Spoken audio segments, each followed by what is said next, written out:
lips and black raw in the projects. Chris is whipping that black hard. Rhymes the same. My skills is whipping that crack hard. Look at LeBron James. The black guard got big lips and black raw. As soon as I leave Earth, it's back to the stars. Right to job lives with jewelers and girls. It's X nods if I rule the world. Yo, my mental vision, setting up intuition, and you really don't have nothing if you intuition. I work with light just to give birth to life. I was born in all forms in the perfect night. The black god got big lips and black rods. As soon as I leave Earth, it's back to the start. I am the ruler, just like the lion of Judah. My third eye was built like an iron computer. That's dark matter and deep thought making your heart shatter.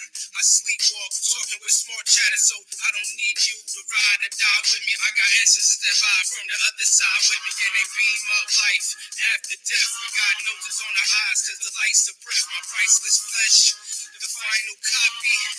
Look like Anunnaki, black God. Got big lips and black raw in the projects. Chris is whipping that black hard. Rhymes the same. My skills is whipping that crack hard. Look at LeBron James. The black guard got big lips and black raw. As soon as I leave Earth, it's back to the stars. Right to job lives with jewelers and girls. It's X nods if I rule the world. Yo, the black guard got big lips and black rods in the projects. Chris is whipping that black hard. My rhymes the same. My skills is whipping that crack hard. Look at LeBron James, that nigga's a black god. And you wonder why we spit lead. Just the old raps, niggas got big heads like old Megs. The way that I'm writing is more than vain. This is the age of enlightenment. We the Moors in Spain. Now that your honor, I pray to a black vagina.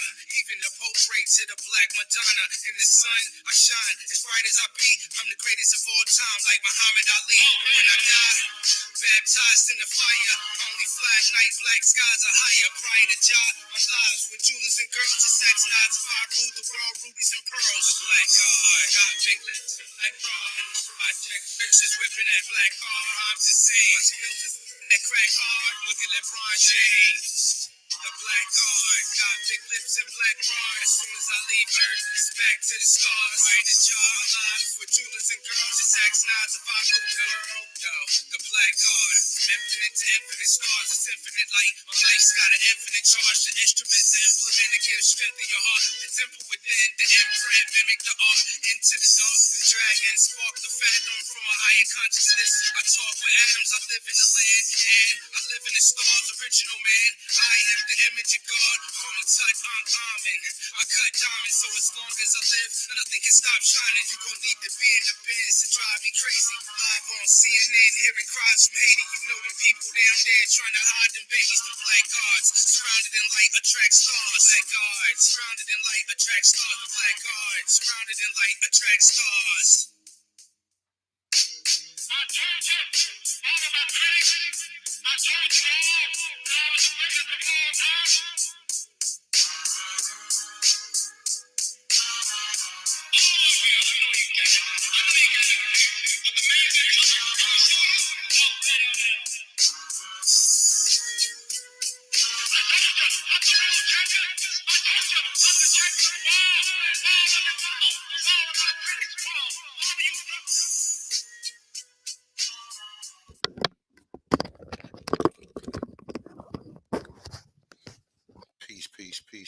Peace. You're now rocking with your brother A1, aka Thompson's one, aka Hanu Kiel. Peace to gods, peace to goddesses, peace to Aborigines, North, South, Central, as well as the conjoining islands. Going back down another rabbit hole, dealing with these historical lies and these false classifications that have been stored upon our people. Peace to all the brothers and sisters in the chat room. Yeah, man, we gotta constantly keep, I know I gotta put more work in as far as, this information and as far as just us in general, our people in general, when it comes to this information.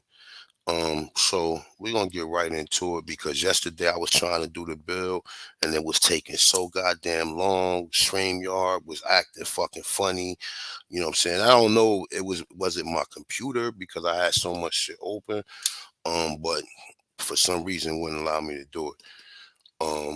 But peace to the guys and peace to God says if you guys can share this video out for me, I will appreciate it. It seems like I'm being shadow banned. Hit the like button. And like I said, always, if you like to support the content, my Cash App is at the bottom of the screen. So let's get with it, all right?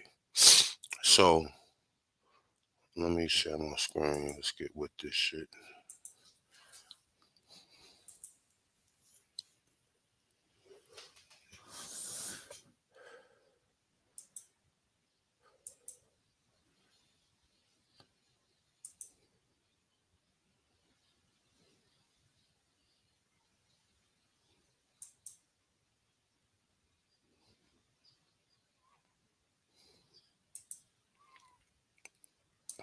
All right. And like I told you, I'm always going to start off with this shit right here. Because this is something that we always need to always understand. Everything that you being taught came from the mind of people who purposely deceived you, you know what I'm saying, in order to control the narrative of your historical ramifications and who you are and who your real ancestors are. You know what I'm saying? So, like, it's been a well organized effort to hide a lot of this information from us. So we talking to K to 12 conspiracy. When we go down right here,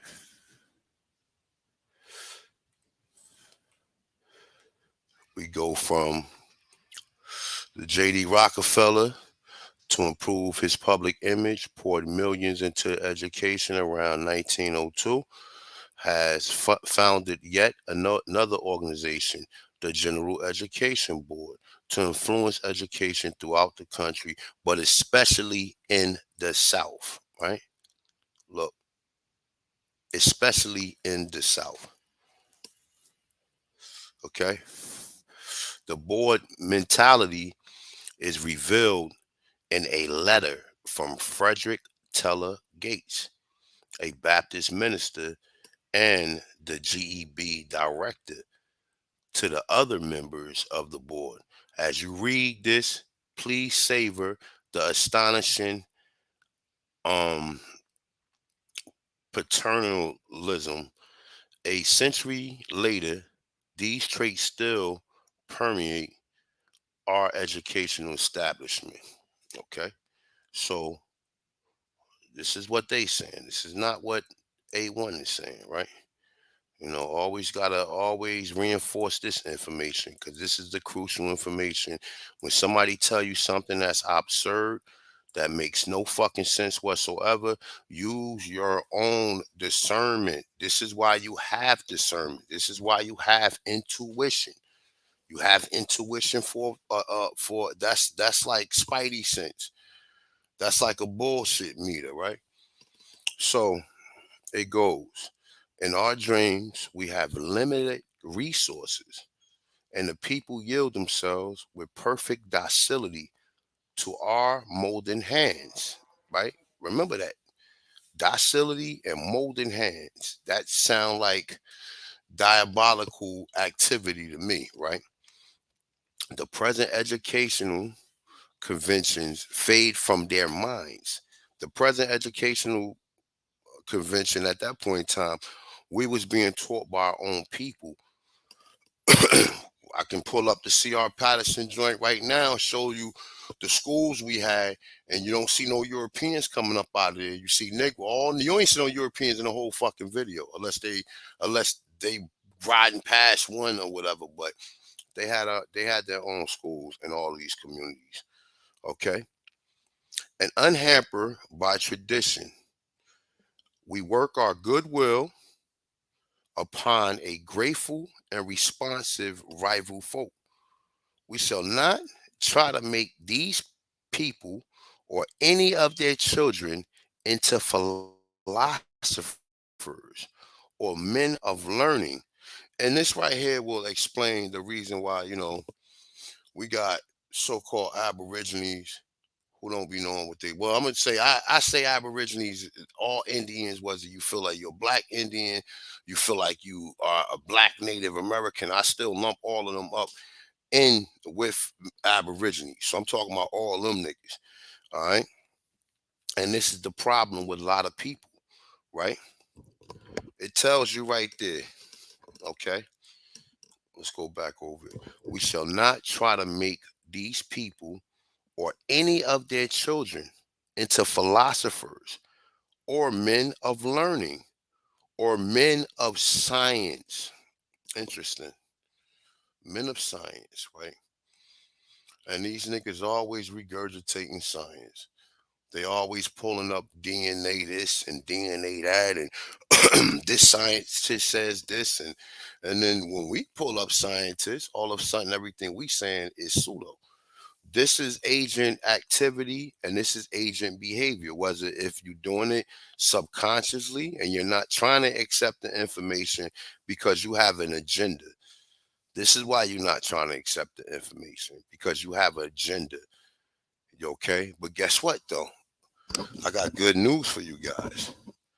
You got brothers like me and other brothers and sisters that's doing work in this community and just always educating the people and uplifting them and giving them a proper what?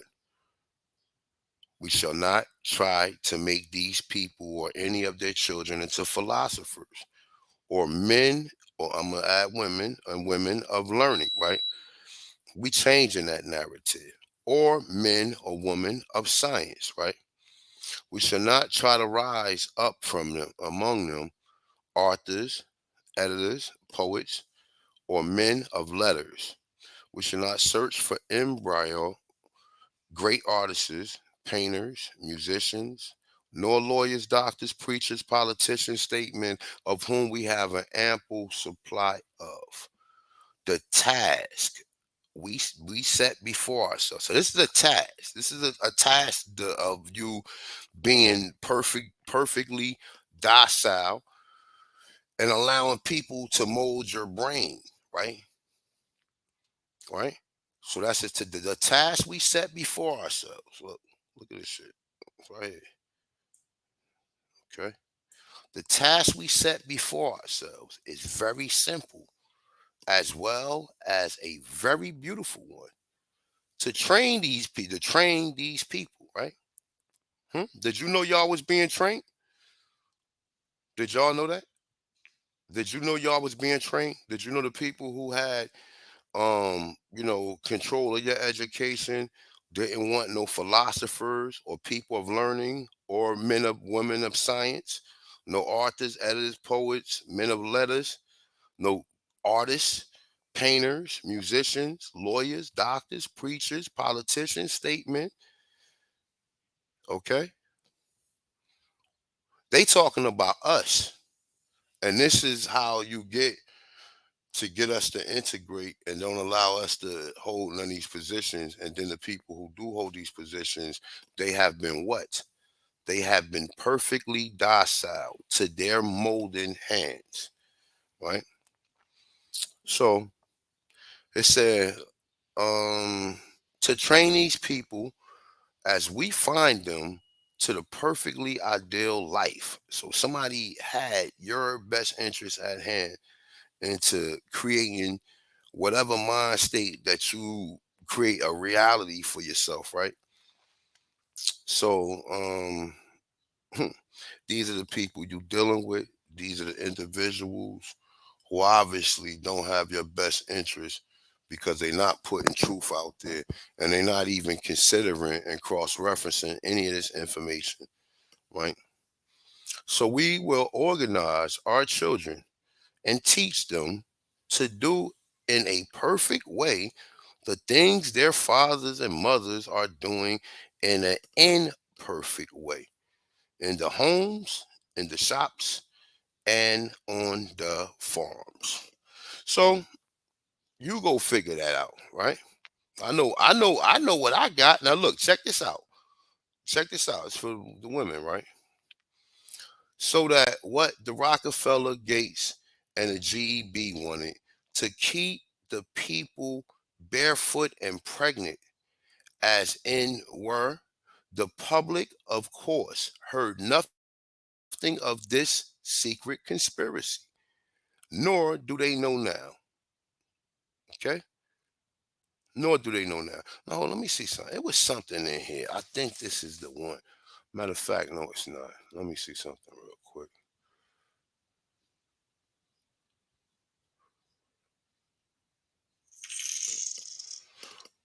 Look at this one. All right. So, meanwhile, John, I just want to read this right here. Meanwhile, John Dewey wrote books after books explaining a new approach to education, which would put less emphasis on facts, knowledge, scholarship, and so on, with more emphasis on children working and playing in perfect harmony.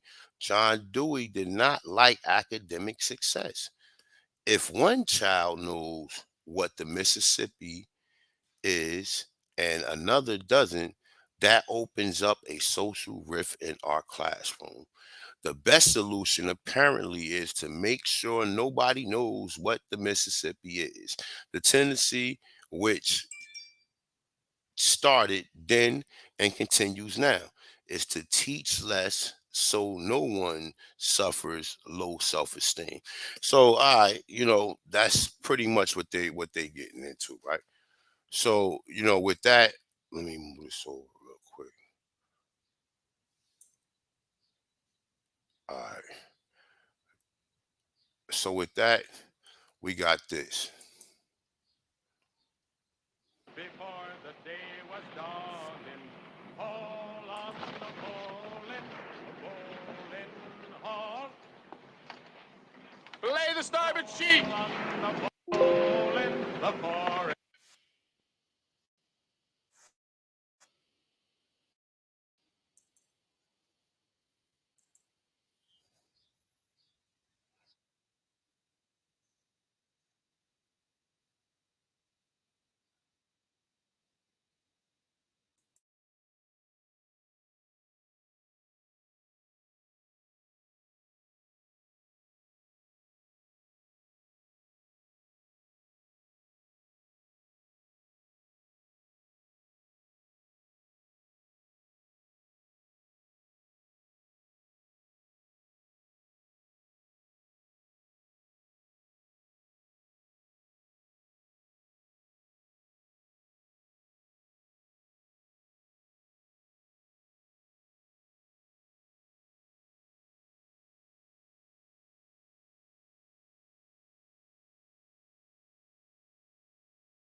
Now we gonna provide. We gonna go through anyway. I know they probably a copyright strike it. Mic check, mic check, mic check. Y'all, you guys can hear me, right? Press one if you guys can hear me.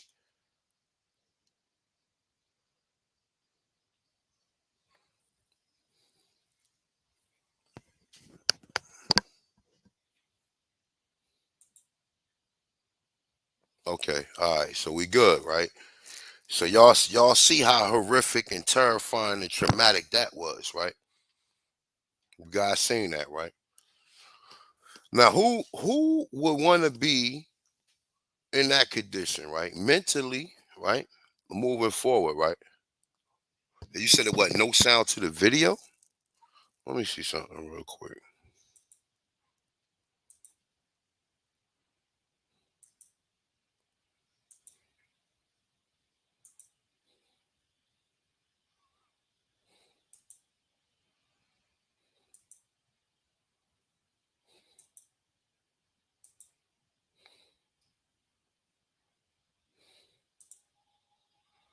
All right. So you guys seen the content of that movie, right? And mind we might add, we already know the history with Alex Helly, and Alex Helly got sued for $650,000 in court for stealing Harold Corlander's book about the Africans, which was one ship that came here. It wasn't a continuation.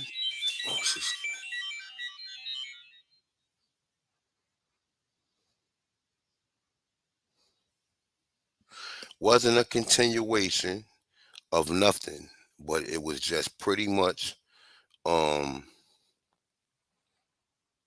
up. Let me see something. Give me 1 second, Chief. I'll drop it to you in a minute. I gotta put in the chat room. When I put in the chat room, I'm giving it to Chief Holiday, okay? Um, but however it go, right? He got sued for $650,000 in court. And then see, like he was an agent, and then after he did what he did, they allowed the suit to go through and then put it out there that the movie wasn't even real. See, like remember what they do. They gotta tell you to keep the karma off of them. So after they had people watch this shit and that shit was embedded in their minds and programmed by stating or allowing the so-called suit to go through, right? So now look, it's gonna take me on. I mean, we're gonna get into something else, but I'm just painting the picture. So just bear with me. All right, so this right here, and shout out to Sister Bethy, and shout out to the Aborigines for standing up when prompted, right? So this is the video yesterday that was surfacing of Sonetta, and this individual that actually mentioned my name. Now, is yet for me to understand it seemed like it was mentioned in a bad way. Just didn't have time to really elaborate and say me, Dane Calloway, and AP. And like I said, look, man, Dane do whatever he do, but don't put me in a category. Like, don't category me. Don't categorize me, because you know what I'm saying. We all do different work. Everybody do different work. And like I said, the work on just the historical and changing the history is very crucial. You need to understand history, or you're gonna end up like this dude right here. Now listen to his story. Look,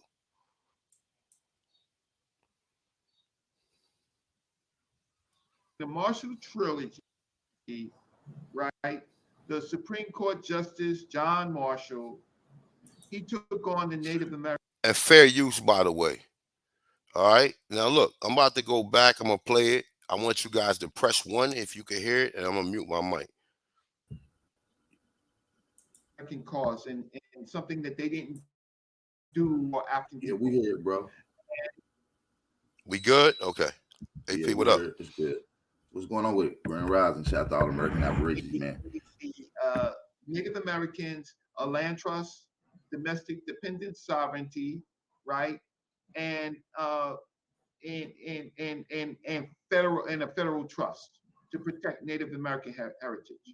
Since then, the United States has, watch this, Sonetta, has accepted the tribes, given them land, right? But now you have, and so they have rights, they have domestic dependent sovereignty, but then you have these groups of blacks, right, who are saying that they came before those Native Americans, right? Those Native Americans are not admitting them in their tribes, so they've been living in between, not being a Native American because they're not accepted. Many of them are not accepted in those tribes through the quantum blood laws because the Native Americans want to see your data before you get in there. No.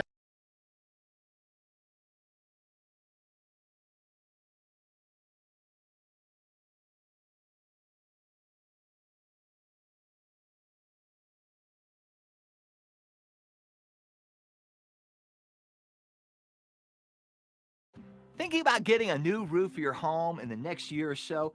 Now, before you get bids from contractors, No, he sounds very far away. Hold on, let me take this off. Can you hear me now? Yes. Yes.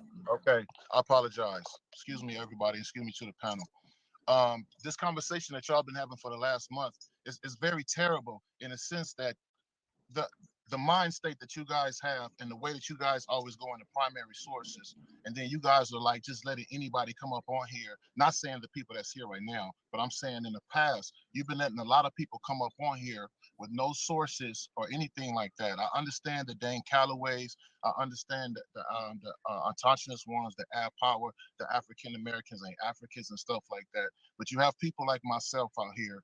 I'm a chief with the Choctaw Muskogee Yamasee Nation. We out here in California. We got our land. We cool with the police. We cool with the state, and everything is fine. We really don't be having no problems like that. We have our celebrations. We do our thing. I went to Africa. I went to Ghana because I have African ancestry, but I have my records. I never even took a DNA test. I can't wait to take one. But I have all of the records. Like I can show you my birth certificate, my father's, my mother's, and I can go all the way up to my family line. But just like everybody else on the panel, my grandmother did tell me that she was Indian, but she said, go look it up because I mistakenly called her a Creole. And she said that's not what she was. She went through the whole spiel, but she said, go look it up. So when Ancestry.com came out, I went and started typing up stuff that she said to go look up. As soon as I typed up her father's name in 1930, Cable Tate and Basil Tate are in Okmulgee, Oklahoma, just like the brother was talking about earlier, but not Okmulgee in Georgia, where they moved to, where they got their new county from. And mind you, by the way, right, when we look at that Sir Solomon Jones film, everything you see is named Oak Mowgli or Muskogee. Every fucking thing that these people is involved with is named Muskogee or Okamogi. Everything. That's all you see. The football team name is that. The bank name is that. The church name is that. The school name is everything you see. Everything you see. Now, this brother gonna go into some pseudo Native American shit in a minute. This is what we waiting for, right? So listen. Let me mute my mic again.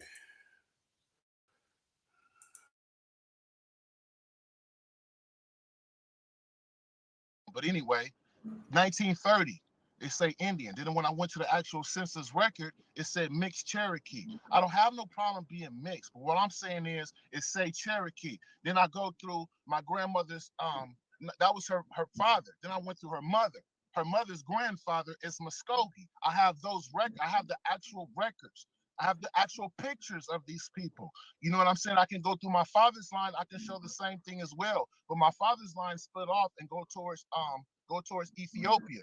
So I'm proud of my African ancestry. I'm proud of my American ancestry. But as far as Sinetta TV is concerned, and y'all being in New York, you got the Shinnecox out there. You got the Narragansett out there. You got all of these tribes where they have these big old powwows right in y'all city, and where you can just call the chiefs. You can go over there and talk to them. You can talk to Turtle Gang, who deals with the Sandhill Band of the Lene Lenape. All of these people are here, but not only are they there, they have their records. So you guys are talking to people that just come up on here spilling stuff like how I'm doing right now. I'm on my iPhone, so I can't share. If I could share, I would just share.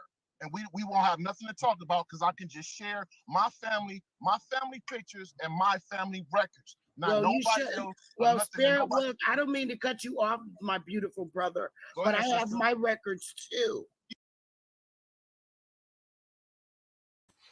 All right,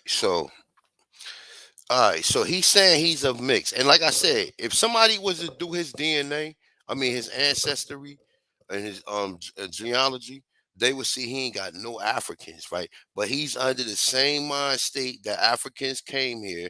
When you don't see the people classified as one of these Indian names, then that other person is automatically designated as an African. Automatically, it's automatically embedded in our heads through the whole roots, all of this shit, right?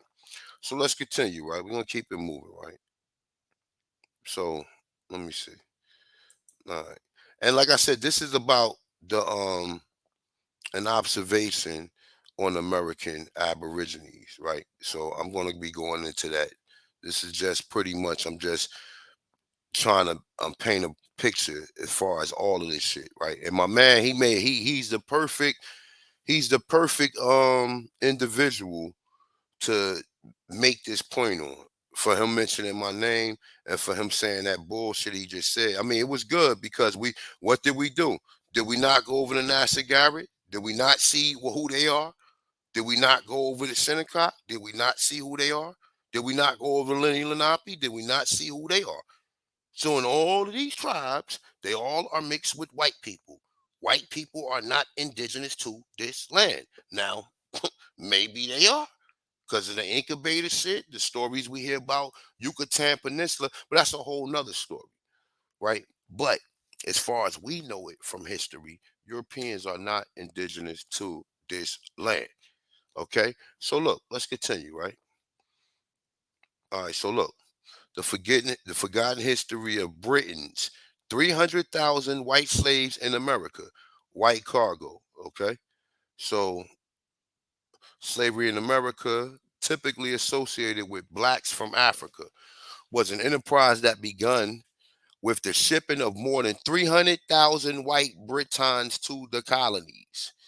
The little known history is fascinatingly recounted in White Cargo, New York University Press, 2007. Drawing letters, diaries, ship manifests, court documents, and government archives, Arthur Dan Jordan and Michael Walsh details how thousands of whites endured the hardship of tobacco farming and lived and died in bondage in the New World. Okay, now check this out. Now remember, why is this not being propagated? Because remember this right here, right? Look, remember this. The task we set before ourselves is very simple. Okay?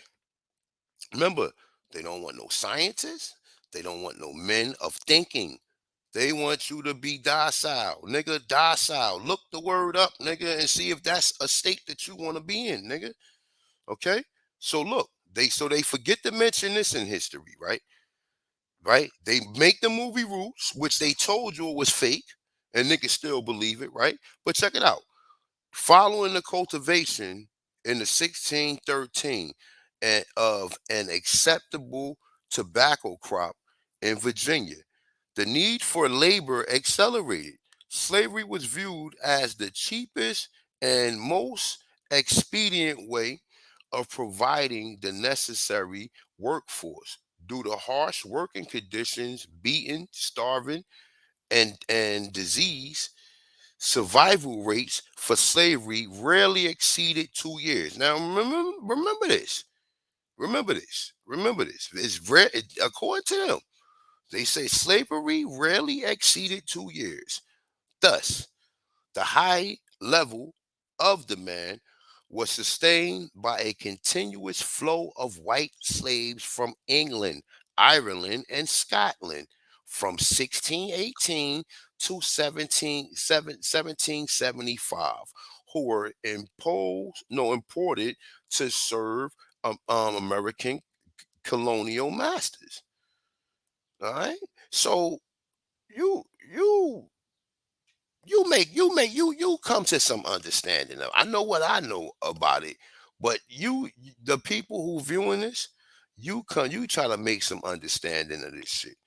Okay, you try to make some understanding of this. Okay, now look.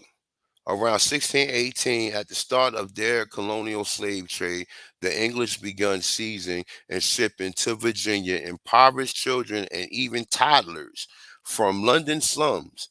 Some impoverished parents sought a better life. Now, remember, now check this out. When you see the people coming in Ellis Island, right? Look, I'll give you a prime example, right? Look at the Godfather 2, right? They show Vito Corleone being shipped over here on a ship, and he came by himself. And his mother sent them over here for what? Some impoverished parents sought a better life for their offspring and agreed to send them. But most often, the children were sent despite their own protests and those of their families.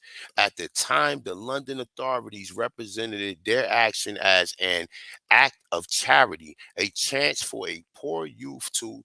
I'm sorry. Let me do that again. A chance for a poor youth in America. Learn a trade, learn a trade and avoid starvation at home. Tragically, once these unfortunate youngsters arrived, 50% of them was dead within a year after being sold to farmers to work the fields. Okay? Now check that out. Now, they try to hit you with this shit. Look, a few months after the first shipment of children, the first American slaves were shipped to Virginia. Interestingly, no American market existed for African slaves until late 17th century. Until then, black slave traders typically took the cargo to Bermuda, right? So look, understand this, right? So this basically, and I remember, I don't believe no Africans came in. All of that shit bullshit. That African story is only to make sense why it was black people here. They don't never tell you it's no black people in America. No, I mean that was already here before 1492, except that Yamasee letter we got from the mayor of Beaufort County. It was already Negroes in South Carolina, Georgia, and Florida before Columbus came here, which also always makes sense, right? So check this out, right? So then we go here. We go to these people pseudo shit. What are we looking at? Slave voyages, transatlantic slave trade estimates, right? So boom. Now this is their starting point. What they got? They got 1526. Matter of fact, you know what? Let me see something. Embark. Let me see disembark. Matter of fact, now I'm gonna do embark and disembark. Let me update this. All right. So look. So all right. So embark means they where they took them from. Disembark is where they was distributed at. Okay. So you see the numbers in the U.S. See the total numbers. Now look.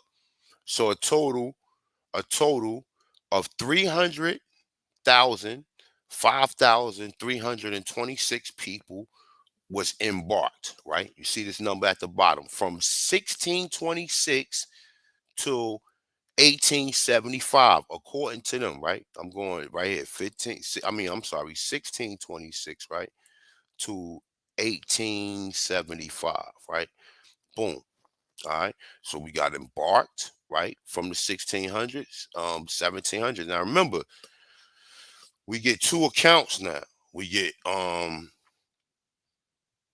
Michael Hoffman saying the same thing. There was no blacks, but he said it wasn't even no black slaves in the 1700s. I have to keep a mental note of that. This other one saying that they wasn't no labor form up into the 1700s, right? But the official story we get is what? We're going to get into that, right? So look, so embarked right here, US, you see USA, right? Look, USA, right? We see embarked right here. Boom, embarked. We see the dates that they was embarked all the way into the last date, which is 1875, and we see the total of people who was embarked. 300,005. I mean, 300,000, 5,326 people, right? So then when we get the disembarkment, we see that the number drops, right? We see the embark people. So actually a total of 122 people didn't make didn't make it to be disembarked into these colonies that they claim. I don't believe none of this shit. So please do not get me confused. I'm showing this according to show you how these people are lying. They don't have no actual documents of anything they fucking saying. None. And with the help of Roots, who we know the individual plagiarized it. So what are we supposed to believe? Now check this out. We're gonna get into some more shit. Check this out. So disembarkment, right? So the total of disembarkment, right, that may actually made it and stepped foot on American or the United States, well, no, I'm gonna say North American territory or North American soil was 252,652 so-called people. Now check this out. We hear these numbers often, right? They're very generous with telling us how many so-called Africans, if you believe, came here, right? But then we go back here and they clearly tell you somebody, I believe this person. I'm not sitting up in here like thinking like, you know what I'm saying, nah, this is some bullshit. They trying to take our history. They trying to stop us from getting reparations. These are some of the arguments that these niggas come up with to separate themselves from believing this shit. Okay, the forgotten history of Britain's 300,000 white slaves in America. So they conveniently give you Roots, which find out that shit is fake. They conveniently give you the 1619 story, right? But then we got other estimates that say that they didn't bring no Africans here until the 17th century, right? Then we actually go on slavevoid.org, right? And then they tell you that they ain't start bringing people here to 1626, right? So where is people like Hannah Nicole Smith and the CIA ran and operated New York Times coming up with these? I mean, because it's all mind control, like we already visited this right here, back here. In our dreams, we have limited resources, and the people yelled themselves with perfect docility to our molding hands. It's bands here, but the other ones say hands, so I'm going to say hands. Okay, we already know this is already, let this be embedded in your mind like that Roots movie, right? So boom. So we go back here. Oh shit. They bought 252,652 people to America, right? To the United States, right? But they never mention, never, ever, ever, ever, ever, ever, ever, ever, ever, ever, ever, ever mention the forgotten history of Britain's 300,000 white slaves. Now check this out, right? You have niggas who will come up here and challenge and debate this and try to make this not stand so they can continue to be slaves. Now you tell me, what sense does that make? So a motherfucker who reads this and don't even have or can't even critical think or think for themselves. Wait a minute, man. The first thing that they doing is trying to fight Europeans from them being the original Slavs so that they can keep these fucking miserable stories up about us being slaves here in America. They keep these miserable stories up, right? Now look, check this out, right? Let's go here real quick. Now look, I'm gonna probably be revisiting this throughout the whole bill, because the bill is pretty much about particular tribe or particular tribes in a certain area. But look, right here, and this is actually the 13th century Mongol invasion, right? So check this out. Boom. Now look, it says the complexion of the Americas is a reddish brown, nearly resembling the color of copper. Now check this out, right? You know, thank these people for being generous to tell us, right? Look, copper colored, right? We see copper color right here, right? What do you know? Burnish, chestnut, copper, rustic, rust, tan, burnish, metallic brown, reddish brown, reddish tan. But you know what? One of these niggas will say, "Man, we ain't reddish brown. Man, we not copper. We not reddish brown." And then these niggas actually think that they black, right? But then we even got pennies pulled up here. We even got this brown, reddish brown. Look at reddish brown. Look, look at reddish brown. And like I said, this is all common sense shit when you really get down to the understanding and the research. You know what I'm saying? This is common shit. You know how many people wrote? You know how many people wrote and said the complexion in Americas is that of reddish brown, nearly resembling the color of copper. Their hairs on their heads always black, long, and coarse. And coarse. And coarse. Now you look up what fucking coarse means. 6 ether, nigga. No, I'm sorry. 9 ether. You understand? 9 ether, nigga. Curls. It coils. It has life in it. Don't just fall straight down to your feet, right? So, all right. So look, check this out, right? So hold up. I think it was shit. Hold up for 1 second. Oh no, it's up here. My bad, y'all. It's actually right here.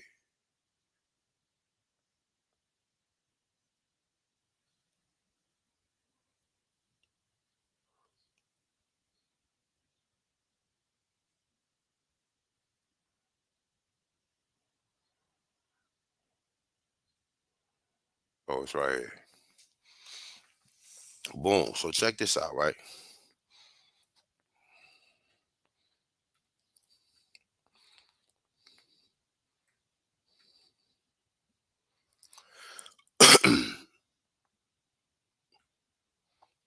Now look, excuse me. I'm looking for a certain part of this.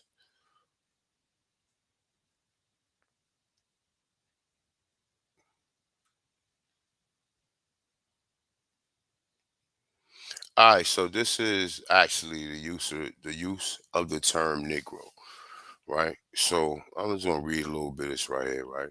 So it says what is not clear is the extent to which the term Negro was constantly translated as black. The automatic association of Negro with black color cannot be assumed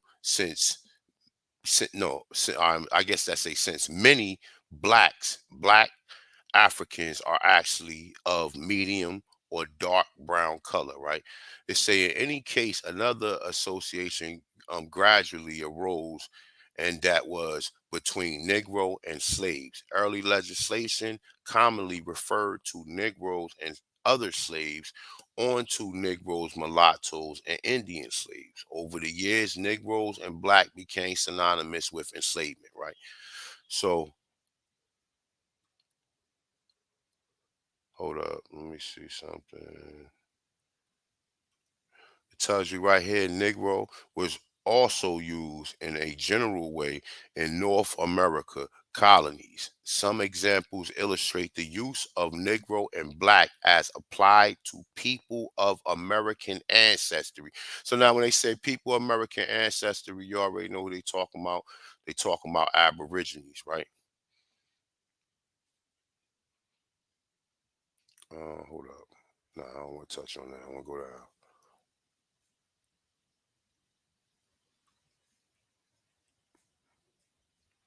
All right, right here. Here we go.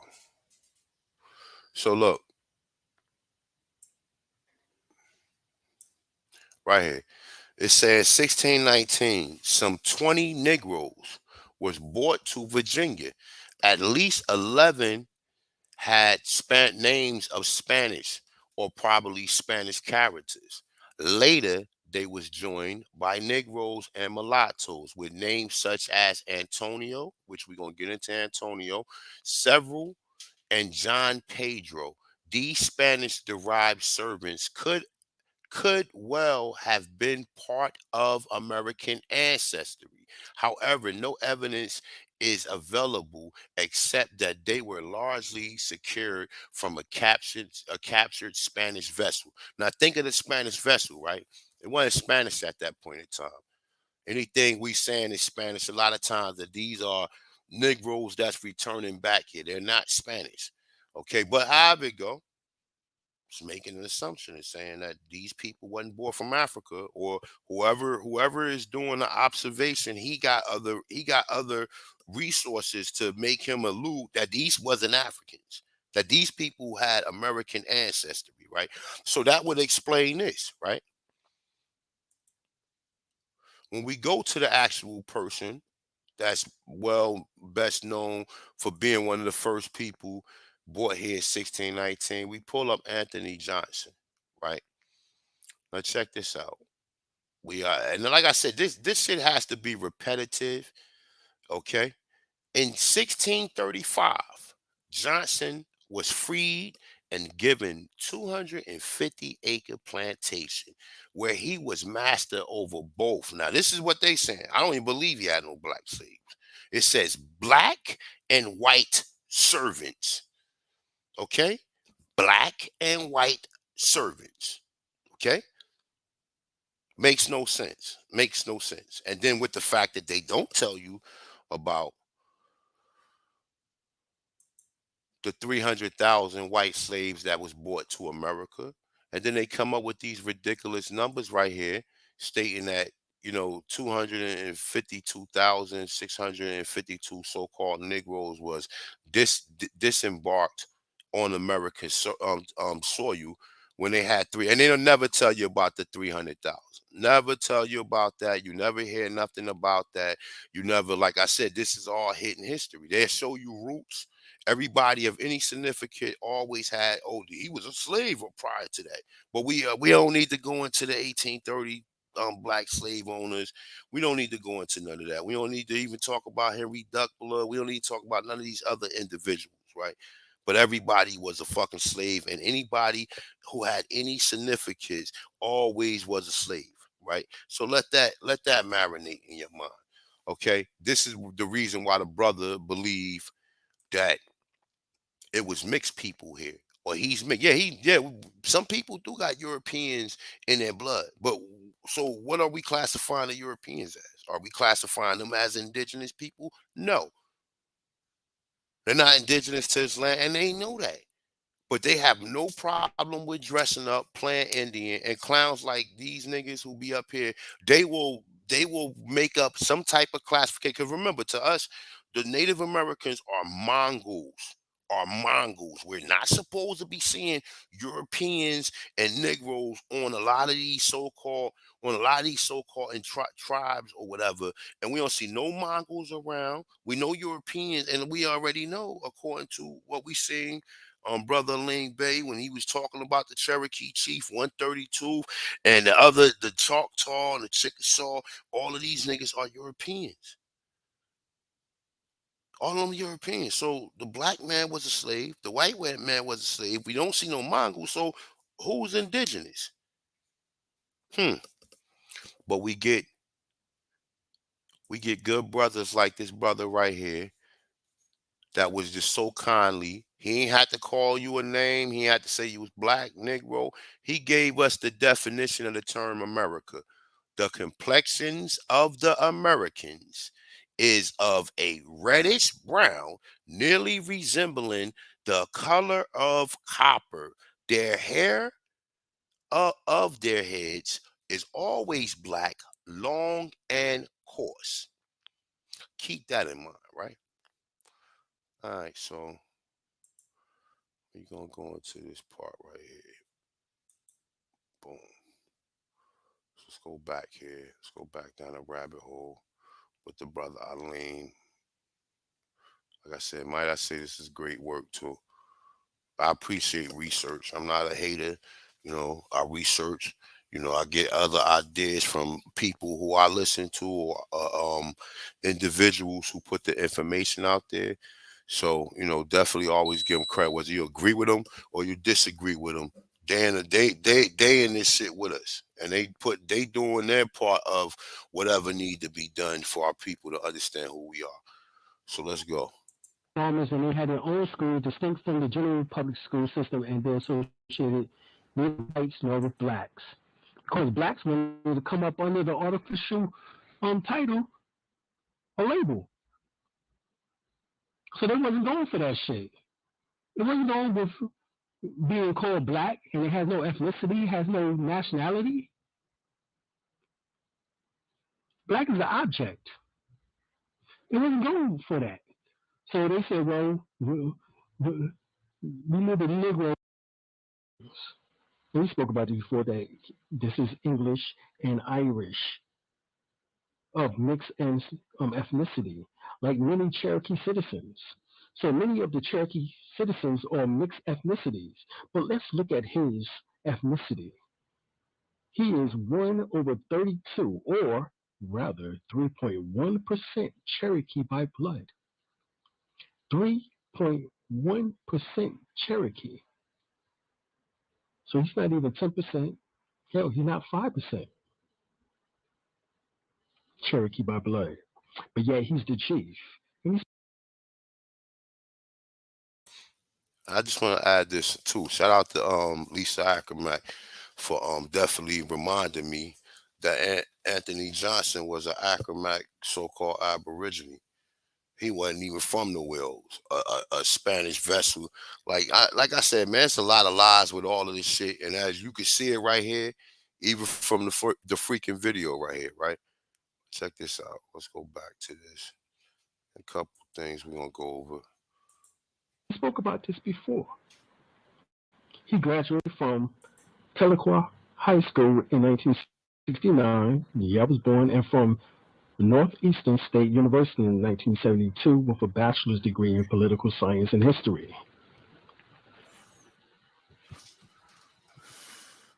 According to the Black Book, on page 88, the Acts of 1785, Black don't have a check every month. Belonging to a tribe that is state and federally recognized does. Every month they get a check. Wow. Yes, for reparations. So this is why they don't want to be black. They want to be Indian, you know, because as we just finished seeing, they want to live off the land. But the land actually are monthly checks. May I understand this correct? Are you saying that they're collecting money that we supposed to be collecting? Is that what you're saying? Yes, that is exactly what I'm saying. Wow. Mm-hmm. So here's the assistant chief of the Choctaw. All right, Jack Austin Jr. So this is the chief of the Choctaw Nation. So we just seen the chief.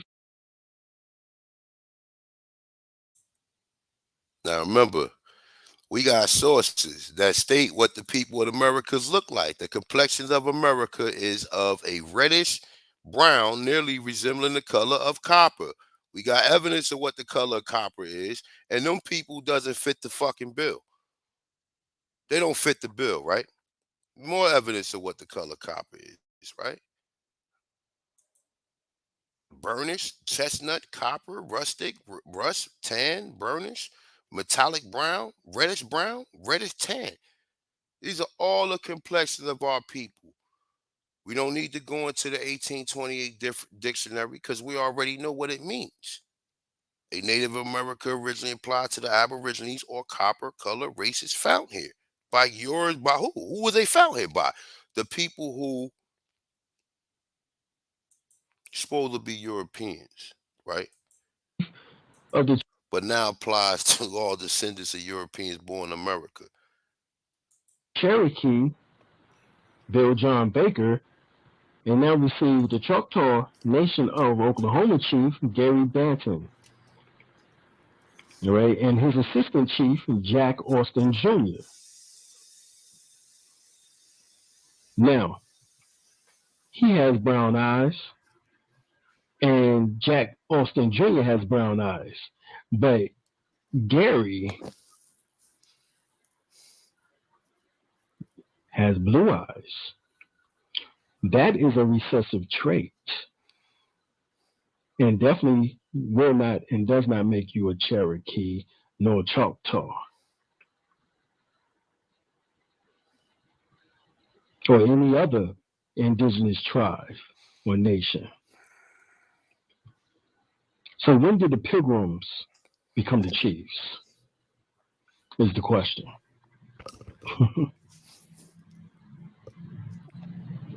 You know it's bad when fake.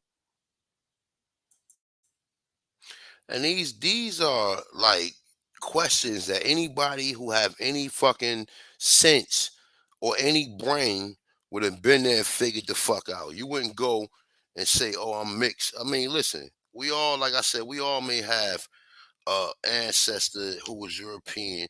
You ain't got. I mean, other than that side of the family, most of your family would be Aborigines, and you got whole people who don't have no Europeans in their family. So everybody don't have Europeans in their family. Everybody's not fucking mixed here.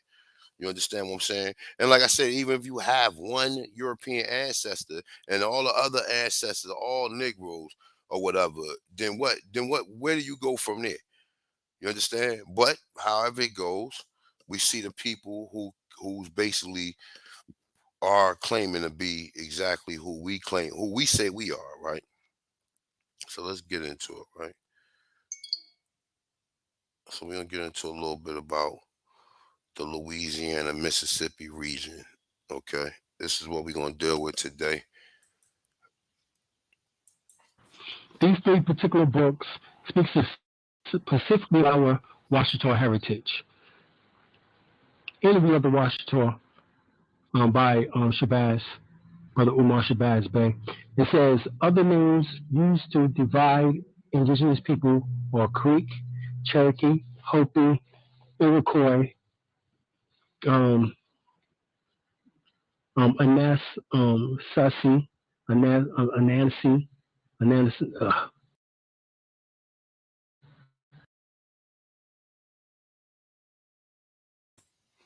He's saying the Anasazi, but you know what? I can see it. I'm gonna go over it. Hold up. So it say other names used to divide indigenous people are Creeks, Cherokee, Hopi, Iroquois, Anasazi, Andina, Khan, I think Alacon, Hopewell, Mississippian, Micmac, Moors, Mayaka, Mohawks, Maya Moru. I ain't never see that one before. That's Mayamura, right? Myra Khan, Umala Tilla, whatever, Yukon, Yuka, Navajo, Comanche, Cheyenne, the Shoshones, the Shawnee, the Lakota Apache, Algonquin, the Pensacola, right? Pensacola. That's how it's pronounced up there. Pensacola, right? And Natchez, right? It said we are all indigenous Indians. It's saying, but accepting the misleading label, the origins of some of our people were psychologically removed from this land to India. The culture of so-called Tolmec, Mayans, Aztecs, and Incas, who evolved into a sophisticated society in the areas known as Central and South America, can be linked to distant traditions and artifacts originated in the Washita, the Dagdamanya Empire. Okay, so look, one particular tribe she mentioned was the so-called Natchez. Okay, so let's get into it. Where is this shit at? Boom. All right, so look, here you go. I'm gonna go here real quick. All right, so boom. So the Natchez. Okay, this is just some additional information I found on them, right? All right. So it said the locate. Matter of fact, let me blow this shit up because I hate this font. All right, that's beautiful right there.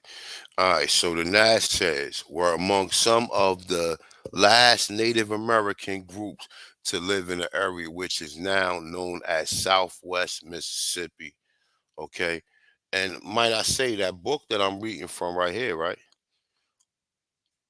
This particular novel is called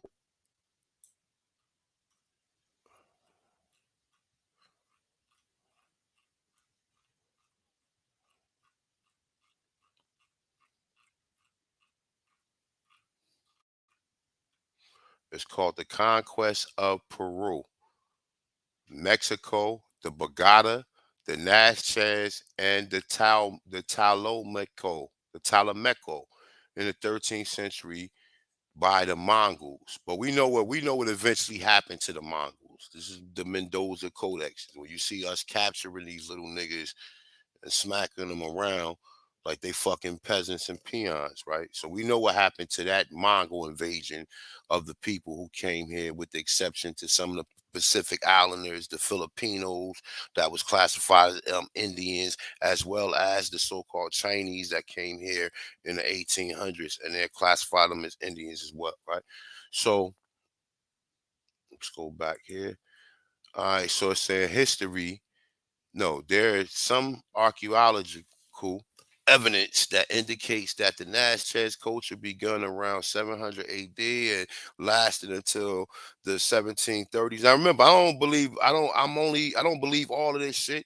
I'm just reading it just for the sake for us to get introduced. I did a couple bills on the Natchez before, but just pertaining to this right here, right? So it said this is when the tribe was involved in a war with the French. The Natchez language seemed to be related to what? The Muskogee language family. Okay?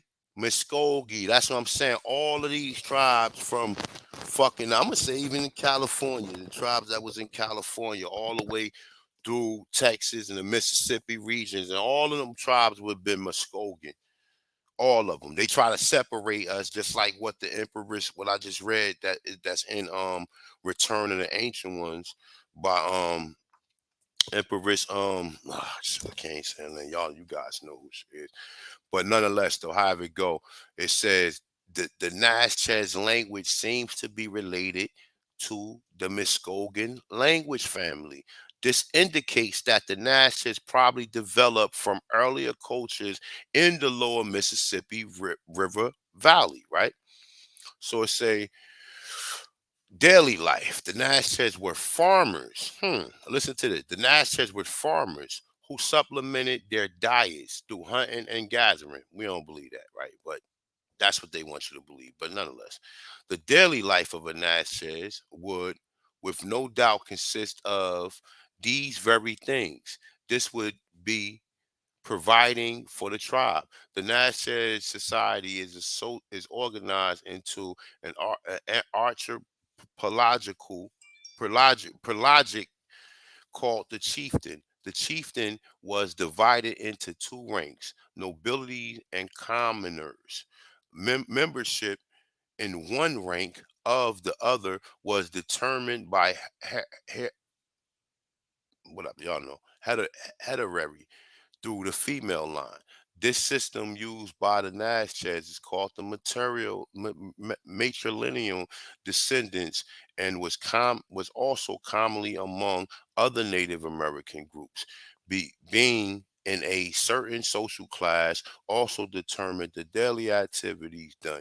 If one were a commoner, they would be responsible for hunting, no farming, hunting, and gathering of wild fruits and vegetables. Now, remember, these people, the Mississippi region, was eating crawfish, catfish, motherfucking okra, all of that shit that our people was eating, right? But nonetheless, though, let's continue. We know at this point in time, right?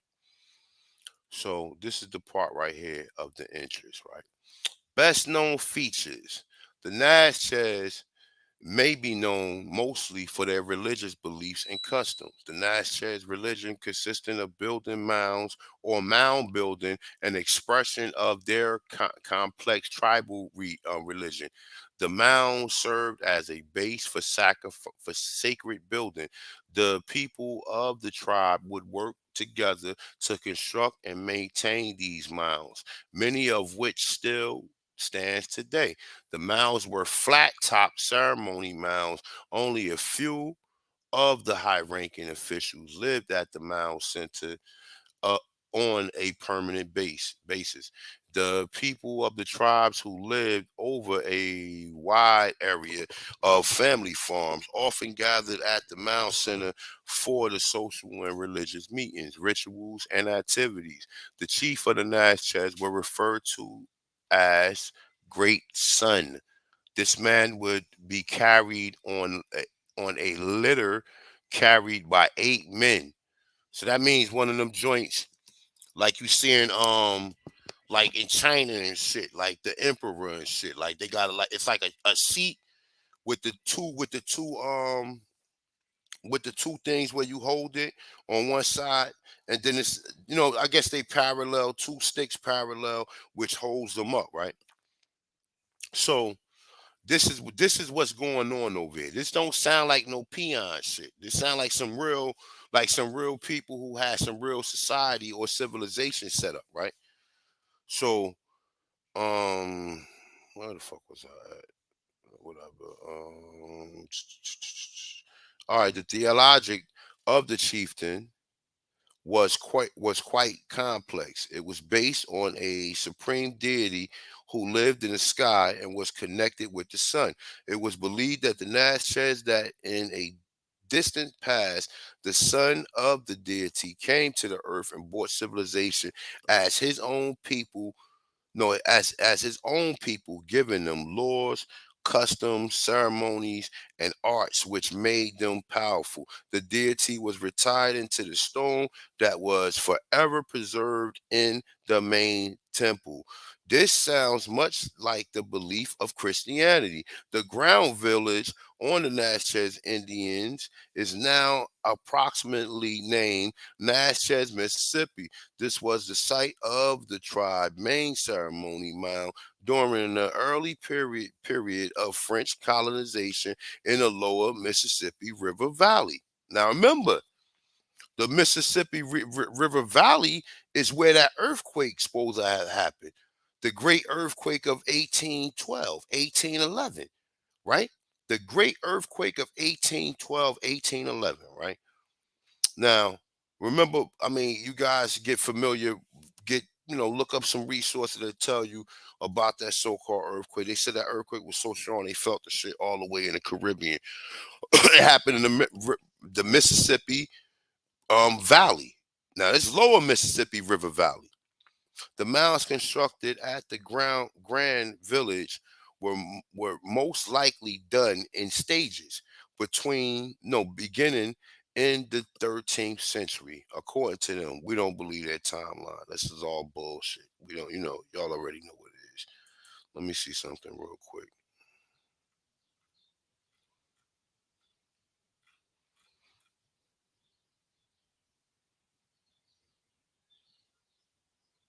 Now look, it says the Natchez was a Gulf language spoken in what is now Louisiana. The Natchez tribe was destroyed by the French, and the survivors were later forcibly relocated to Oklahoma, where they were absorbed into the Creek and the Cherokee tribe. Their descendants remain among those tribes to the day. Like other Gulf Tanakin language, the Natchez language has not been spoken since the early 20th century, but some Natchez people today are working to revive their language. I wonder who them people would be, right? Now, two things they mentioned, right? I'm looking for the other one because it kind of shows you that they wore the feather crown, that they didn't wear no war bonnet, that they wore turbans and feather crowns, right? Like we see amongst the other tribes, like the Cherokee, the Creek, or I mean, we know that them pseudo tribes, but among them so-called tribes, right? We see the same tradition, right? So dealing with mound building, right?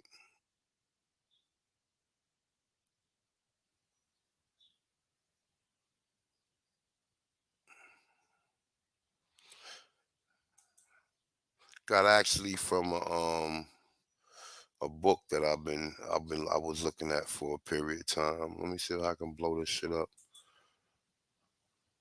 Uh,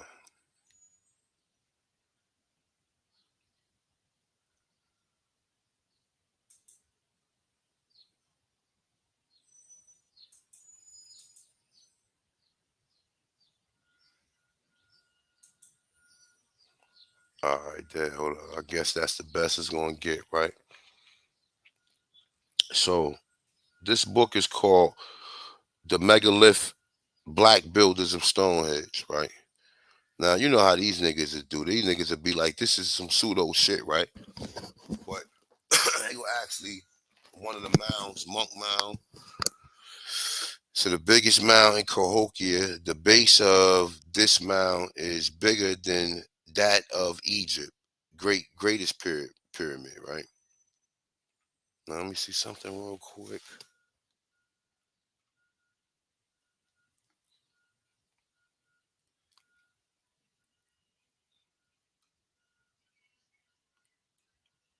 Hold on 1 second, y'all. I just seen something I might need to go over.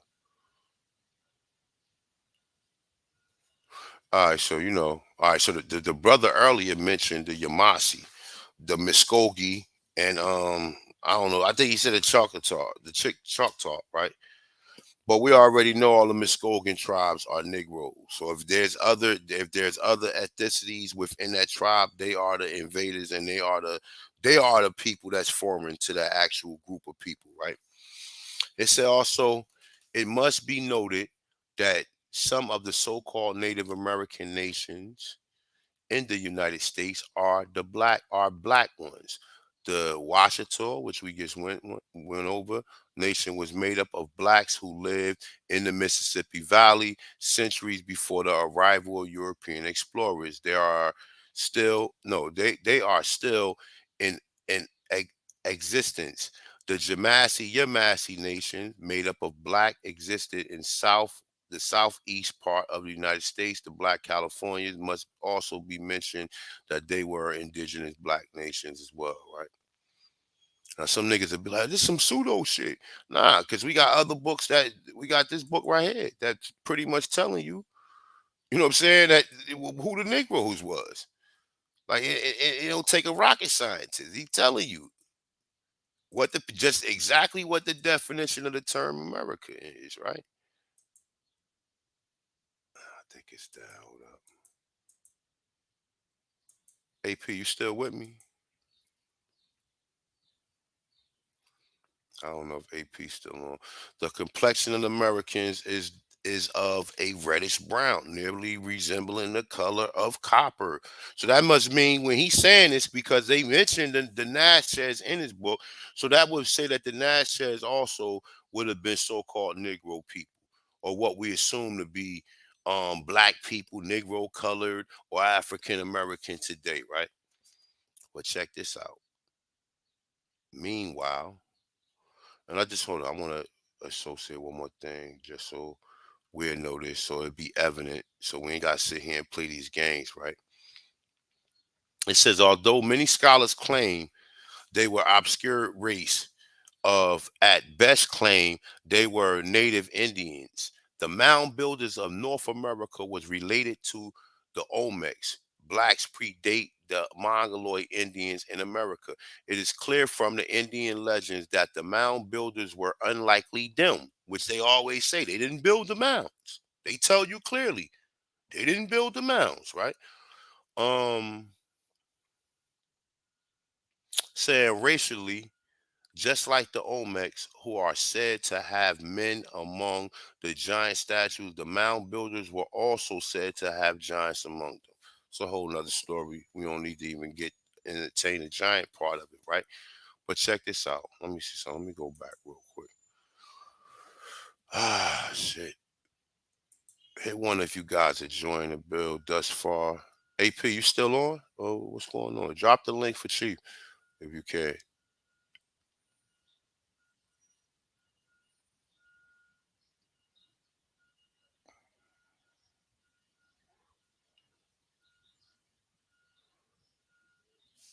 Oh, which book? Which book, bruh? Which book are you talking about? Tell me which book you talking about. These niggas don't believe. Like you can pull up mass. I got multiple. I mean, I'm gonna give you the book. Just tell me in the chat room what book you talking about. And Royal Bloodline, I got your email. And I wasn't gonna call you this morning when I was in the gym because I think it was too early. When I get off the live stream, I'm gonna definitely reach out to you, man. Peace.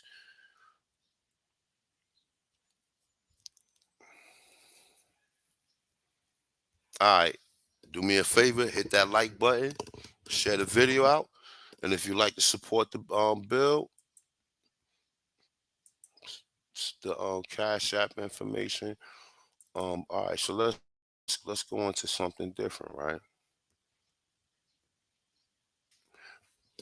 You know what?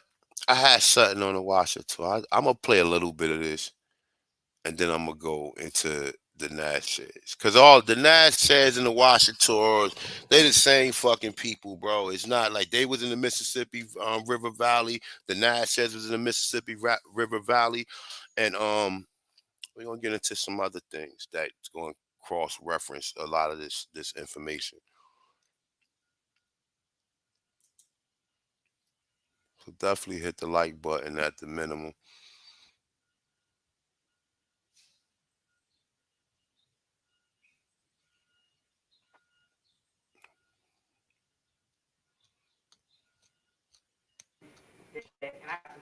All right, this is a video I got.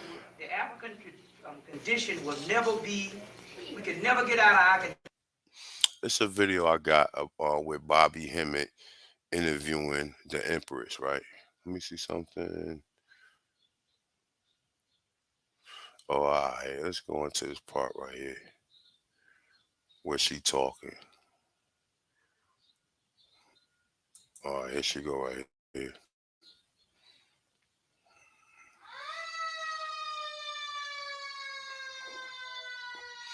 Excuse me, y'all hear fire engine. I got a fire station in the back of my facility. Just spread it out and begin looking. And all right. And show you some of the buildings how people purchased.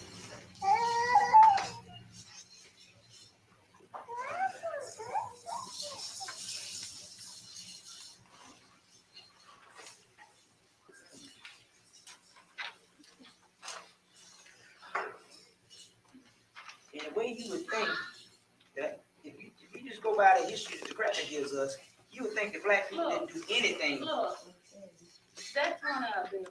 I know I had the bottom of it, but that's one of our buildings. But taking the fact I drive the car blind, so that's all right too. This is one of our buildings from back in 1902. Somebody want to hold it? You want pictures of this? If you can hold those up, yeah, that'll be great. I'm zooming in. in. Touch with a brother that I met up in Chattanooga. That is already tapped into some ancient black people of Chattanooga. That's one of our buildings, and let's see if I can find another one. This is one. I think that's the most beautiful building. And that was back in 1908, 1910. In 1910. We owned this in 1910 through the church. And there's another beautiful building here.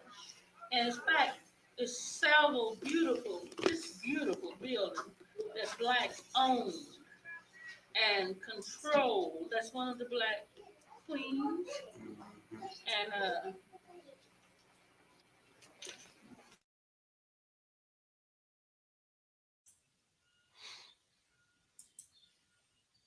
Yo, press one for me if you guys heard it, if you guys can hear it. I know it's a little low, but just listening to what she's saying. She gets it on that last part where she was showing the books. She was like, it's several buildings that Negroes own in that I guess the Louisiana, Mississippi regions. Okay. All right, so we good. All right, I'll rock a little bit of that, and we're gonna go to something else.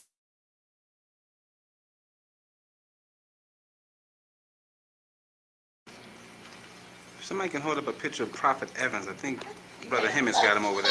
Yeah, picture of Prophet. Yes, yes. Yeah, that's. But you got another picture where he got his crown. Yeah, he has his crown, and that's a good one. Let me see. I believe That was the man. That was the man. that man is something. He was the one that taught everybody. Saying somebody that He came out of slavery with the teachers. Here's one of the students. Yeah, beautiful picture, Brother Ben. That's great. Can you get this one? Okay, where we at? Oh, yeah. Yes. All right. And probably have the queens over the Hey, baby. Yeah, I have the queens. yes. Because there's a picture with him standing with his crown on it. It's just stunning. Yes, I'm gonna get that. Yeah, take your time. Probably Take have your it, I time. think, over there. That's Sister, can you hold up that? Yeah, that'd be great. Get all this stuff on. Alina, Great. look inside. Thank you very much, sister. Oh,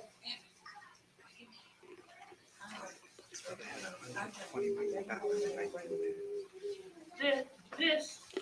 Okay, there you go.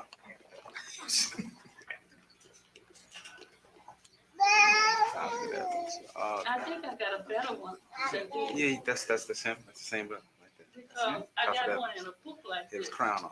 And Yeah, there's a. that's a good one. Yeah, it's fine. Yeah, that's cool. I got that. That's it. Thank you. Is it in the paper? It was the Empress might have it on. I don't know, I might have it down here. I got some stuff I don't take out. Yeah, great. Now, here's one of the buildings owned by blacks. And he set up these buildings all over the United States. He purchased land all over the United States. And get that one close up.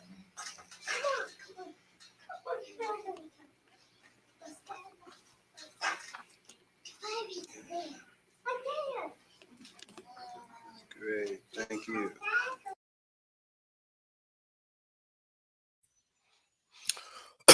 Excuse me. Just like we seen other places, she's actually showing you some of her ancestors that had land. That one individual she kept on trying to find a picture of with the crown on. This nigga was running around. This nigga was running around town with a crown and a fucking a cloak on. I guess that's what they call him, not a cape but a cloak, right? Um, and he actually owned buildings and shit. And this is what I'm saying. Like, she's saying this is her ancestry, right?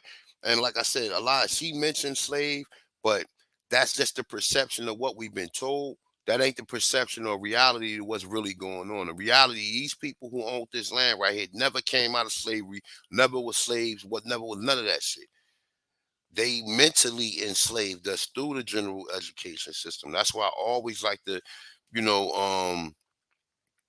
I always bring up the information dealing with the general education system, because this is an education system that everyone is currently under, and its origins were set up to basically misinform you, so you will never be a thinking person or have critical thinking to be able to decode and decipher shit. But whether they taught us or not, we got intuitiveness, and the ancestors send you downloads of new missions or new things to explore and embark. So let's get back to it. Let's go.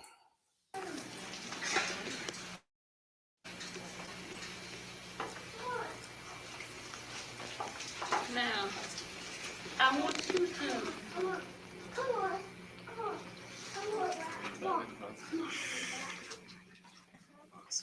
This is the Almighty Church. I want you to read No, this. interesting. She No, got all the I got to information. go and put this between five. Is it? Here he is. This is it. That's the one. This is the one. Speed read. Yeah. That's the one.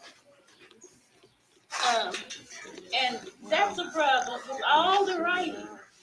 That's one you don't hear of.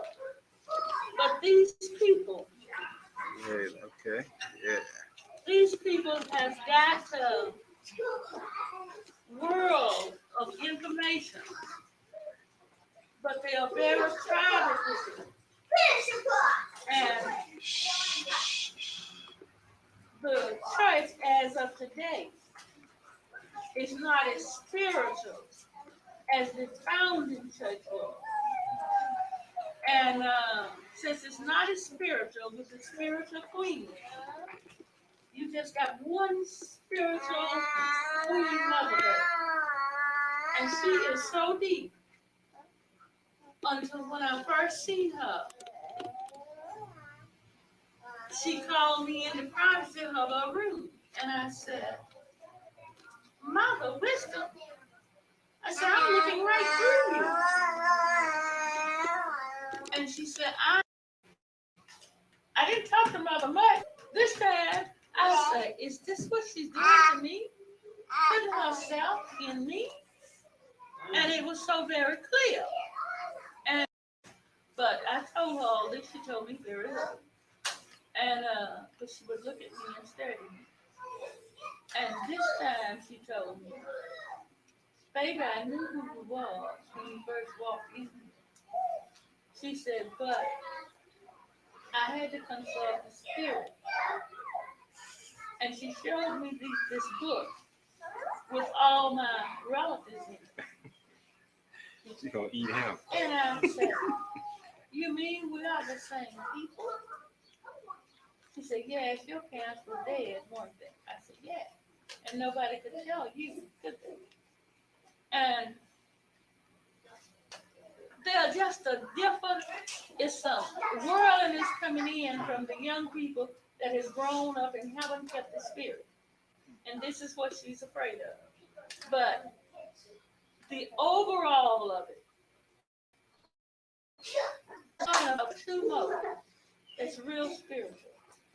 And they all these years haven't had the education to collect what this man has lost, what they have lost that this man found. He was the founder of. And what I was I'm gonna come back to that, man. Peace to the tribe, peace to everybody in the chat room. Like I said, please hit that like button. And share the video out and like donate. The Cash App is on the screen.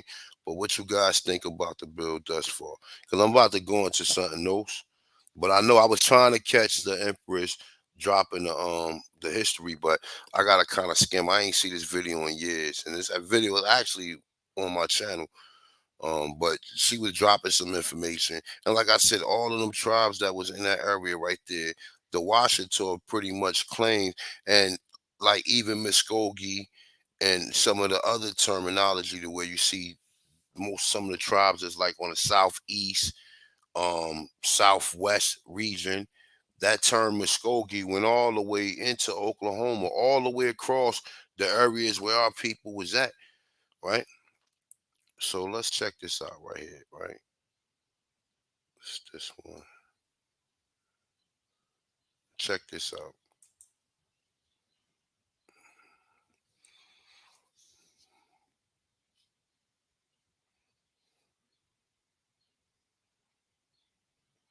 Fair use, as always.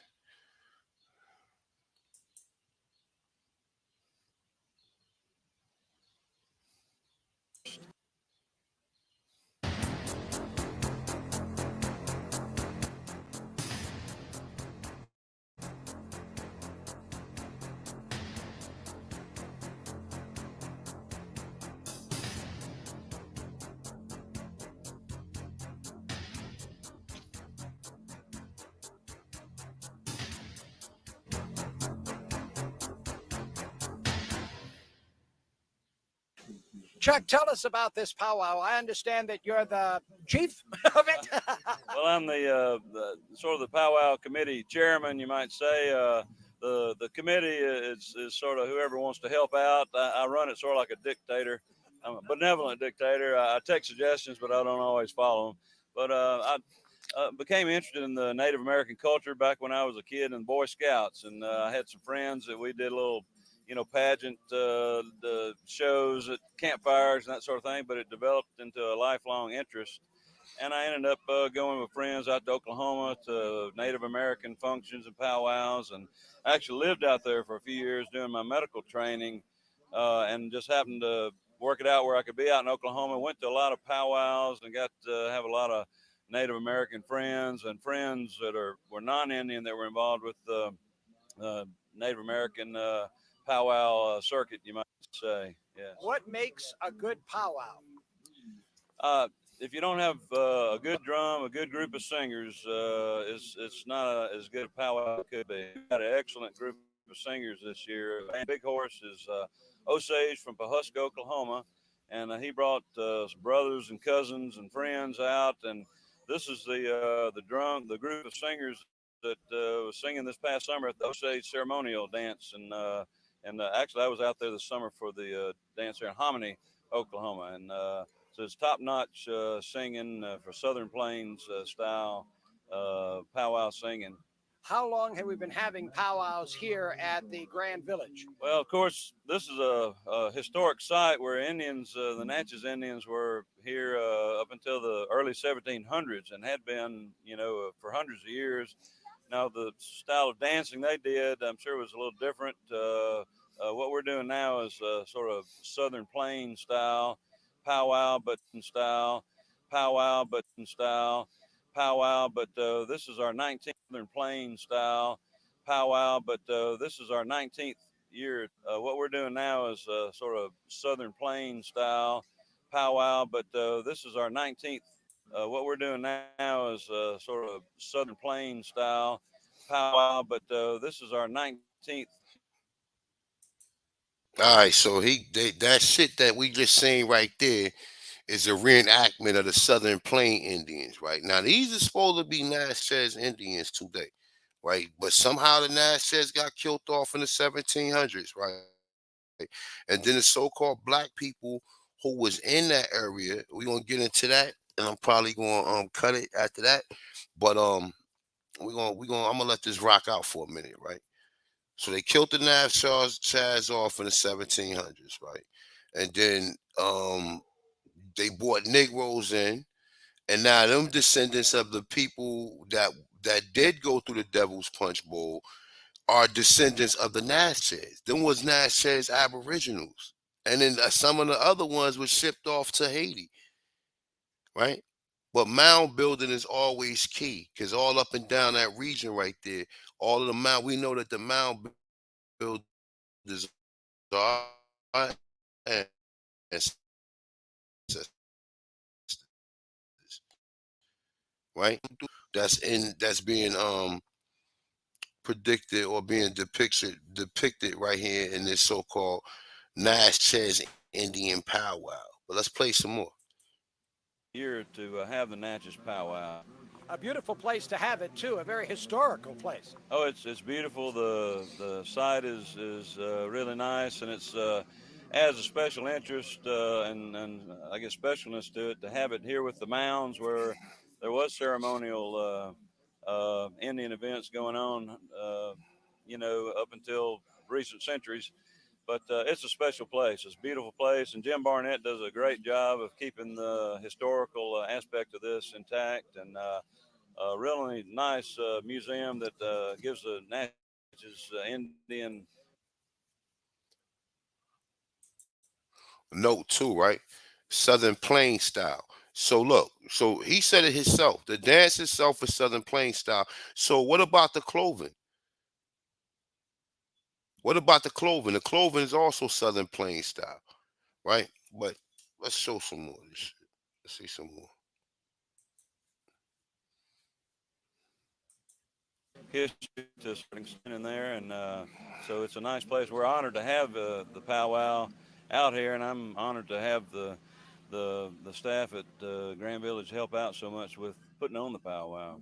Well, evidently, of course, they're doing dances today, and evidently they did a rain dance a couple of days ago because this is the best weather I've ever seen. Well, I always tell people I place an order ahead of time, and my order got filled. We've got beautiful weather. We've been really fortunate. For many years, we've only had to go inside for a few times. We've got an indoor site that we can go to as an alternative location, but we love it when we can stay outside and have nice weather. One other thing, you have a lot of vendors here, and I noticed they have a lot of Indian memorabilia and various bracelets and so forth. Right. We have different types of food. Some of it is Native American type food, fry bread and that sort of thing, hominy. But we have a lot of vendors, and we try to keep the traders selling Native American type things. Some of them cater to dancers, people involved with the powwow circuit, things that they might wear with dance clothes. But then there are people who sell tapes, books, art, and that sort of thing. But it's all a little bit of everything. It's also amazing the costumes that they are wearing. I mean, just the feathers alone have got to cost them a small fortune. Well, there's dancers that can put a lot of money in dance clothes, and some of these clothes are passed down from other family members that may have been in the family for a generation or so. It's a lot to putting a nice outfit together. Yes. Chuck, thank you very much for talking with us, and congratulations on the weather. Well, thank you. Appreciate it. Thank you.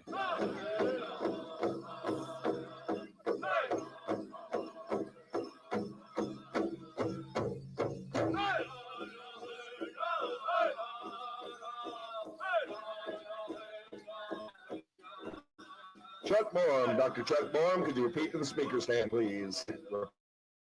The speaker. What you guys think about this right here? What you see? This is another, like I told you, we didn't went around, we didn't made some observations of who was the original people here, right? And then we done made some observations to who is not the original people here, right?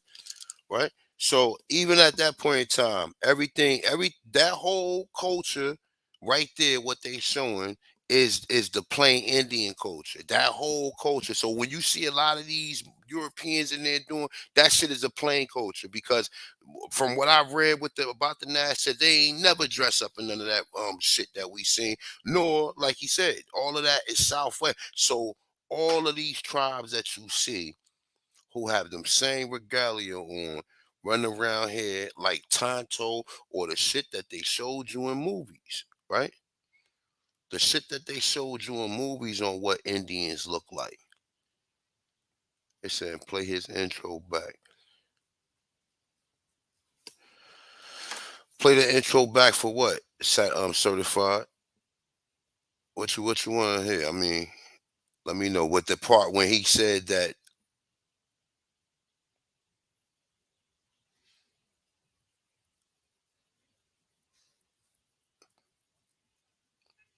What the part when he said that they got it from the plain Indians? Hold up.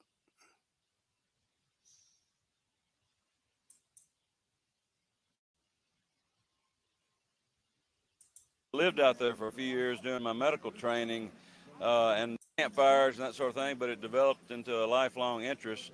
And I ended up going with friends out to Oklahoma to Native American functions and powwows. And I actually lived out there for a few years doing my medical training and just happened to work it out where I could be out in Oklahoma. Went to a lot of powwows and got to have a lot of Native American friends and friends that were non-Indian that were involved with Native American powwow circuit, you might say. Yes. What makes a good powwow? If you don't have a good drum, a good group of singers, it's not as good a powwow as it could be. And we've got an excellent group of singers this year. Van Big Horse is Osage from Pawhuska, Oklahoma, and he brought some brothers and cousins and friends out. And this is the group of singers that was singing this past summer at the Osage ceremonial dance. And actually, I was out there this summer for the dance here in Hominy, Oklahoma. And there's top-notch singing for Southern Plains style powwow singing. how long have we been having powwows here at the Grand Village? Well, of course, this is a You heard what he just said. He said Southern Plain singing. He said Southern Plain dancing. And we know that that regalia right there is Southern Plain. So every time you see, like even the Negro tribes do the same shit. They don't know about this shit. We know that we live in buildings and we had all this technology and there's a good possibility we've been wearing suits for I don't know how long we've probably been wearing clothes. But this ridiculous shit, how you gonna work? How you gonna work with that shit on? So you gonna run around here, farming or doing whatever your daily task was with all that shit on? Come on, man. Like I said, at the end of the day, man, we see they reclassify all of the original people, man. All of the original people from these tribes or from these nations, they've been reclassified, bro.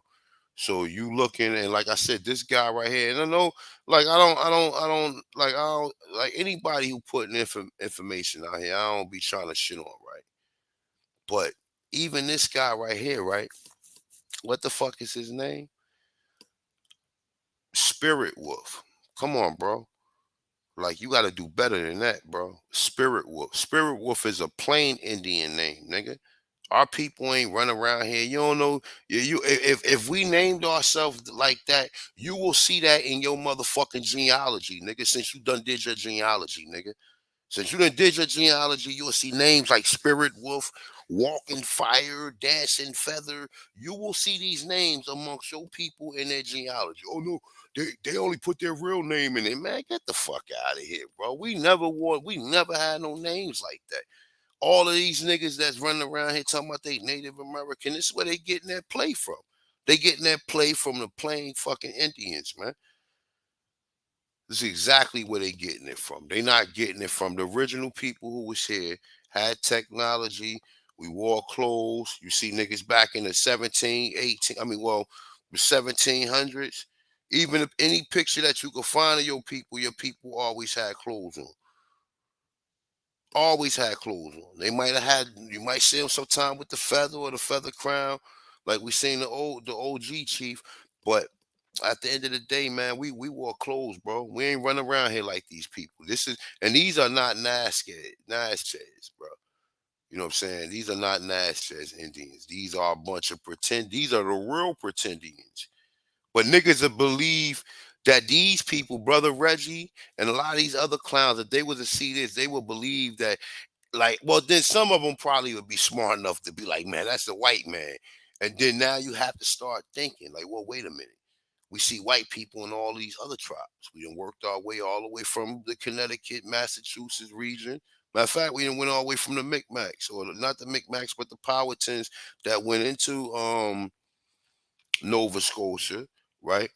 But however it go, when we start working our way down, we start seeing the mixtures. We start seeing Europeans in these tribes, and then we get shit like this from you know what I'm saying, Brother Arlene, right? Let me see where you at, Brother Arlene. You know, he shows you of these individuals, of people who want to be part of these tribes, man.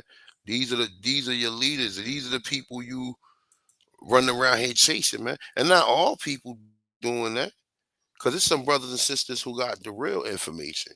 But most of these clowns are talking about, oh, my nation. And I'm not saying it's other people who got nations and they doing it right. But nigga like him, Spirit Wolf, are you serious?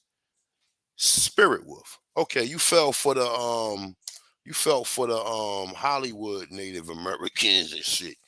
And I bet you go to one of them niggas ceremonies or powwows.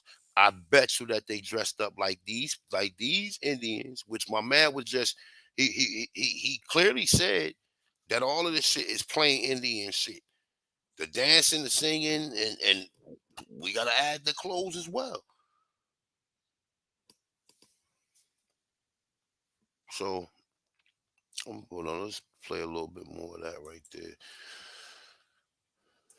a historic site where Indians, the Natchez Indians, were here up until the early 1700s and had been, for hundreds of years.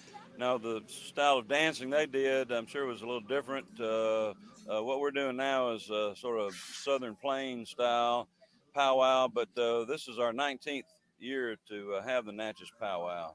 A beautiful place to have it too. A very historical place. Oh, it's beautiful. The site is really nice, and it's adds a special interest and I guess specialness to it to have it here with the mounds where there was ceremonial Indian events going on. So he said to have it at the mounds, right? So hold up. You guys heard it. He said they hold the powwows at the mounds, right? Right? They hold the powwows at the mounds. And we know exactly what the mounds is for. They get said sacred. We just read. Let me see. Let's go back.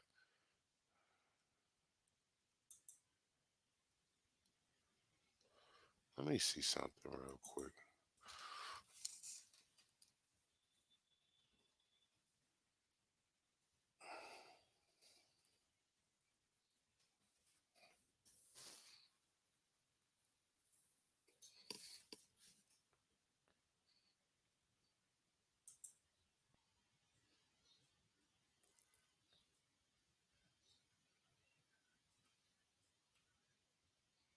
Hold on. I'm looking for something real quick because it's gonna give a depiction of what they was wearing.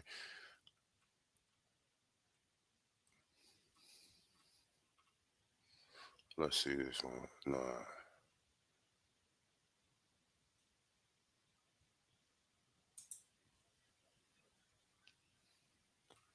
Well, it's the same one I was on. The last one they updated it because they were saying exactly what these people was wearing. Ain't another page neither. Nah, they was saying exactly what they said, that they wore the feather crown because they worship the sun. You know what I'm saying? And that's why I say this sounds much like the belief of Christianity. That's what that feather crown was for. That feather crown was basically to give notice of the sun when you see the feather crown. And see the other one I had, it had that the Natchez wore feather crowns or turbans and they wore clothes. I can't even find that one. And it was actually on this, it wasn't, they updated this shit over the last couple years. They updated it because they made some changes to it. But just know that right there, right? And we know that they are not these people right here. Uh, up until recent centuries. But it's a special place. It's a beautiful place, and Jim Barnett does a great job of keeping the history. These people are not responsible for mounds, and see everybody know it. We the only niggas who fight in this shit is these Pan Africans and other people who don't know. Like even like I said, you could do your genealogy. You could do your genealogy. That's only one step to it. These people then created a whole narrative to what your history was, and you might run around here like these niggas right here running around here with these feathers and shit on. Look Historical crazy. Aspect of the entire. See, right, this nigga look crazy, right? This is like some crazy shit right here. Like really. Like, and this is where most people get their history from. They don't know about this shit that we had to go further in and really research that we wasn't slaves here. You know what I'm saying? We didn't come here in no 1619. Europeans came here in 1618. They telling you 300,000 of them came here, but they quickly, pay niggas like Gates and pay all of these so-called black educators to put this fucking propaganda about us coming over here on a slave ship, despite the fact that the nigga who first made the fucking movie and the book got sued for plagiarism. So the shit was fake. Plagiarizing when you're stealing from somebody else, and the person who he stole the book from happened to be the book happened to be a fictional. He said a fictional novel. When you read Harold Corlander's The Africans, it is labeled as a fictional novel. It's not even real. And then they created this whole campaign.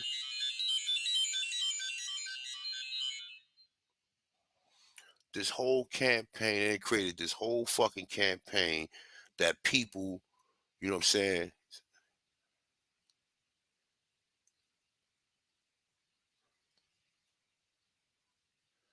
Yeah, it's a fact. Chief of the Punk Monkey, Robert Gray, was at an event.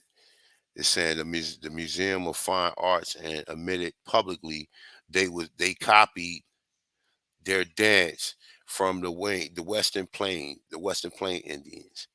You see what I'm saying? Like, look, he just said it. So they getting you getting your whole playbook from them. If you don't go back and do other research, this is going to stand right here. This is going to stand right here. And this is what people think we come from. No, we come from greatness. We come from, just like the Empress was saying, her ancestors owned buildings. How many of our ancestors had the same goddamn thing going on? If not buildings, at least they had resources and they had an establishment that was successful and something that was generating resources, so they can pretty much chill. Wasn't starving over here like these people telling you. They saying these people in Europe came here because they were starving. You don't never hear nothing about none of your ancestors had everything they need. The America provided it for us. You know. So look, Nice museum that gives Natchez Indian history to a certain extent in there, and so it's a nice place. We're honored to look have how this nigga the dancing right powwow here, y'all. out Look, here, look, and look, I'm honored to have look, look.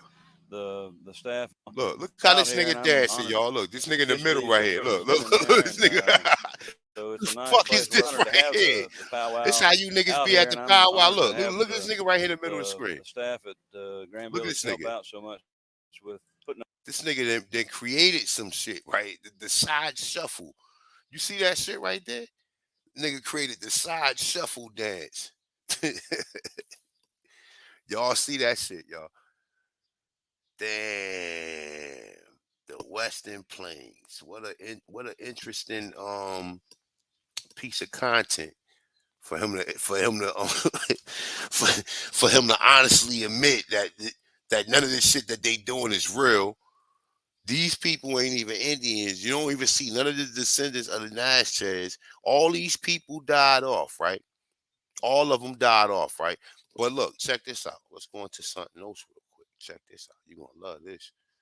So, all right, we got some images of people saying the Natchez, right? Now hold up. Let's see what this one is. Oh no, hold up. Look, this Natchez powwow. Look. Natchez powwow. Hmm.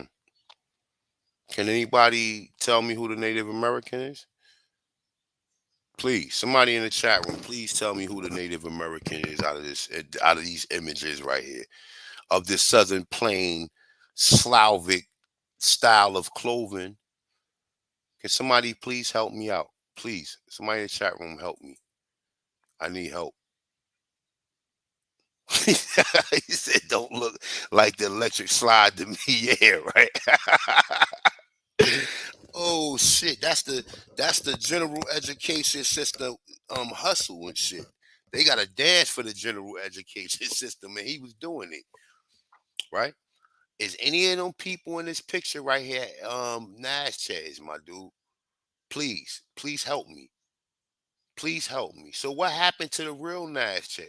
Along with them being absorbed amongst the Creek and the Cherokee, right? Because it gets clearly said, but how many of the Natchez are Washingtons as well, right? But I got one better for you, right? Check this out before we get into this. Hold up. There's a lot of shit going on up here, man. Some heavyweight shit. All right, look, check this out. Watch the mind control in this article. Let's go to the top. The Natchez Revolt of 1729. Now, I ain't trying to go through this whole article, but let's see. Let me see something. Exactly where I was at. I'm looking for the population.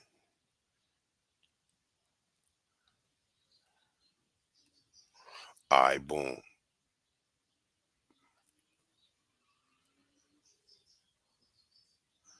All right, so look, I'm gonna read a little bit of shit right here. All right, so at the time of the French contact with the Natchez people, the late 17th century, the tribe, uniquely among major Native American tribes in the Southeast, was based on a complex chiefdom with a rigid class system. Members worship the sun. Look, members worship the sun as their own god. Okay, that's why I was saying Christianity, because they didn't stole that shit from here. But that's a whole nother story, right? It's saying, and the supreme chief was called the Great Sun. The succession of the to power was the matrilineal, in that the Great Sun was always the son of a royal female chief. Okay, let that one marinate for the ladies, right? The Natchez lived in at least 6 villages in the vicinity of the Natchez Bluff. One estimate put the population of Natchez Nation at 3,000 in the year 1700. Right now, how the fuck? So they counted each Natchez and just lined everybody up and counted each Natchez. But you know what? When I was telling you what the chief was being carried on, look, it was something like this.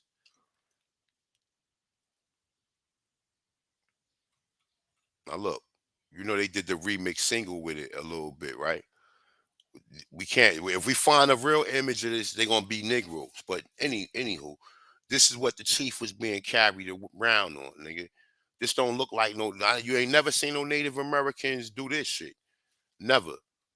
Okay, you ain't never seen no Native Americans do that. Like this nigga, the Pope. Look, like how they carry the Pope around, right? They carrying the chief, the great son around like he the Pope, right? With the feather crown on, right? Which we see the Pope. The Pope got something similar to a fucking feather crown on his head, right? They just made another.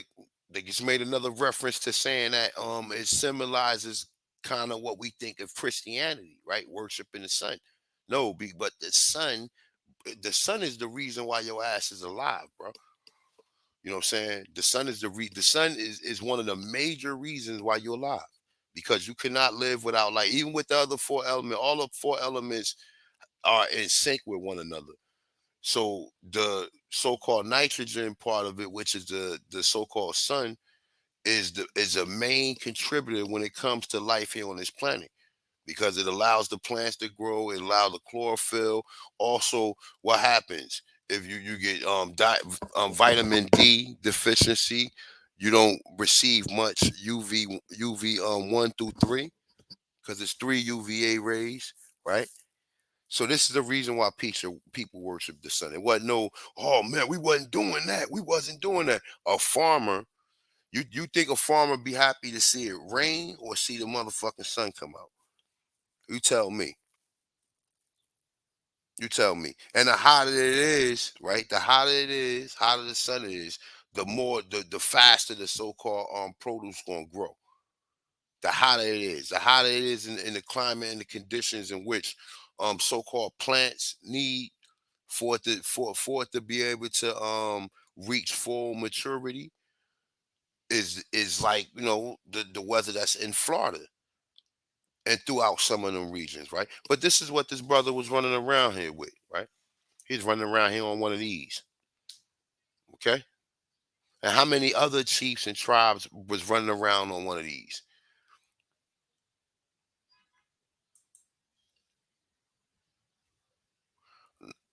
Nah, hey, you know what, Tom Jones? Nah, my PayPal account is kind of something going on with it. So nah, I got the Cash App up there though. And like I said, if anybody would like to donate towards the channel, but nah, I ain't got my PayPal account. It's kind of something's going on with it. But however it go, right? Y'all see what this brother was rolling around here with, right? On one of these. And it's just a depiction of it. This shit might have been gold with cushion, with fucking, all types of shit, man. This is just their depiction of it. And actually, you know what?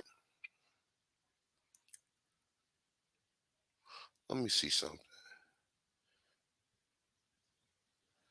Right here. Let me see something real quick.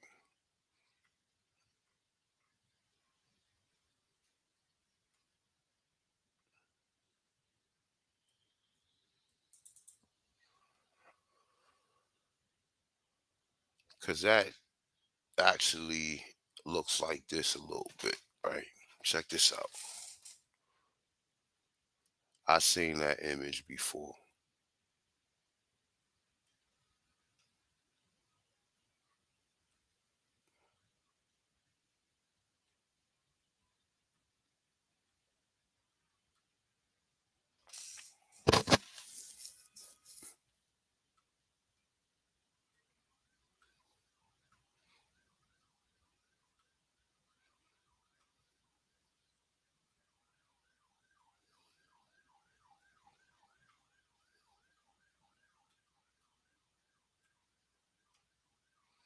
Just give me 1 second. I want to show y'all that image right here.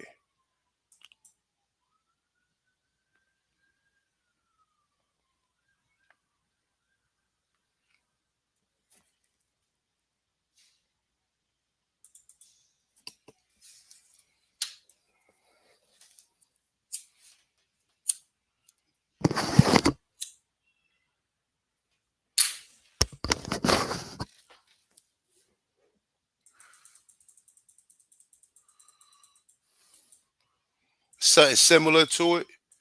I mean, you know what? I blew it up. The picture is not as clear as it should be. But that's what they said Montezuma was running around here with. The same thing we see that the Natchez was running around with. You know what I'm saying? Um, but this one right here is clear. The other one is clearer, right? That's just some type of primitive depiction of what they said. That this man, this shit might have been gold.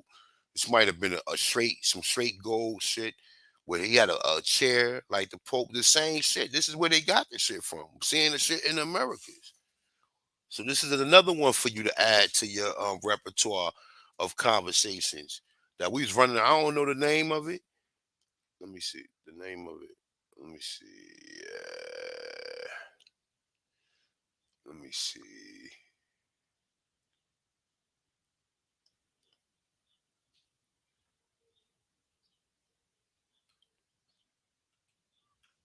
I think it's down here. Hold on. I don't know the fucking name of it. Let me see.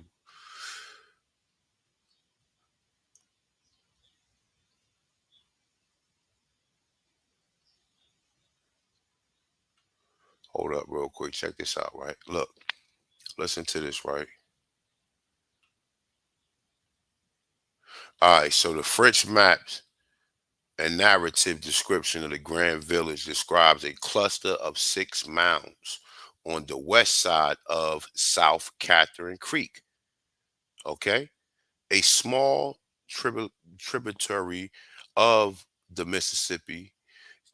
Chief Greatson lived in a house at the top of one of the mounds, while the tattooed serpent house stood adjacent to the plaza. So they had a plaza too, huh? We already touched on what these fucking plazas was about, right? So this man lived on a house on top of a mound. This is what they saying. I'm not saying none of this. And like I said, even some things in this article not right and exact, we still can kind of like, we still can kind of understand that, right? So look, so the tattooed serpent house stood adjacent to a plaza amid on a mound group. 2 mounds served as platforms for buildings that the French referred to as temples. So hold up, here we go again, right? Now, when I presented the shit by Arnoldus Montanez, what the fuck did it say? What did it say? It said we had plot. Matter of fact, you know what? And this is what I'm saying. This is how you can cross reference, because when you research and you find this shit time and time and time and time and time again, you find it, right? But yet, let's see something real quick. Let's cross reference that real quick.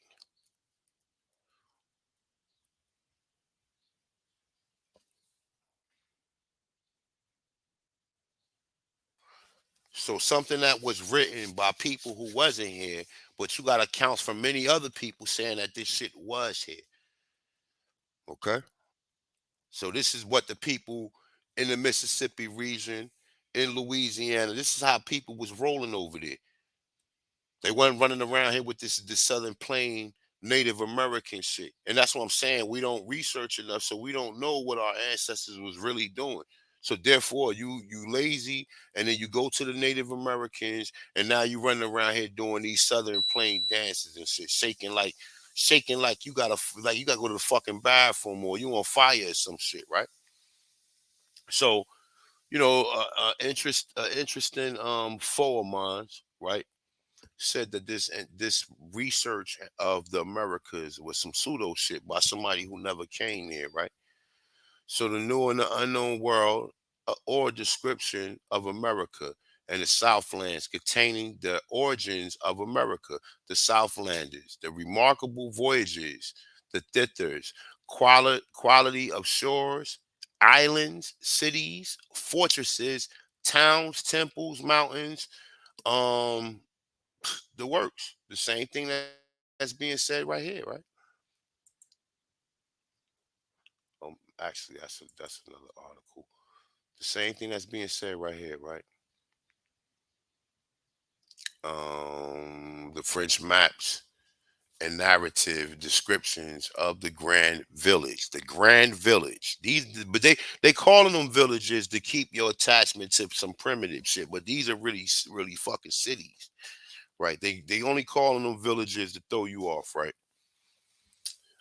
Describe a cluster of 6 mounds on the west side of St. Catherine Creek, a small tributary of the Mississippi. The chief great son lived in a house on top of one of the mounds, while Tattoo Serpent House Hood stood adjacent to a plaza amid the mound group. 2 mounds served as a platform for buildings, okay? That now these are pyramids, nigga. These are pyramids. 2 platforms for buildings. Right now, he's just not saying them. He calling them temples. What's the other word for a pyramid? A fucking temple.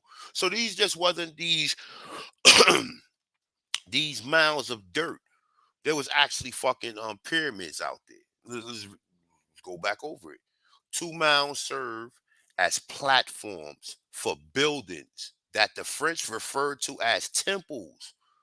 One designated old and the other new.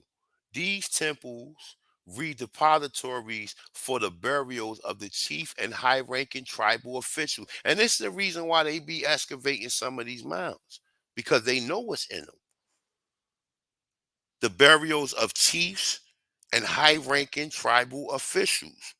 The plaza of the new temple were the scene of an elaborate funeral ceremony that the French witnessed for an unknown female chief in 1704, and the tattoo serpent in 1725. To the horror of the European witness, the funeral event included, now they saying human sacrifices, victims of strangulations intended to accompany the dead chiefs in the afterworld. Now look, you have to take this shit with a grain of salt. We see sacrifices in among the Mayans and some of these other but that's here nor there, right? We also hear about sacrifices among the so-called Yamasee, but which is the Temako. And I'm not saying that this didn't happen, but along my research, I keep finding this shit. We just went over the Temako in South Carolina. And the individual that was referencing that, she was saying that they had human sacrifices. And now I'm not saying that they did or they didn't. I'm just saying that when you run across this stuff, this is consistently implemented in a lot of the resources and research material that I gathered, right? But nonetheless, though, let's continue. All right, let me see something. It's saying like numerous other indigenous groups in the Southeast, the Natchez had a matrilineal society divided into monieties or halves of a social group based on a female kinship, right? It's saying further subdivided into lineage, clans, families, etc. Okay. Let's go down. Among the Natchez marriage partners was drawn from opposite monieties. Women control family farms. Now look, women control family farms, and the men marry into the female lineage. Principal crops was corn, beans, and squash, supplemented by wild and semi-domestic grains. Look, semi and domestic grains, nigga. That's rice, nigga. Look, look, look, that's rice, nigga. When they talk about grains, they talk about rice. And remember, grains is also flour and shit like that, and cornmeal, right? Fruits, nuts, etc. Look, it says armed with bows and arrow and guns. Now look, he's saying guns acquired through the trade. Get the fuck out of here, man. Nonetheless, though, but look, fish was an abundant in the Mississippi River and numerous lakes and streams throughout the region. Okay, just just some food for thought, right? So check this out, right? Matter of fact, you know what? Hold on, let me see something real quick. All right.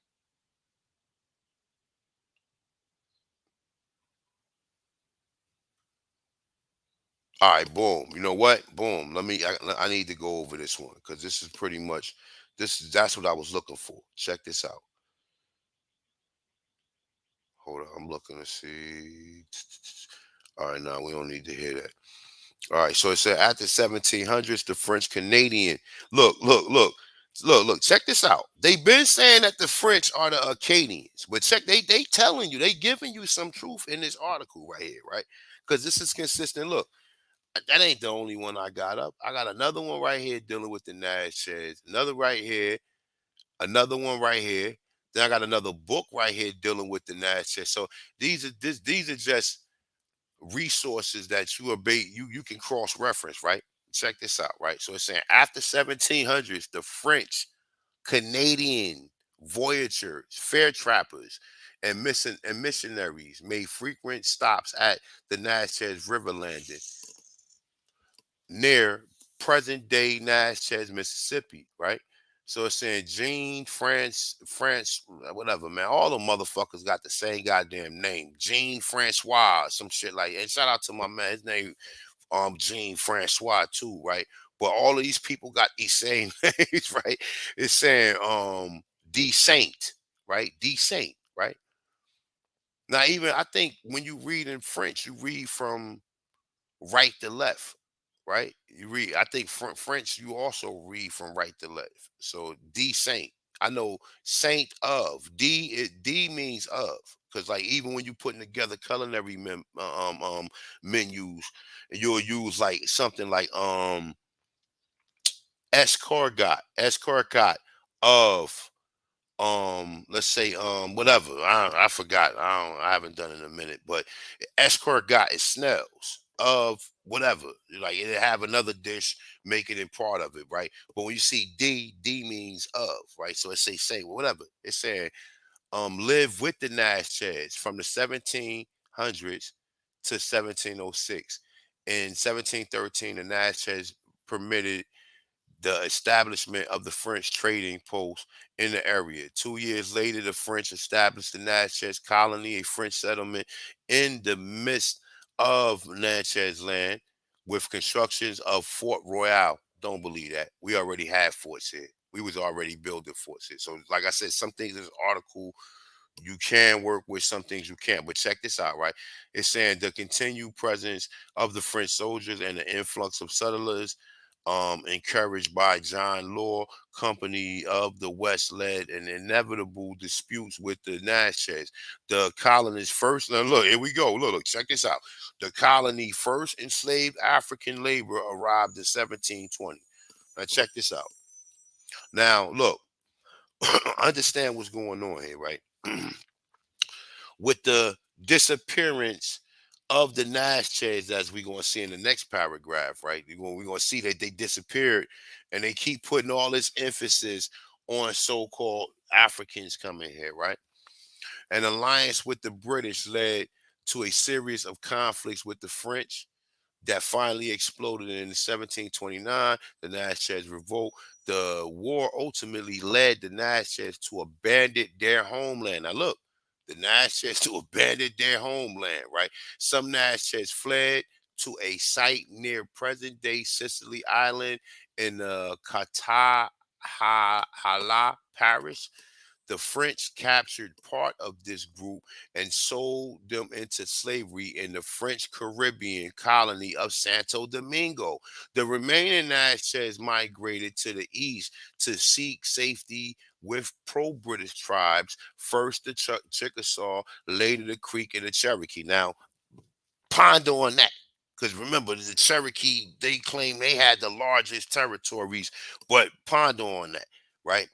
The Natchez descendants living among the Muskogee Creek Cherokee nations moved into Oklahoma areas when their host nations were removed between 1830. Now look, 1830, they got that number again. Something is very interesting about 1830 because that's the so-called name of the so-called Carter G. Woodson slave manual or black slave owners, right?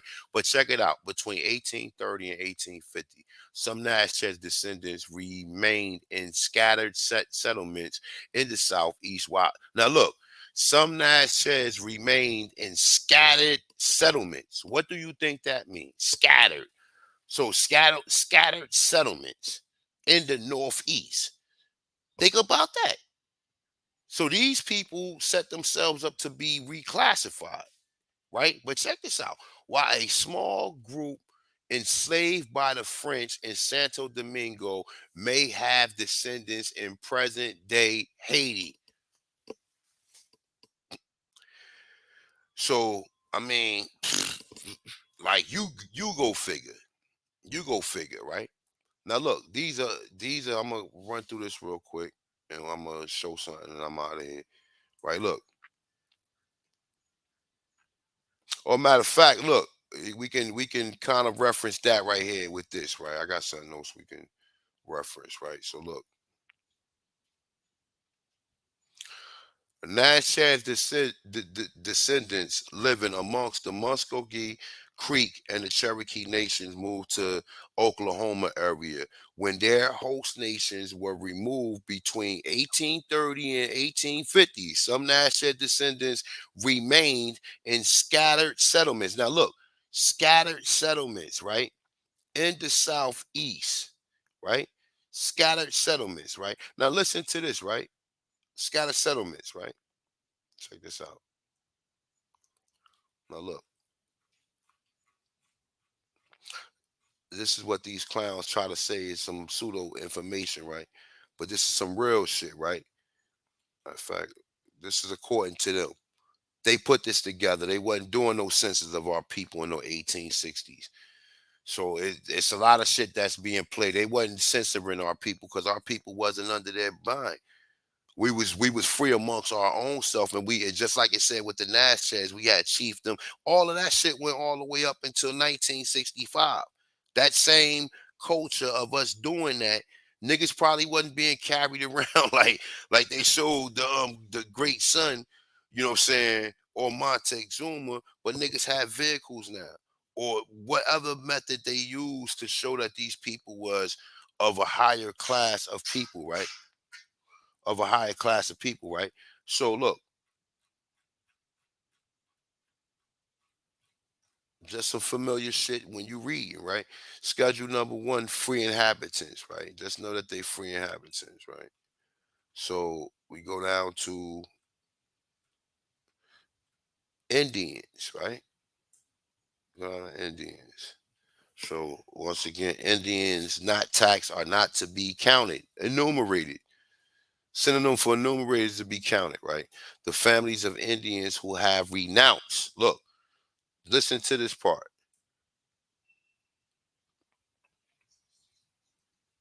The families of Indians who have renounced their tribal rule, right? They become what? Scattered. They remain scattered settlements in the southeast, right? So that them scattered settlements, them people renounce their tribal rule, right? the families of Indians who have renounced their tribal rule, right? And like I said, later, and who have under state or territory law exercised the rights of citizens. Later on, this is what it became. Later on, this document is to make you think that it was in the 1860s, but no, this is now. They're trying to make you think that this is the narrative that was going on. These people are lying.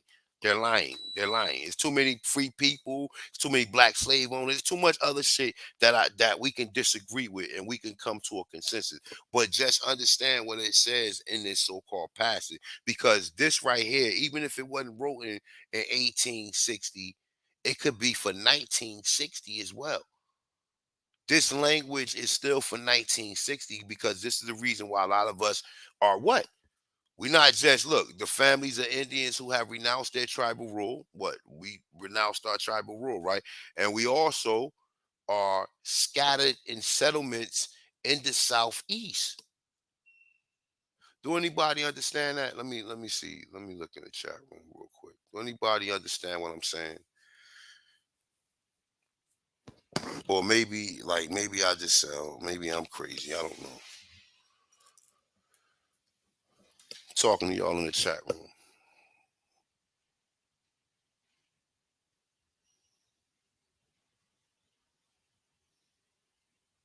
No comments? Okay, let's continue then.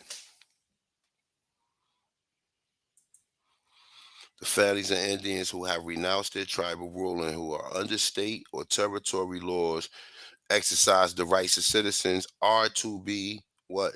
Counted on their so-called, under their jurisdiction, right? Because if you'll be enumerated, that means you their property. You only count what you own, right? In all such cases, right?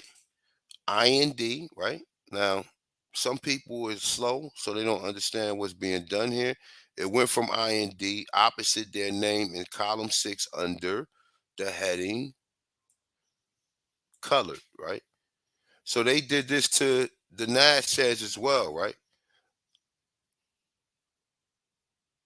They did that to the Natchez as well, right? So, all right. So let's go here real quick, and I'm gonna show one more video, and I'm out of here.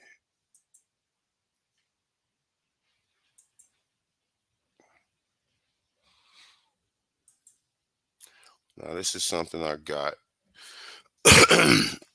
from AAREG,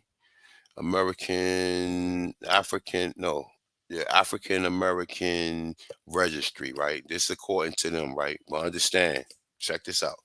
Remember, the Natchez somehow disappeared. They were scattered. They were scattered in settlements along the southeast, right? So here we go. Check this out. So it's about the Devil's Punch Bowl. The Devil's Punch Bowl episode is remembered on this date of 1865, right? 1865. Now listen to what they're saying. Listen to what they're saying. Check this out. In 1865, this post, and I'm starting to think, right? I'm starting to think that they're writing shit around that timeline, but a lot of this shit is actually in the early 1900s or around the time when all this other shit start going on. Because they wasn't doing this shit that they're saying. They wasn't doing that. Remember that there's thousands of black slave owners in Louisiana. Thousands in the 1800s. Thousands of them. There's fucking 13 fucking pages of them. There's thousands of them. Okay? So remember that, right? So just whatever it said a post-American Civil War episode in Black history, right, occurred in Natchez, Adams County, Mississippi, right? It says, as black slaves made their way to freedom, the town of Natchez quickly went from a population of 10,000 to nearly 100,000 people, right? To deal with the population influx of recent freemen, a concentration camp was established. Now look, a concentration camp was established by Union soldiers to eradicate the slaves essentially. Don Este, former director of the Natchez City Cemetery, said, so they decided to build an encampment for him at the Devil's Punch Bowl, which they walled off and wouldn't let him out. Right? So this is what they saying, right? These are the Natchez descendants right here, some of them, right? The camp was called the Devil's Punch Bowl because of how the area was shaped. The camp was at the bottom of a hollow pit with trees on the bluff above. Now remember, bluff, Natchez Bluff, right? That's what they said. Look, check this out. That was something key. They talked about Natchez Bluff, that where these people was living at. Let me see if I can find it real quick. I think it's up here. If it's not there, it should be here. Let me see.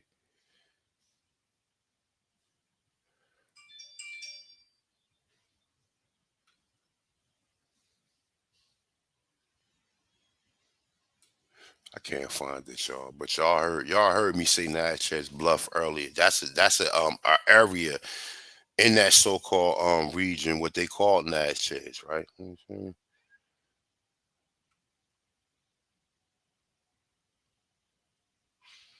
Nah, I can't find it. Fuck it. Let's go back. All right, so look. All right, so it's the bottom of a hollow pit with trees on the bluff above. The women and children were locked behind the concrete walls of the camps and left to die from starvation. Many also died from smallpox disease. Let that one go over your head. Over 20,000 freed slaves were killed inside the American concentration camp in 1 year. Black men were recaptured by the Union. Now, look, listen to this shit. Remember, a lot of these people, they talk about the Knights of the Golden Circle. Okay. But it said over 20,000 free slaves. Remember, there's 13 pages of black slave owners, just to let you know. Okay. But they said that this did actually happen, right?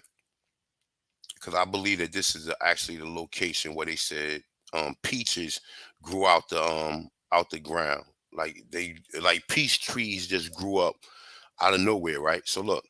So 20,000 slaves were killed inside the American concentration camp in 1 year. Black men were recaptured by the Union troops and forced back into hard labor. Listen to that. Now look, they was captured by the concentration camps and forced into hard labor. So this is where you see the time in Louisiana where they got Negroes locked up with them fucking suits on. This is what they talking about. When you see them images of Negroes locked up, they said what?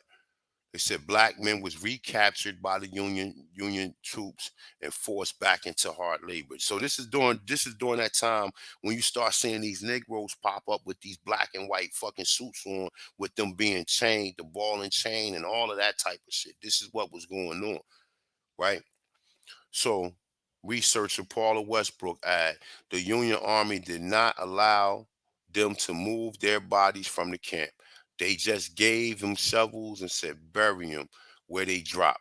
Today's the bluff. Now, you're talking about bluff again. Today, the bluff are known for the wild peach grooves.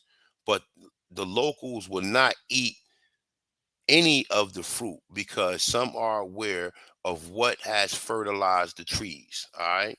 Just saying, y'all. Okay. Just saying, y'all. Right.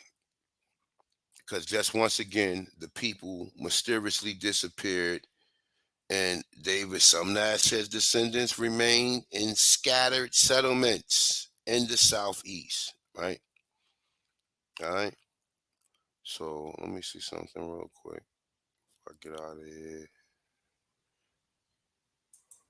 So let's see if we can find some Negro Natchez. Let's see. Look, they always give you these depictions right here, right? Look. See this guy right here? Look. This is how they was living. They just said them niggas had this nigga. They had buildings and temples, and this nigga lived on top of a mound, nigga, and had plazas and shit, nigga. Like, so where does this shit you seeing on the screen fit in what we just heard?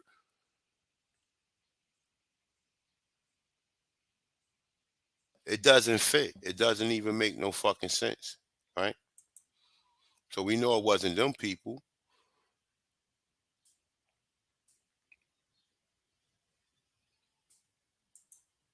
We know it ain't them right here. These niggas look like this is Halloween and shit. You don't see no images of Negroes. None. This is actually an image I got on a thumbnail of one of my joints. This is what they saying it looked it like, right? Look, right? This ain't what it really looked it like. Them places was immaculate, man.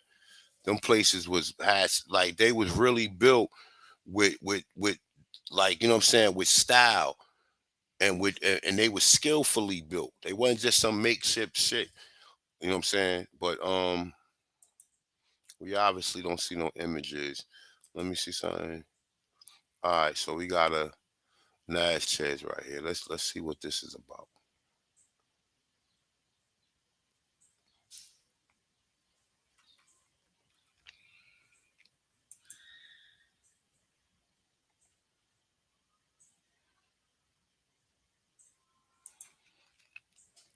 I guess this is what Natchez look like today, right? Let's go back. This wasn't what I was looking for.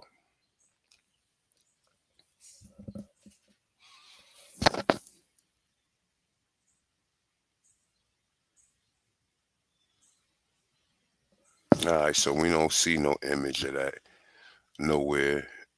No image of no Negroes, right? Because they get said that the people who was among them went with the Creek, the Cherokee, the Chickasaw, right? Just ironic that they went with the so-called 5 civilized tribes in Oklahoma. Then to find out in Oklahoma, you got some Negroes with money that's called the Ogamichi and the Muskogee. Like, so none of this shit add up. It only add up according to their narrative and the people who believe it. Let me see. I have one more piece I wanted to go to, and I'm out of here. So,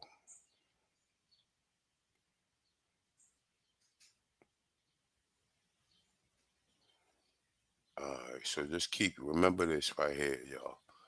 Remember what he said. Known the powwow. Well, evidently, of course, they're doing dances today, and evidently they did a rain dance a couple of days ago because this is the best weather I've ever seen. Well, I always tell people I place an order ahead of time, and my order got filled. We've got beautiful weather. We've been really fortunate for many years. We've only been inside for a few times. We've got an indoor site in location, but we love it when we can stay outside and have nice weather. Another thing, you have a lot of vendors here, and I noticed they have a lot of Indian memorabilia and various bracelets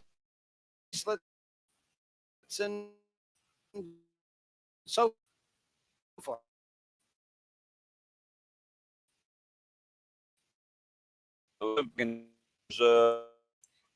Fried bread is cornbread, right? It's baked, but it's also fried, like, to a certain extent, right? But it's what these people working with right here, man. These people creating this shit off of what they seen. So, you know, just for future references, you know that all of the so-called, all these tribes and some of these individuals out here who promote this information, they getting all of their culture from the people who are the plain Indians. All of them, you go to these powwow, they all doing the same shit. All of them, they all doing the same shit. You go to Shinnecock, yeah, you see some Negroes in there or whatever, and they not dressed up like these ridiculous looking people. But you would assume that they the real Indians and the Negroes is just, oh no, they just some, because they doing what we always done. We ain't never run around here with none of that shit on. Native American motherfucker coming from royalty, nigga being carried around by men, you know what I'm saying? He being carried around. Like, this nigga live on top of a mound. He have a house on top of a mound, nigga. So you just visualize that shit, man. Multiple mounds, plazas, All types of shit is going on. Trading posts, right? Type things. Some of them cater to dancers, people involved with the powwow circuit, things that they might wear with dance clothes. But then there are people who sell tapes, books, art, and that sort of thing. But it's all a little bit of everything. It's also amazing the Look how costumes he that dance. they are Look. wearing. I mean, just the feathers alone have got to cost them a small fortune. Well, there's dancers that can put a lot of money in dance clothes, and some of these clothes are passed down from other family members that may have been in the family for a generation or so. It's a lot to putting a nice outfit together. Yes. Chuck, thank you very much for talking with us, and congratulations on the weather. Well, thank you. Appreciate it. You see how they rolling, right? So let's go to some different. Let's go to some real Indians that niggas think came from Africa, along with these other ridiculous stories that we heard, right?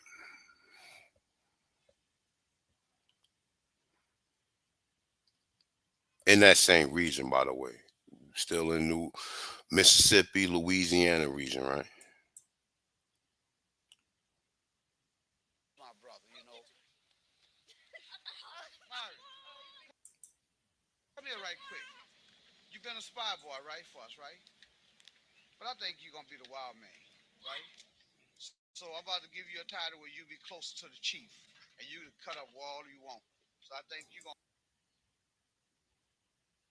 Go for Grubhub. You hungry?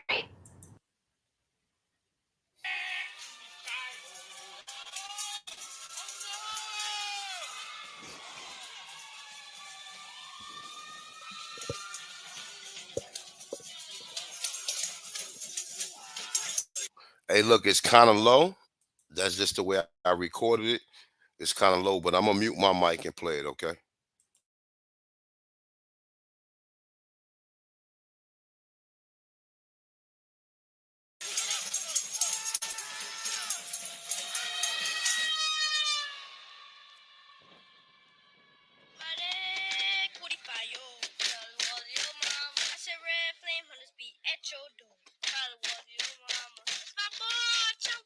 Mardi Gras Indians, the Red Flame Hunters.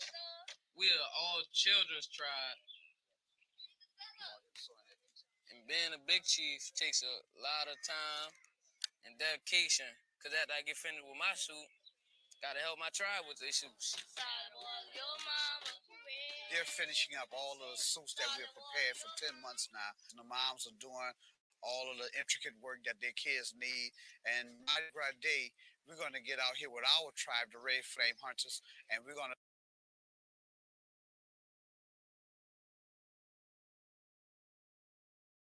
for the city of New Orleans. Yeah, let's go. I'm big chief. We decided. Let's hold on real quick. I'm gonna drop the link. And if you heard them singing in the back, right? That ain't no Native American shit. Like, you know what I'm saying? You heard them singing, them little brothers singing and shit. You gonna hear 'em when they do the when they had a little powwow or their carnival, because that's what a carnival is, right? Is exactly what goes on with Mardi Gras, right? So they got a link right there, Chief. Put it in again.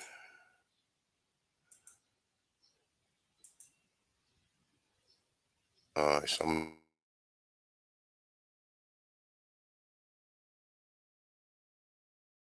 Decided that we need to do something to start curbing some of the crime. So many black young boys, almost at 300 a year, were getting killed on the streets of New Orleans.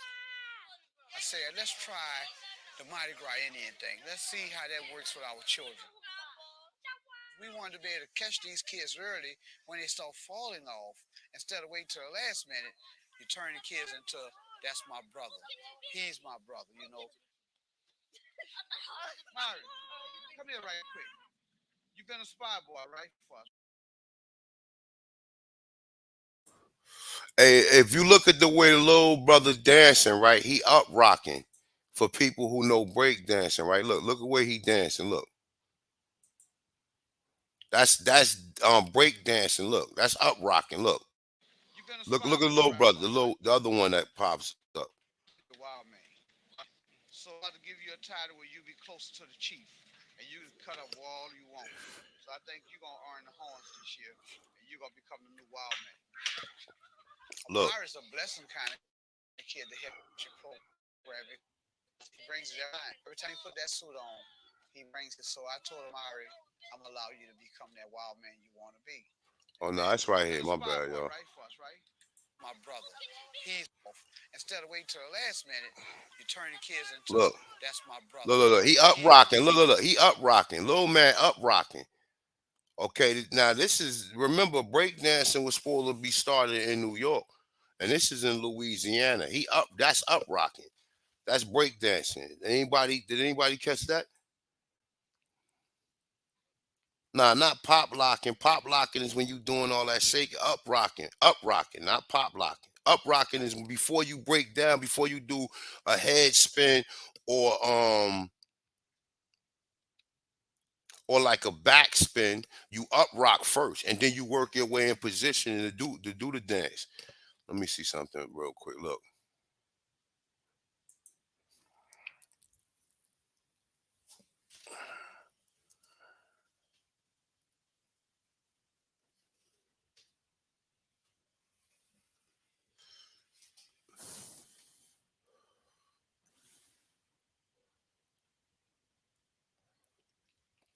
Now look, this is a crack right here. I mean, let's see if it's some more up rocking and shit.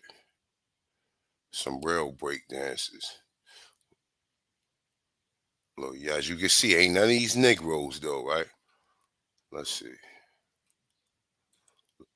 All right, so this one right here. Look at this one.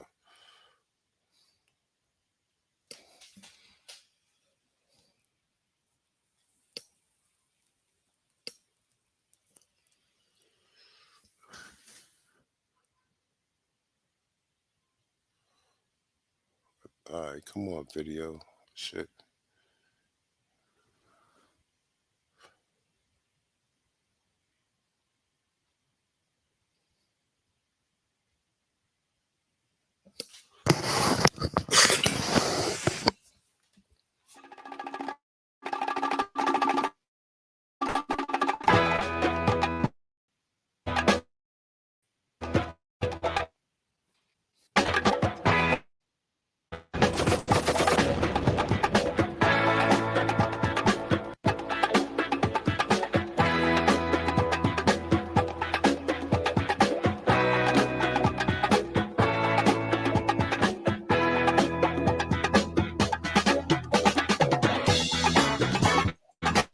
Now look, that's up rocking, right?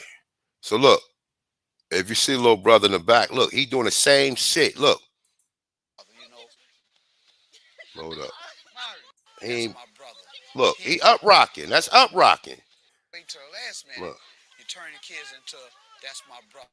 He's my brother, you know. Look what he doing. That's the same thing breakers used to do. It's up rocking your face, and then that's how they used to battle when they was a b-boy, right? But as you can see, it's the same fucking dance right here. And that's in Louisiana. And that's to show you that we got the same culture, we got the same frequency, we have the same rhythm amongst all of us. You know, some of us don't have a rhythm, but we damn sure ain't doing the general education system shuffle like you seen that so-called motherfucking this guy. It's some funny shit.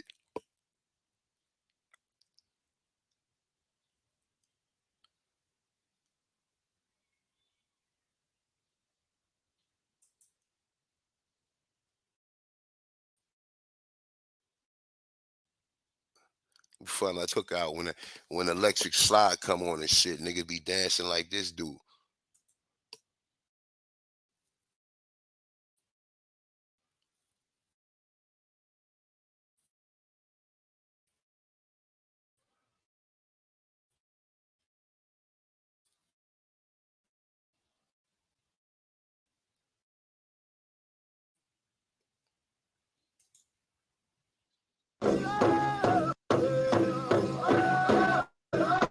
Look.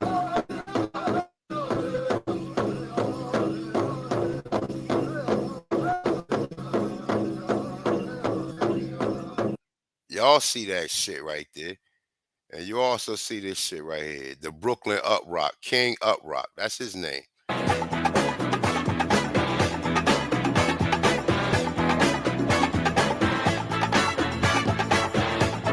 They done kind of Latinized it a little bit, but as you can see, Lil Bro probably don't know what breakdancing is, and he doing it. My brother, you know. Mari, come here right quick. Look, he up rocking. Right for us, right? Let's watch it. Let's watch the rest of it. I'm gonna end it. So I'm about to give you a Let me see the Chief come on here real quick. And you can cut up all you want. So I think you're gonna Chief, I put the link in the chat, bro. Amari's a blessing kind of kid to have with your program because he brings it every time. Every time he put that suit on, he brings it. So I told Amari, I'm gonna allow you to become that wild man you want to be.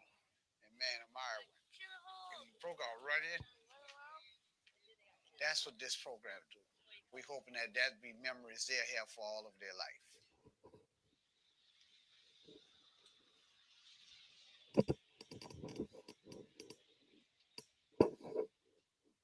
Feathers and marabou and all this fluffy stuff, when the water hit it, it destroys it. But if you look at that weather, it don't look good. No brainer, no Indian is gonna go out there unless he's wearing a 4-year-old suit. Go home now. Let me tell y'all something. Go home now, baby, because we gonna party. I took off for work. We love you. I stayed up late. We love you for that. I'm going to sleep with the needle in my hand. My little boy's coming out today. We love you for all that. We didn't say he wasn't coming out. We said you sick. You go home. You hear the way they talking? That's Natchez language right there. You know what I'm saying? I mean, you hear the way they talking. You hear it. They got songs and like they still got their culture, but they done been cheated and lied to, saying that they're Africans, man. And these people know deep down in their soul who they are. You know what I'm saying? You think people gonna go through all this shit right here to be out here faking moves? Nah, people ain't gonna be dedicated like that for a cause that they ain't really connected to.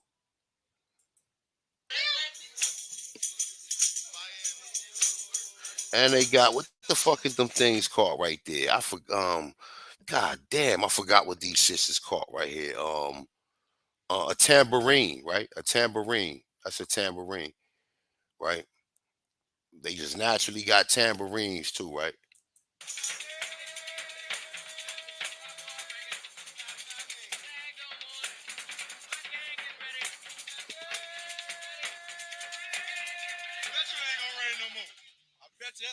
Yo, we trying to stop the rain. We trying to stop the rain. The rain scared. That's the no rain dance. Get it fired up and pumped up and shut the rain down. Shut it down.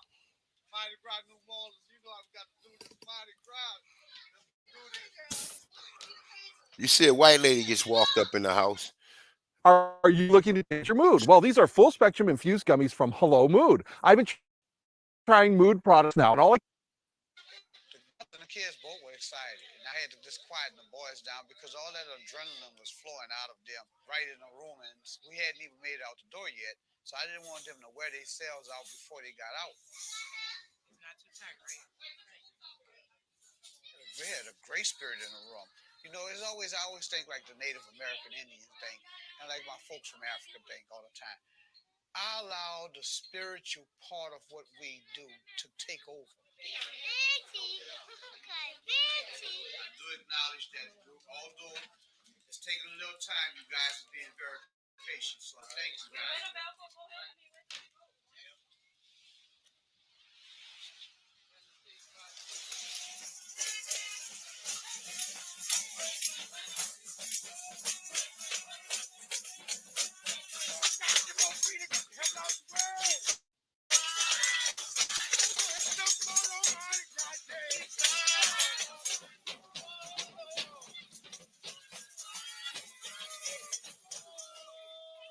Think about it. It's raining, drizzling. Water and feathers don't go together. Last year it rained and drizzled, and it rained so much that we didn't get out. So 2 years in a row, I could not disappoint my boys. We put them in the U-Haul, brought them out.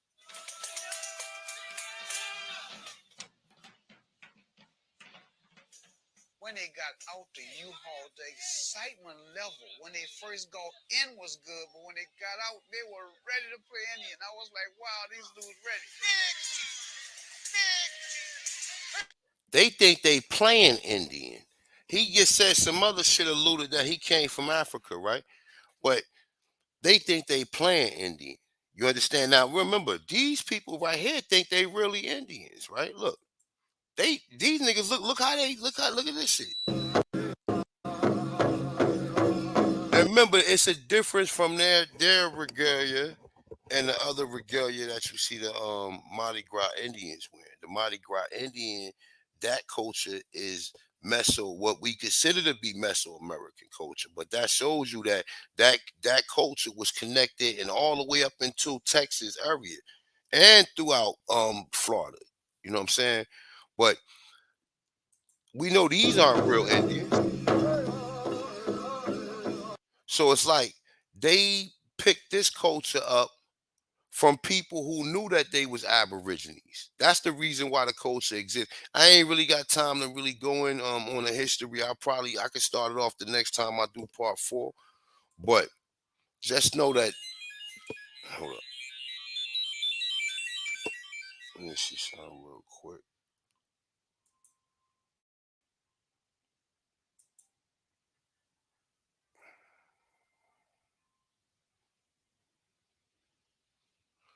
You.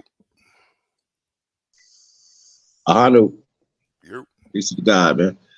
How you feeling? Mm-hmm. Hey, man, I'm chilling, man. You already know it. Hey, I gotta say, man, I was watching your interaction on Garfield last night, man. You was in rare form. You know what I'm saying? Like a guy supposed to be dropping info, roasting them fools at the same time. So salute. As pertains to Garfield, I don't think he gonna debate. He know he's not equipped. He know he has no information that he should not be getting in any debate format while he's learning.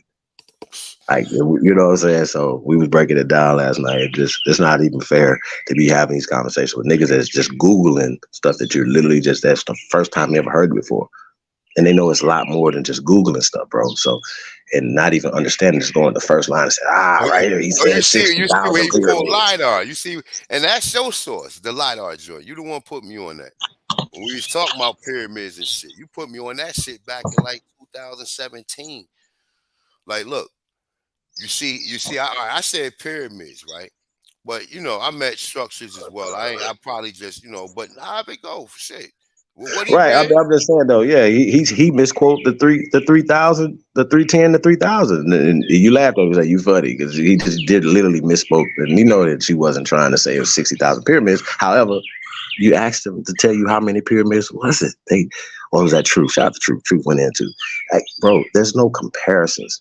But I gotta address some of the things that people are saying, as far as how these guys are just they are not. Now you were questioning what do they have in comparisons. You see what I'm saying? Like, you was just speaking, you was teaching, you wasn't debating. You see the difference there? You was telling them what they don't have there. You have 310 pyramids. We have thousands here.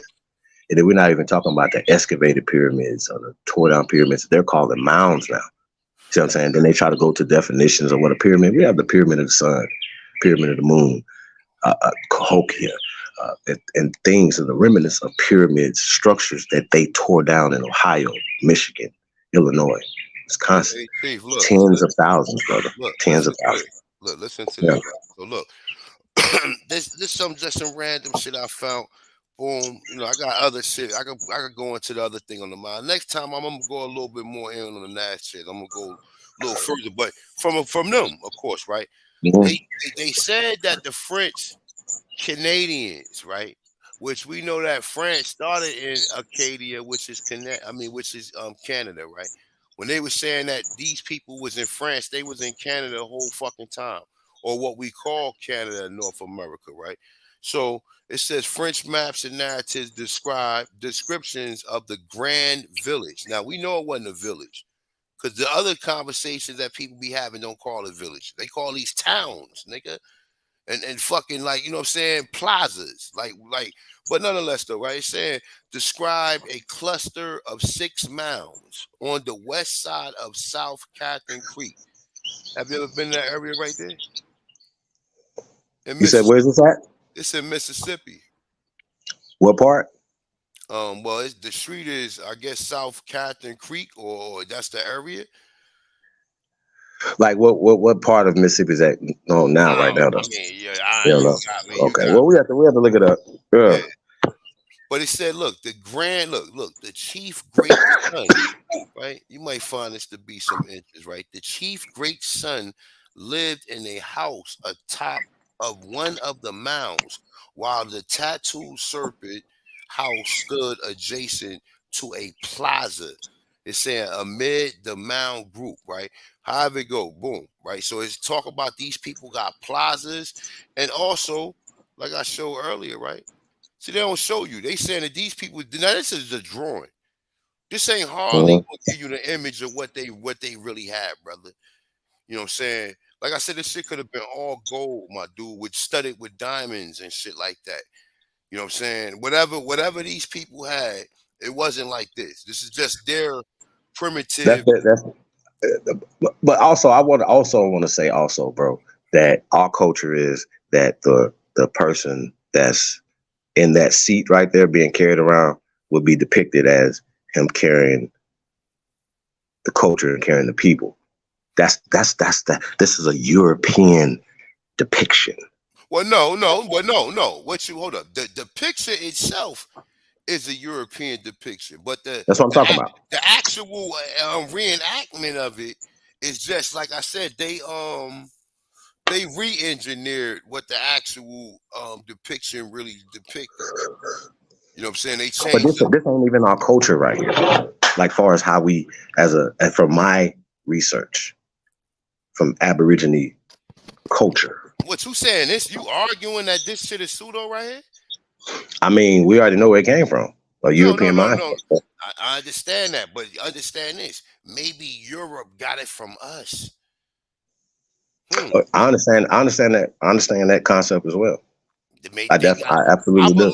I believe from like some of the shit that I'm hearing, and then how they like even in the image right here of Montezuma, they carrying him in some shit. Look, I got you. They carrying this nigga. This nigga ain't no horses or nothing. They carry when he sit down.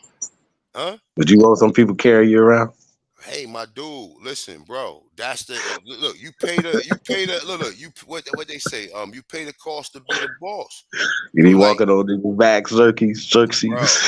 This is how the hierarchy was getting down, brother. It was a reason. It was a reason why the chief is the chief.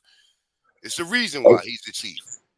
You know what? I do want to address the Mardi Gras thing real fast too, before I forget, bro.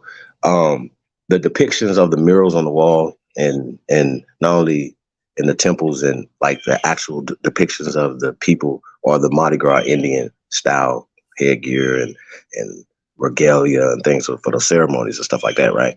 As well as the instruments and the culture. We're talking about the culture. Then we have things that cross-reference that these are Negroes. But with the LiDAR that started coming out about 2014, it not only linked Georgia, Alabama, Florida, what is called Florida, Mississippi, to Mexico, Central and South America with science, that these bones in the ground are Negroes that are still here today. That's how this works. And then now we add the linguistics to it and all the other ologies to prove the bear witness of what this is, who we are. And now we have people who their only job is to refute it, not provide any evidence for us to have to refute. Right? And I think that's really interesting. That's why I said there's no debating anymore for us to debate with these guys. You see what I'm saying? It's really not. And I absolutely don't see Garfield, A. Reed. And, it was something that he said. I wish I could have been there to ask him the question. Well, Garfield, are you an Arawak or Kalinago, or do you have any Arawak or any indigenous ancestry to the Caribbean islands. Now, here's what he has to do. He has to be careful how he does this because Garfield A. Reed has showed us his genealogy. Garfield A. Reed cannot show you any connection to Africa in his own genealogy. Okay, I think he got to like the 1700s, right? Now follow. This is what him and Reggie and these guys have done. They follow their genealogy as far as they can go back, and then they'll take a DNA test to connect them to any pseudo ass shit in Africa. They know this, and we go, bro. This is the dumbest shit I've ever seen in my life, y'all. And so they want you to do the same thing. They want you to show their family tree, right? And people have shown their family tree, and nothing comes from that because they're only going to say that your people still came from Africa. You could show them sacred burial grounds on your family land. It's been in your family for hundreds of years, documented. You could show them oral traditions. You could show them legal government documents. We could show them definitions, and these fools still, we could show them artifacts that's in the ground of Negroes here, and they still, let's say, but no, that's not real. That the Native Americans was here first. That's not true. And we got to stop that conversation from happening. Native American is a social construct that was created in 1975. Now, there's super easy ways to just dispel this rumor. Okay, Native Americans never owned land here. Where? Show us. Where's it at?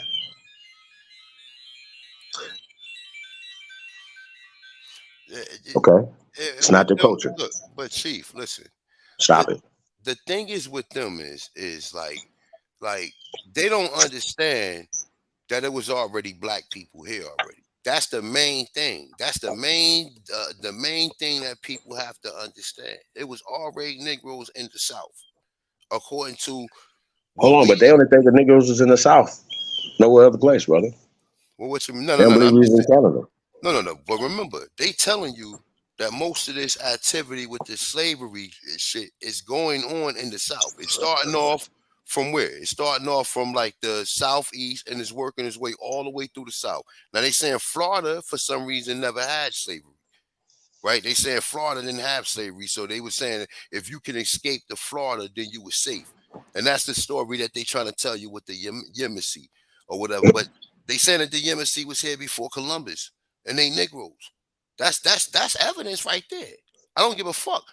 They saying that they Africans according to Eugenics Society. Eugenics Society is who implemented that into these all education curriculum. Right. You know what I'm saying? They the ones who made that. They the reason why you think you from Africa. Them people, like I said, in the Sentinel Islands, that Arrow, that preacher that came out there or whatever a couple years back. Them people was Negroes. Them people they said they ain't never had contact with them people. So how you know how long them people been? And they got an actual date saying, oh, them people left from Africa. How the fuck you know? You ain't never had contact with them for them to even tell you. Well, bro, once again, they're going with a whole narrative that nobody has, that they keep applying to everybody, that everybody came from Africa, right? Bro, you broke it down too cold last night, fam. Aborigines, even with the Tauntauns, bringing from the soil, they gonna have to address that, bro. The vibrations is out there, man. They can't. You know where niggas get stuck at? You know where niggas get stuck? See, this is where niggas get stuck with. Look, I don't have to. I'm only using Aborigine because it means first from time of existence. I could just say that. First from time of existence. I ain't got to say Aborigine. First from time of existence, but that'll be a little too long for people. So that's why we say Aborigine. Look what the term Aborigine. First from time of existence. See a time sign. Oh, shit. These people been here so long that the minerals that's throughout their physical composition came from the actual soil that they arose from. That's what make me in a fucking Tauntaun, nigga. Period. So does the definition of American bear witness to that? We look on your screen right here, real quick before I get out of here. This is the same regalia that the Mardi Gras Indians got on, right? to your left right here, these are the same. And then notice they broke his nose off. So this ain't no mestizo. They broke his nose off. If you look, you see his nose broken off, right? This is the same thing that the Mayans is wearing. That's why we know that that culture was all the way through Louisiana, all the way even through Florida. We even got contact, and these people ain't traveled. That culture was there. They're lying to you about the culture. They want you to believe the Native American shit. When they get said Well, go ahead. yeah. No. We got Well, Sister Soul on the panel too, yo. Hey, shout out to Sister Soul. Real quick before I forget though, brother. Hey, shout out to Sister Soul. Hey, the people that are writing these articles are writing Mesoamerican culture as well as time periods back in, let's say for instance, this right here would be a pre-Meso, right? That's before Meso time period, right? So when we talk about the Olmecs, they conflate the Olmec time period, right? That's pre-Mesoamerican, right? Middle time period, right? That's what Meso means, middle. Don't fuck with me. Middle American time period, middle time period, right? That's what Mesoamerican mean, right? What they're doing is writing names like Maya because they understand that because of the Hollywood movies, they have created a mindset of who the Maya look like, right? Through movies like Apocalypto. So follow me. Now, they're writing these people by saying that it's some Mayan ruins. The Mayans didn't build certain things. They're applying a pale, degenerate mindset to it. Now, the dude that came on the last night after you, A1, said that he went on a tour and that a real Mayan, right, which Maya means dark people. Okay, it's only the descriptive term that they're writing back in time. Nobody calls itself Mayan. So look, right? but no. It's really not. There's a lot more research have to be connected to these terminologies when you see Ma or Mu or Ma, some shit that you naturally call your mother. You don't never hear nobody. Nobody told you to call your mother Mama. You come out and see her like Mama, Ma. You know what I'm saying? Which metaphysically or algorithmically, you understand, right? That is because this is the mother and the first continent that ever arrived. That's where these terminologies, when you get Ma, coming from. Mu is Ma. Right. Even when you get, I'm just saying, just on another Do note. these people call themselves Mayans, brother? I don't know. I wasn't there. I don't know. Well, we know this late 1800s, 1900s, going into the 20th century, phonetic science that has been applied to everything. I'm saying that those same people have written Mesoamerican back in the BC time period, right? That didn't exist. And while they're doing that, they're time traveling pale people back in time. Which goes along with the Bering Strait crossing narrative mythology. Okay. This is what I'm saying. All this has been debunked based off of science because we know at a certain time period, we know that pale people didn't come here and create these people 1,000 years ago, 2,000 years ago, 3,000 years ago, 4,000 years ago. So further and older you go back, the darker and the deeper that you dig into the soil, the darker it gets. And now everything else, even though, go ahead, brother. Look, all right. So look, you can see the screen. Can you see the screen? Yes, sir. So this is simple information, right? So you can see, if you could see the screen right here, can you read that? Hold on, let me blow it up a little bit.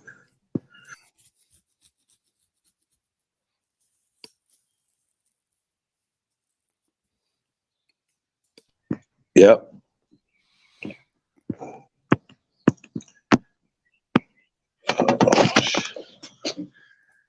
You want me to read it? Yeah, read it.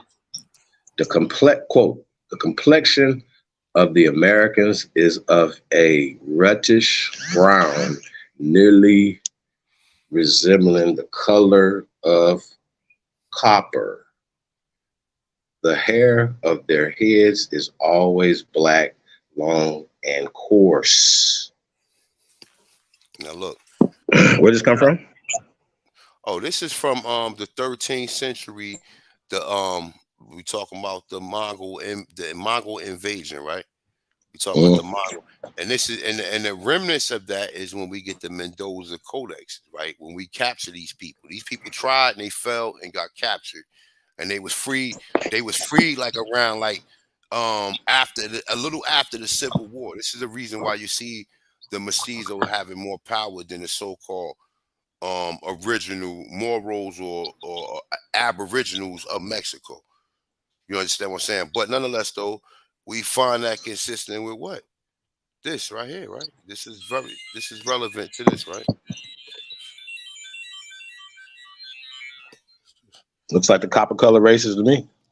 Look like that, right? And even when you go to the spelling of it, right? You go to the actual definition for it, right? Let me see right here. What does that say? Copper color, right? That's right. Burnish, chestnut, copper, rustic, rust, tan, burnish, metallic brown, reddish brown, and reddish tan. So it's like, and then you go to the word America, it says originally applied to the Aborigines or copper colored races. So the copper colored races will be of a derivative of one of these so-called burnish, chestnut, copper, rustic, rust, tan, burnish, metallic brown, reddish brown, or So reddish hold on. tan. So all we have to do is show our ancestors that have colored on their documentation, my brother. I mean, that's according to American law called the UNDRIP and the ADRIP and the in the Constitution. and the term Negro too. Okay. The term Negro that means someone in bondage. That means a servant. That's the reason where it came from. It didn't come from us. They weren't calling us Negroes.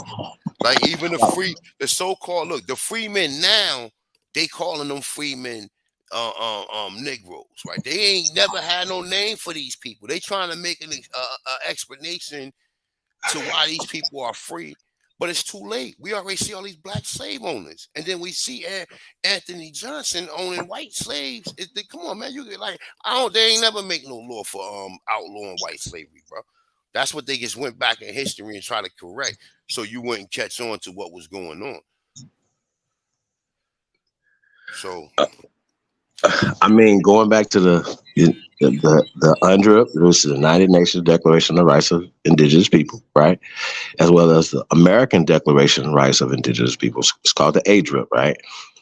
If you do any research, it literally tells you, right, that you are indigenous and you are protected under the ADRIP, right? If you can trace yourself to the colored or copper colored people of this land who have been misclassified and reclassified according to their laws, according to them, according to their documentation. We break this down and show this. I don't know why this is up for debate. Okay. It's not every state that could be documented. Okay. And the problem that y'all having from every state, not just the southern states, every state, every territory, we were there first, according to science, not according to documentation. Now, things have been whitewashed. The Library of Congress has been burnt down and flooded several times in the National Archives, and they refabricated things and rewrote things and translated things on a new thing. Now, A1, did you see when the Grandmaster, the great Grandmaster Tajrik Bey called in on Sinetta TV the other night? Did you see that? Yeah, I seen it. Yeah, I was listening. Okay, we had a chance to talk about this. I definitely want to rap to you about it, right? Taj is in his bag, right? And I know a lot of stuff went over a lot of these people's head, but Sinetta played a video after that, right? Of them on the streets maybe 6-7 years ago. Did you remember that video? No, did you see him play that?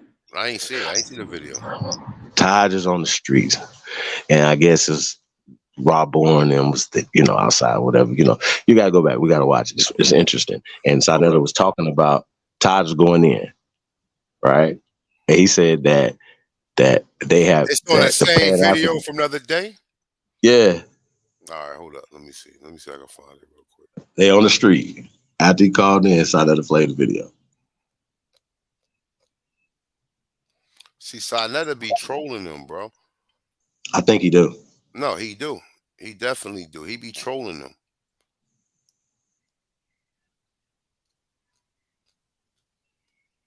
He definitely be trolling them. I did see a video up here. But he be trolling the shit out of these niggas. And a lot of these niggas, hold it. Is it this one right here?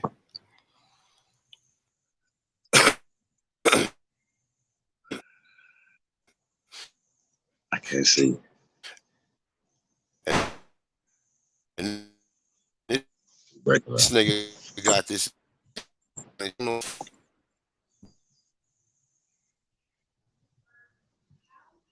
reference that because that ain't real. So it's like at the end of the day, look, your man Sabir out there and shit. Look, this nigga, he's an international. Your dealerships run Facebook ads. It's not tied with your results, or you're not even sure how many cars you're selling from it. I can almost guarantee that much of your ad budget is being spent on people who have no interest in buying a car right now. Your target is off on 6 times the first Hold on. It froze up now. Every single day with their Facebook ad campaigns. In the past year, I've helped my clients generate $3.4 million. All right, there you go. So on my post, I said one thing I may argue with Sidetta, but he do get it in. I did say that, and I text you on there. Me and my brothers. We go back. Oh, this one. Hold up. Look, brother Reggie. Look. So my post, I said one thing I argue with Sidetta, but he do get it in. I did say that, and I text you on there.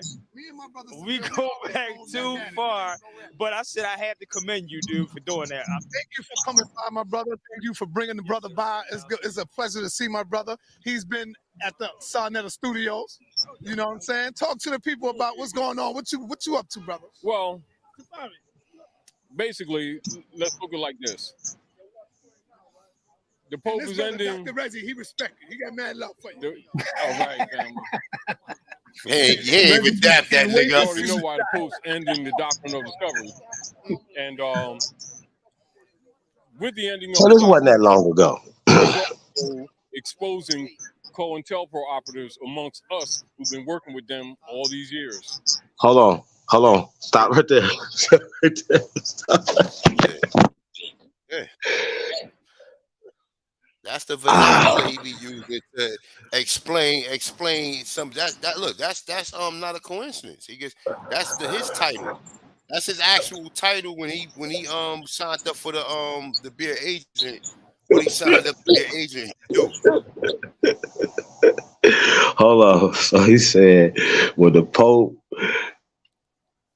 repudiated the doctrine of discovery. That's that general. That's the what's the name that we read. The General Assembly. It's called a General Assembly. It's when they said that when they put out there who's the electoral college. Them are the people who own stock within the United States. That's that shit I read with the UNDRIP. But that's what he's talking about. When he told them to release the American Aborigines. I mean, according to what they say, I don't know. Hold on, but rewind because he said that by the Pope doing that, it exposes the CIA operatives amongst them, working amongst them. Yes, okay. Like he said himself too. Yes. And then I don't know why the conversation. Well, we'll let y'all see it. Let's see. Do you know any of these individuals that fit that title that he just said? Absolutely. Hold up, matter of fact, just in case. So if anybody didn't hear it, wait, hold on, wait, let's go back. Shit.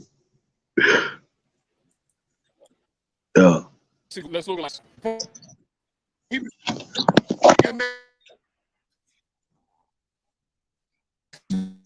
You already know it's ending the doctrine of discovery. And with the ending of the doctrine of discovery, he's also exposing COINTELPRO operatives amongst us who've been working with them all these years. He pointed at him. Look, he pointed at and looked at Reggie. Talk to us about the thing that's going on in where? Spain or? Wait a minute. Sarnetta. Why not address that? He went to Spain. Like he got geopolitical. See, that's what I'm saying. These people have never even if the doctrine of discovery didn't exist, it's out there. So people think it do exist. So however Right, you but look but at if it, the Grace would have been telling us a long time ago, before we was born, that shit's fake. No, they've been working with the doctrine of discovery and all the fake shit all these years. That's what he said. The COINTELPRO operatives. Okay, so my point is, Sarnetta, is COINTELPRO still alive and well? And he's gonna say yes. I'm just gonna answer for yes. Okay. If it was back in the past, if it started in the pan boo boo community and the whole black movement and everything, right? And we can prove that. And then even with Brother Todrick Bay saying what he's saying, is it still amongst them today? Oh, how can we prove it is, right? Oh, well, we have proven that some of them are literally salaried employees of Goldman Sachs, Open Society, which is Black Lives Matter, so on and so forth, or whatever. And the other ones know it. oh, I'm gonna play at the end right here. Huh? I see Huh? Top Cat came on there. I'm gonna play Huh? at the end, right? I said I'm gonna play it at the end, but I'm gonna play Oh, it. yeah, But him you and want me? King Rose coming on, I think. You want me to play more of this or? Yeah. Because it's not that much. They had to run away from the COINTELPRO conversation because they don't want to talk about the COINTELPRO conversation. And I think that's another thing that Sarnetta definitely got needs a to be chip in him. Sarnetta got a chip in him, and that sent the shock to his body when he said that. So he had to change the topic and shit. Like, Can we hear it one more time? Can we hear it one more time, y'all? One more again. We're gonna have to clip this cut. Sheesh. not a coincidence. Look, This for you. King Cass, I think, can be converted, man. If he stay away from, if he stop hanging around these fake Pan Africans, I think he can be converted. But there's no hope for Not a Coincidence. There's no hope for Rob Bourne. There's no hope for Garfield. There's no hope for Onk. There's no hope for them other clowns that was on there. There's no hope for that other Native American black dude with the red little hat on his head talking about he's mixed and then nobody bring receipts and shit like that, bro. You know what I'm saying? So it's no hope for these people, but some people we can save, okay? That's the truth. Talk to us about the thing that's going on in West Spain. Hold on, let's hear it. Say it one more time, bro. Can't wait. You already know why the Pope's ending the doctrine of discovery. And with the ending of the doctrine of discovery, he's also exposing COINTELPRO operatives amongst us. Well, you see how he turned when he said that? Look, you see how his body turned? Look how Reggie's body turned. That's going on. Look how Reggie's body turned. Look. You know why the Pope's ending the doctrine of discovery. And with the ending of the doctrine of discovery, he's also exposing COINTELPRO operatives amongst us. He's been working with them Look. You see his body. Look, really he don't believe it. Look. Talk to us about the thing that's going on in West Spain. Change it. Look. Sarnetta act like he didn't even hear him. Yeah, I told you. And how do that affect us if it do? Well, everything affects us because the Inquisition operations that has been working on the planet, what is actually happening is that France, being one of the major colonial powers that has been occupying and raping Africa, by them doing that, they've destabilized Africa and what they call the Middle East, etc., Asia Minor. And so what's happening is that people are coming back up there and saying, give us some of our shit back. That's really what they're saying. Brother Sabir Bey, look at really. What's going on, brother? I've been watching you all over the internet. You bringing in people, you doing this work, brother, on your radio show as well. What's new for Sabir Bey coming up this new year coming up, brother? Just the show. We actually got a documentary coming out. We got a documentary coming out called Out of Darkness. I don't know if you saw. Oh, it's gonna be off the hook. We just did a couple premieres. What's that about? It's about hip hop, about the Moors. Hey, yo, do y'all see Reggie? I got to back Reggie up. Reggie is keep coming forward like he want the smoke for real, boy. Reggie want that smoke. Africa, you got Umar Johnson, Tim Wise, Anthony Browder, Atlantis Browder, Taj, myself, James Smalls, Booker T. Everybody's in it, dude. It's like all-star cast. And I'm going to tell you, if anybody saw Hidden Colors, we did reviews, and everybody he got all the agents in it. I mean, son, some people think Taj an agent, but I don't think that. He deserves an award. Hold on. You brothers know. By default, Greek Bay, you're an He elder. said he was a part of it, Right. just by default. What? A part of what? COINTELPRO operations. Oh, he said he was part of it? No. Listen, amongst us, he said working amongst us all this time. Oh yeah. But hey, look. If you heard, if you heard what he said, right? Look, he said he asked Ivan Van Sertima in Philadelphia. He said, "Why you not telling the people who they are?" He said, "Cause he said it's enough information for them to find out." He said, "Plus, if I tell, they're gonna deport me." He said that when he was talking to Senator. He said, "If I tell them, they're gonna deport me." You know what I'm saying? He said he was getting backlash from Pan-Africans about finding them skulls over here. You know what I'm saying? Like they probably was like, "Yo, why you put that out?" Like they probably ain't never want us to know about that. Right, because think about it, it's gonna lose their funding. I remember Professor James Small said he had a bigger funding at City College in New York than the president of the university, bro. See? We said he had a $2 million budget to push pan-boo-booism. He said that he was at the name change of the burial grounds in New York, the Negro burial grounds in New York, to the African burial grounds in 1992. He said that he went to the mounds as a child with his grandfather, who said that was his ancestors' shit right, that were buried there. Don't leave out that he also said. Don't leave out that he also. Look, don't leave out that he also said that somebody said they asked him like, so why you wasn't teaching it before?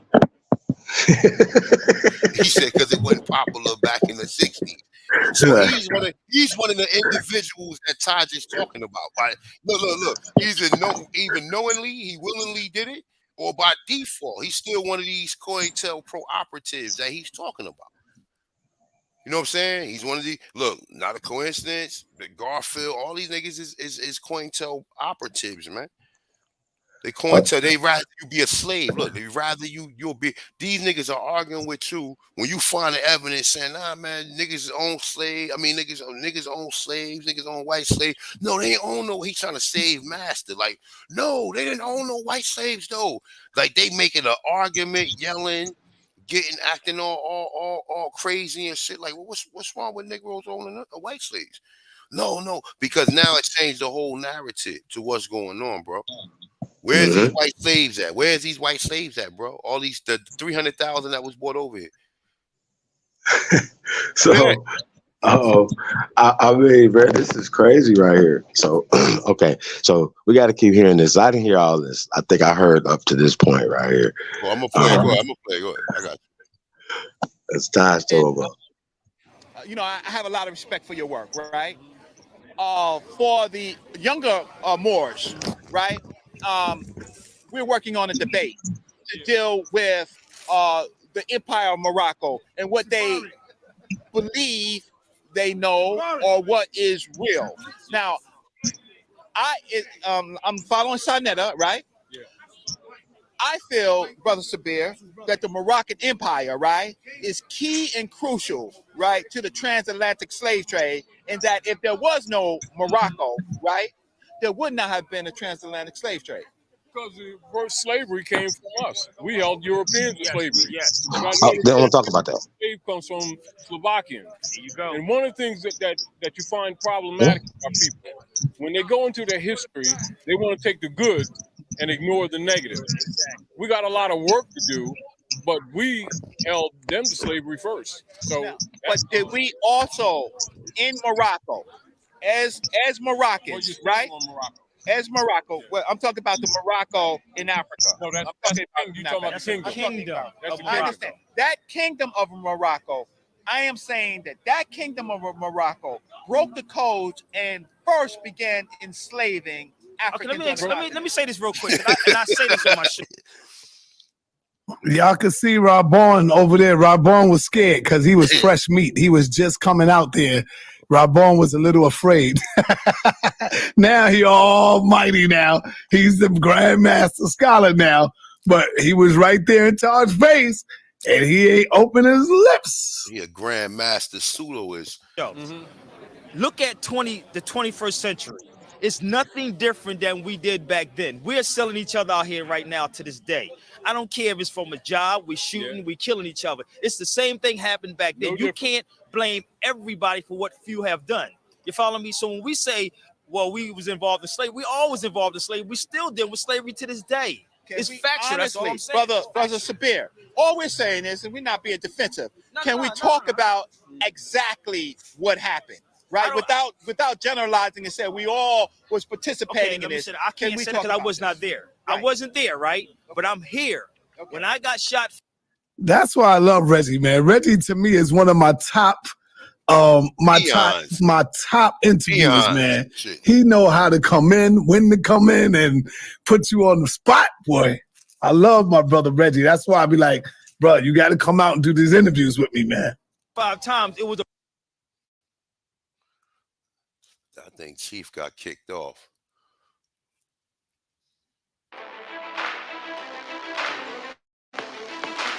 Hey guys, look, I just hit. Oh, there you go.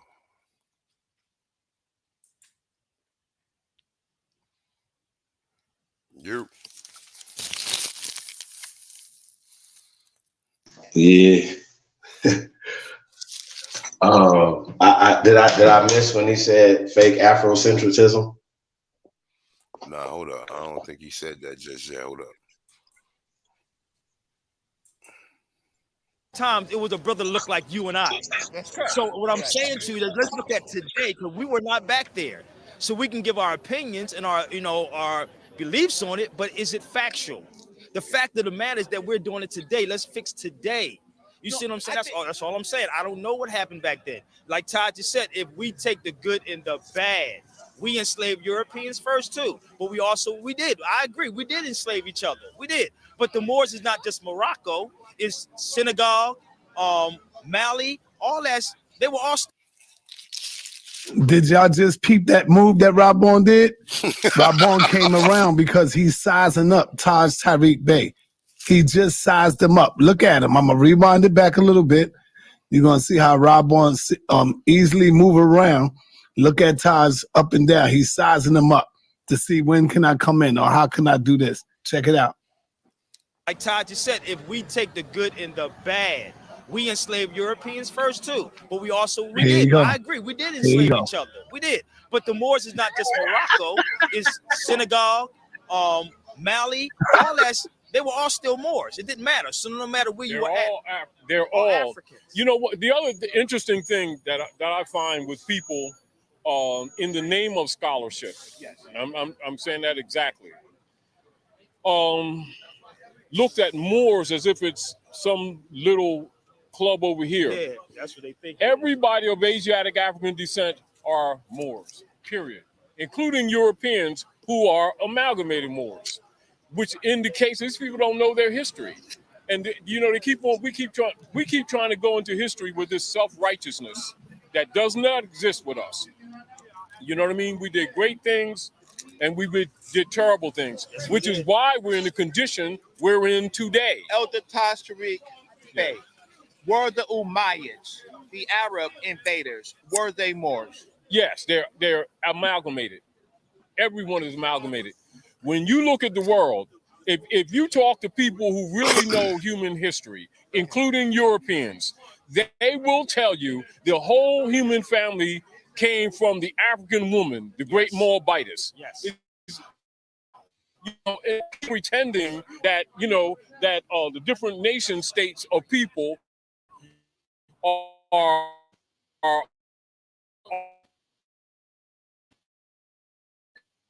different.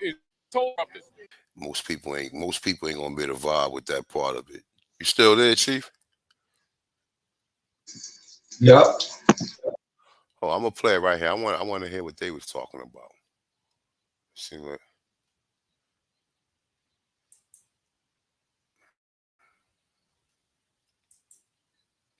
Talking to the people.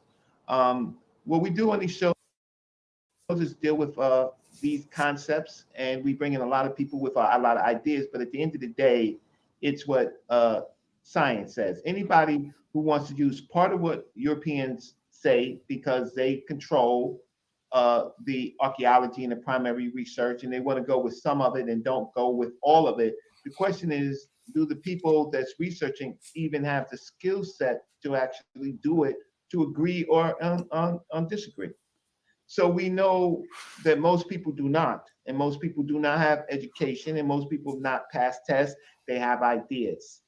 This, Sonetta, is going to be a great show and a great topic. It has legs. For evolution itself is a fake science. From people who couldn't graduate from a basic biology course. 5, the continents were united when humans were created. The continents were united when humans existed. Black Aboriginal peoples were the original builders of all that is great in the Americas before the European came. Chief, did you hear that, bro?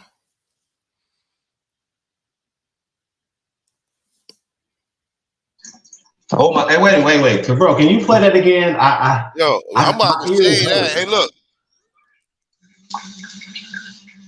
I'm about to say. Listen what he just said. Listen what he just said. Look, timestamp that shit. Look. That's at 2 minutes and 36 seconds.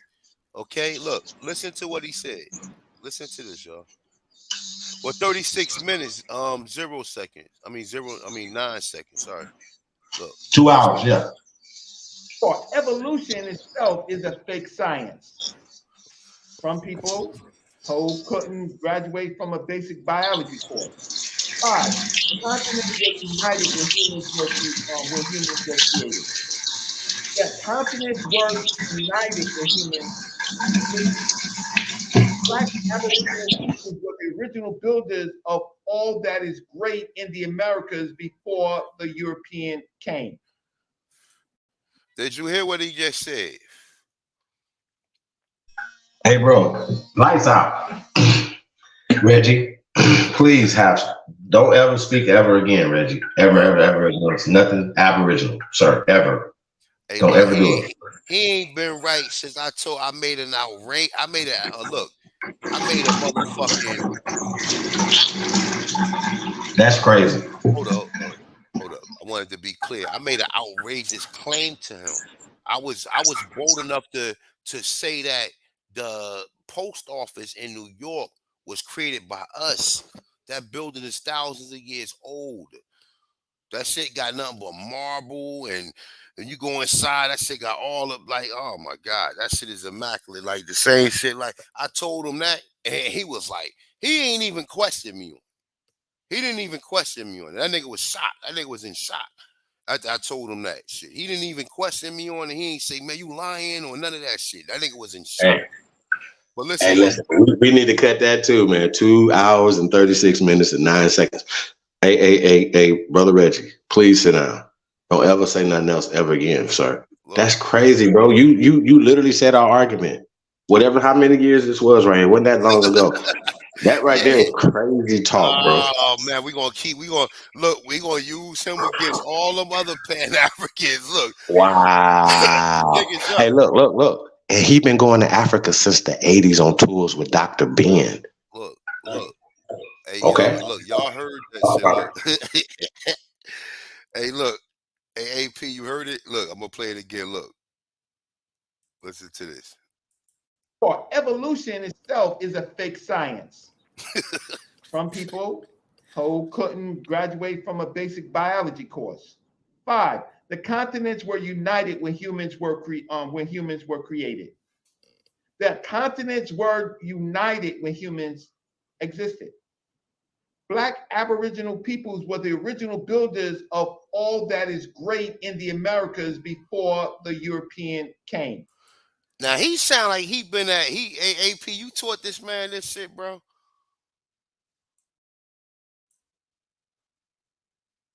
I don't know, AP. You got your mic muted, bro. You got to unmute your own mic. But Chief, one of y'all taught him that. Look, this is what he learned. He even go as far as to say Aboriginals. He said, "Look, Black Aboriginals." Look, Black Aboriginals. Now remember, you can't say You could say black people, but once you say black Aboriginal, that means from time of existence, nigga.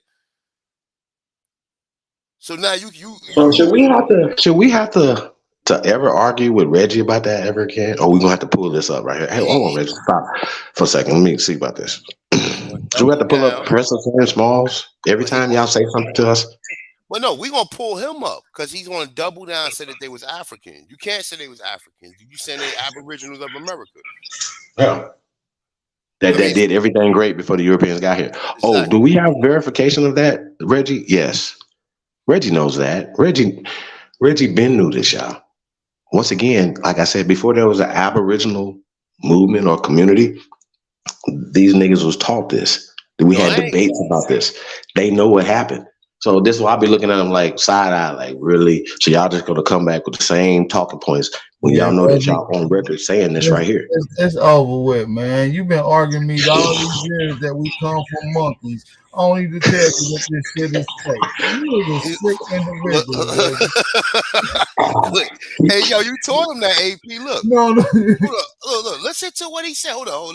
Let's go back. And let's listen to what he said out his own mouth. Look, hey, look, he said that shit with the serious face too. Look. 5. The continents were united when humans were created. That's right. Separately from all other humans. 2. Black Aboriginal peoples in America, they say that they was first in the Americas and they are the original people. So that pushes out the Paleo Indian that crossed the Bering Strait. 3, humans did not develop from primates. That's a big issue with people who don't deal with science. 4, evolution itself is a fake science. From people who couldn't graduate from a basic biology course. 5, the continents were united when humans were created. The continents were united when humans existed. Black Aboriginal peoples were the original builders of all that is great in the Americas before the European came. I'm glad he took notes. The other Native American groups or Aboriginal groups. I'm glad he took notes, you guys. Aboriginal people. I don't know if he's asking them. Now I'm thinking he's asking them questions. Let it play out. Let it play out. Let me hear how he wording it. True people or the paleo people, Black Aboriginal people or the true peoples, right? Not the paleo Aboriginal peoples. Hold up for a minute, Reggie. Big Chief, you there? Unmute yourself. Good. Black people in the Americas are not African descendants, but Big Chief, are you there? Unmute yourself, Big Chief. Mic check. Yeah, I'm here. All right, this is what I want to say real quick. Hey, Big Chief, I'm about to close out. I've been up here for like 2+ hours. If you would love to do a show tomorrow, I could get you your show tomorrow if you want that. All right, yeah. You guys got to give me a time so I can be ready. You give me a time. Anytime after probably like 6 p.m. your time, like 7 p.m. Do you still have the same number, bro? Because I called both. I called both of the numbers. Both of my numbers still. Yeah, but you ain't see me call you? I was in the restaurant. I was at Benny Hunter. So. Okay, I got you. So you got my number. The last 4, 8443, brother. Yeah, I got your number. All right, my man. So yeah, Top Cat, I'm getting ready to close out. I ain't want to be up here for another hour. Question, Reggie. So are you saying that people in the Americas, everybody in America, if they don't have Indian blood, have to have intermixture with Africans? No. Okay, so you do believe that there are indigenous people who are melanated to the Americas with no connection to Africa? Of course. But they became melanated because of their close proximity to the equator. Hey, Reggie, be careful. This guy Top Cat is strong, brother. When it comes to what he represent, man, be careful, Reggie. I know, but luckily we have Rob Bourne. So I didn't disagree. But black people, but people, melanin in humans have a lot to do with vitamin D. It has a lot to do with the closeness of they are in the equator, and then it also has something to do with admixture of different groups of people. Okay, so let me ask you this: what's your argument against the American Indian Aboriginal paradigm? Well, here's the thing. Some people, Brother Top Cat, they don't call themselves American Indians. They just call themselves Black Aboriginals. Correct. So the confusion is not with me. The confusion is with your groups. We speak to so many different people. So, when I'm speaking to Top Cat, I have to put on another hat. I don't have I don't have some people just don't like the word Indian, right? Okay. So I don't have that problem. Okay, as an American Indian, what's your spice against the people that are melanated in America that claim the American Indian paradigm? My issue is that they claim it exclusively as if they were not admixed with the large populations of Africans coming into the world, the Americas through the slave trade. Do you believe in the African slave trade? I think you do. I believe that the slave trade happened, but I do have a problem with you saying lowest population. I mean, you have to define lowest population because it's on record that we got the least amount of slaves from Africa here in North America. So yeah, I don't know what lowest amount you mean. Oh, there's two hemispheres. So North America. Outside of Africa, Brazil is the largest population of Africans outside of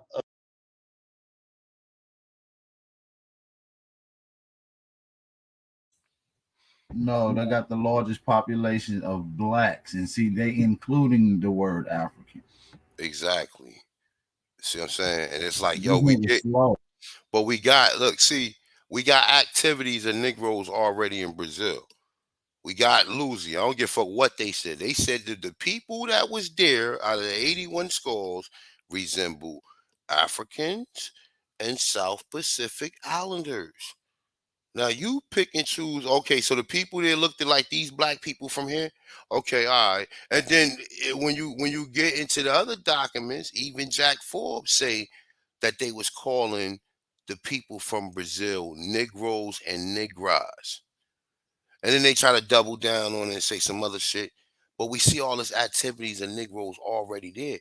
And see, the thing of it is you not gonna know what these people really think unless you really ask them and you go around, ask them and interview them.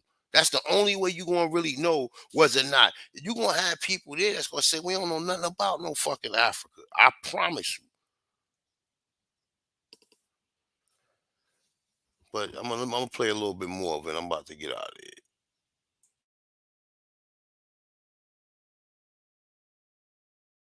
Of Africa. So that should say something. Yeah, but what does that say for North America when we're dealing with North America? So North America had also a very, very large population of Africans in here. Has anyone ever noticed how all the cheap department store tees never quite fit right? A friend told me about Fresh Clean Thread. Everything is delivered right to your door.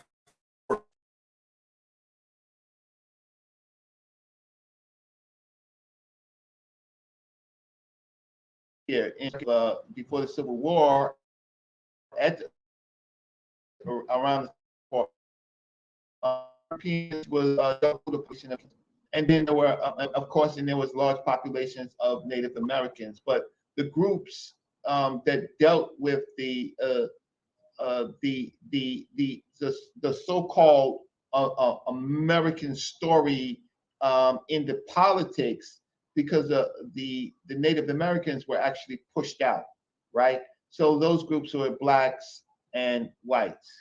And those groups and the groups of Africans that were here, it is their struggle that created all of the different rights that we actually have. They did. I mean, now, Reggie, you said that you have a degree in African studies, brother.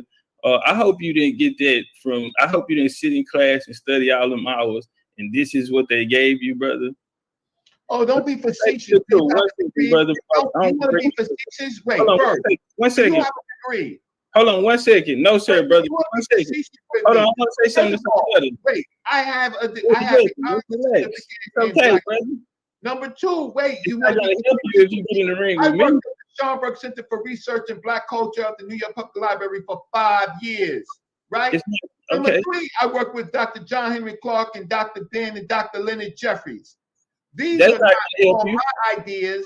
These are things that I was taught in the Department of Black Studies. Well, I'm saying they taught you wrong. Hold on 1 second, brother Reggie. Hold on, Reggie. Hold up, Reggie. Why do you allow people to get you like that? You good, Reggie. A long time. All those men were funded by the CIA. Sorry. Leonard Jeffries and Dr. John Henry Clark, both. And Dr. Ben, UNESCO. Himself went and got the actual funding from the CIA to fund the African Culture Society at Columbia. Bro, that's what I'm saying. And they don't believe that. These niggas, I just read, and like I said, I'll do that every time I do a bill. I'm going to put the general education system up. I mean, every time. And this is what these niggas learn. Like every time. This is very important for people to understand that this is what these people had in mind of you. In our dream, we have limited resources, and the people yield themselves with perfect docility to our molding hands. They say bands, but the other one say hands. So I think maybe a mistake, right? It say the present education conventions fade from their minds, okay? And the unhampered by tradition, we work our own goodwill upon a grateful and rival folks. Now look, grateful and rival folk. Now understand, they talking about the people in the South. They talking about projecting this educational system where? It said it up here. It says, in the General Education Board to influence education throughout the country, but especially where? In the South. In the South, right? We shall not make any of these people or their children into philosophers, right? So these niggas who think they philosophers is really not philosophers because their minds is filled with philosophies of people who didn't have their best interests at hand, or men of learning. So that means you go to these schools, these people teach you this pseudo, reverse engineering of information and teach this shit to you and give you the bastardized version of what your people did, right? Or men of science. These niggas tell you from Africa and come up with a 23andMe DNA and really trick your ass and really got your mind blown into a fucking oblivion because you really believe a DNA test can tell you where you from. And it's telling you, and see, even when you show these niggas, it says they cannot connect you to no historical land or historical ancestors. Oh, but here go right here. This person saying it does. This is what I'm saying. They fight for this shit. They fight to be slaves, man. They fight. They don't, that's why I played the Roots movie in the beginning. Because this is what these people believe. These people actually believe. Hey, Chief, you seen the remix single? Huh? Yep. Talking about the hardcore remix single. Look, the Mind Control remix single, right? Yeah. Let me see. Hold up. It's Hollywood.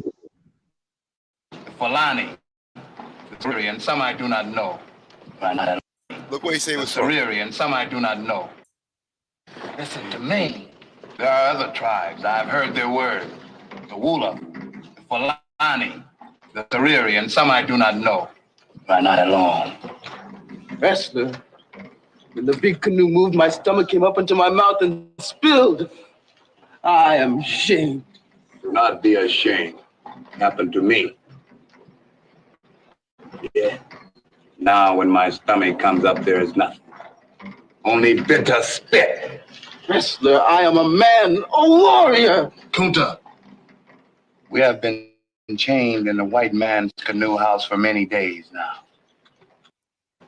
All I see, he understands. He knows. They making these niggas so primitive. Nigga keep saying canoe house. He don't even know what a boat is. Look, Chief.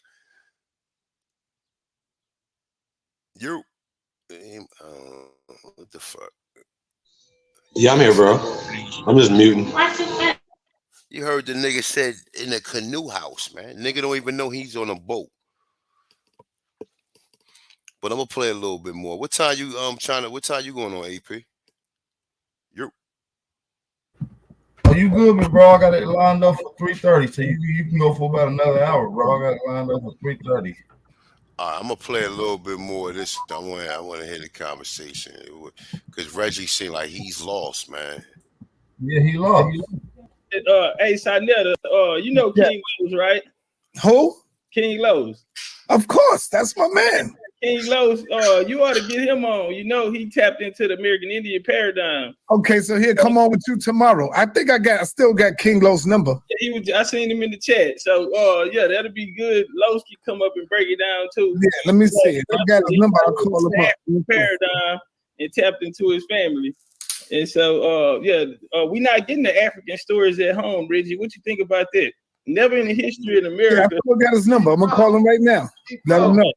When you come back on, bro, you present, the first thing I want to see is your genealogy. I want to see somebody. I want to see who else besides Big Mama then told you that you was a Indian. Okay. See, I'm a little different, brother Reggie. I don't have to take you way back. My family's still alive who taught me this history. Yo, King Los, if you're still in there, that's me calling you, brother. That's me calling you. The last number ending in 1004. You say, wait, hold up. Yeah, I'm a little different. Family that's still alive is also because of your age. I'm 58 years old, right? So my grandparents are no longer here because of age. Right? Hold on, Reggie. Hold on. King Los, what's up, brother? Yo, what up, sir? Yo, I'm getting ready to go, but if you would love to come in with Big Chief tomorrow, we can do that. We can do that show tomorrow. Yeah, what up, Reggie? Peace. Hey, peace to you, King. What time are you good for, brother Los? Man, I got some things lined up tomorrow. I'm gonna work around you, man. Let me know. I'm gonna work with you. I got some things lined up. So what is best for you? Friday?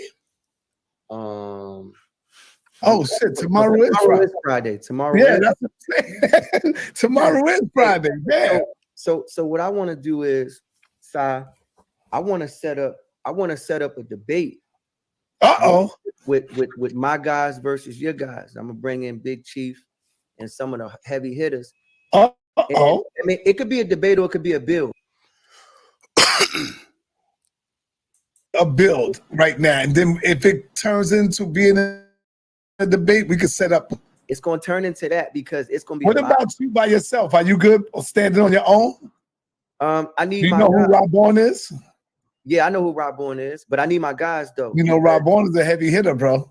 Yeah, I think all your dudes is heavy hitters. You know, yeah. But I've seen these guys. So I've had the debate on Clubhouse. I seen you kind of merging into Clubhouse. Yeah, I've had the debate on Clubhouse. And I had the Hebrews versus the Pan-Africans versus the American Indians versus the Moors. And that side, that went crazy, okay? Wow. And these American Indians then manhandled everybody that then came in there. The American, oh, wow, okay. The American Indians is manhandled. Okay, I tell you what. You still got my number? Up here looking like a full-fledged American Indian. Hey, Los, do you got my number? Yeah, I got your number, Si. Okay, hit me up when you think you ready to do it. Yeah, we ain't got to do it tomorrow. If you're busy, we ain't got to do it wait until you get free time, and then we can set this thing up. And so, how many people you counting on bringing in? I'm gonna talk to Top Cats about it. I'll correspond with you via phone, text message, or call you. I'll get a team. I got Unc, I got Rob Bourne, and of course Reggie. True historian. Yeah, bring them.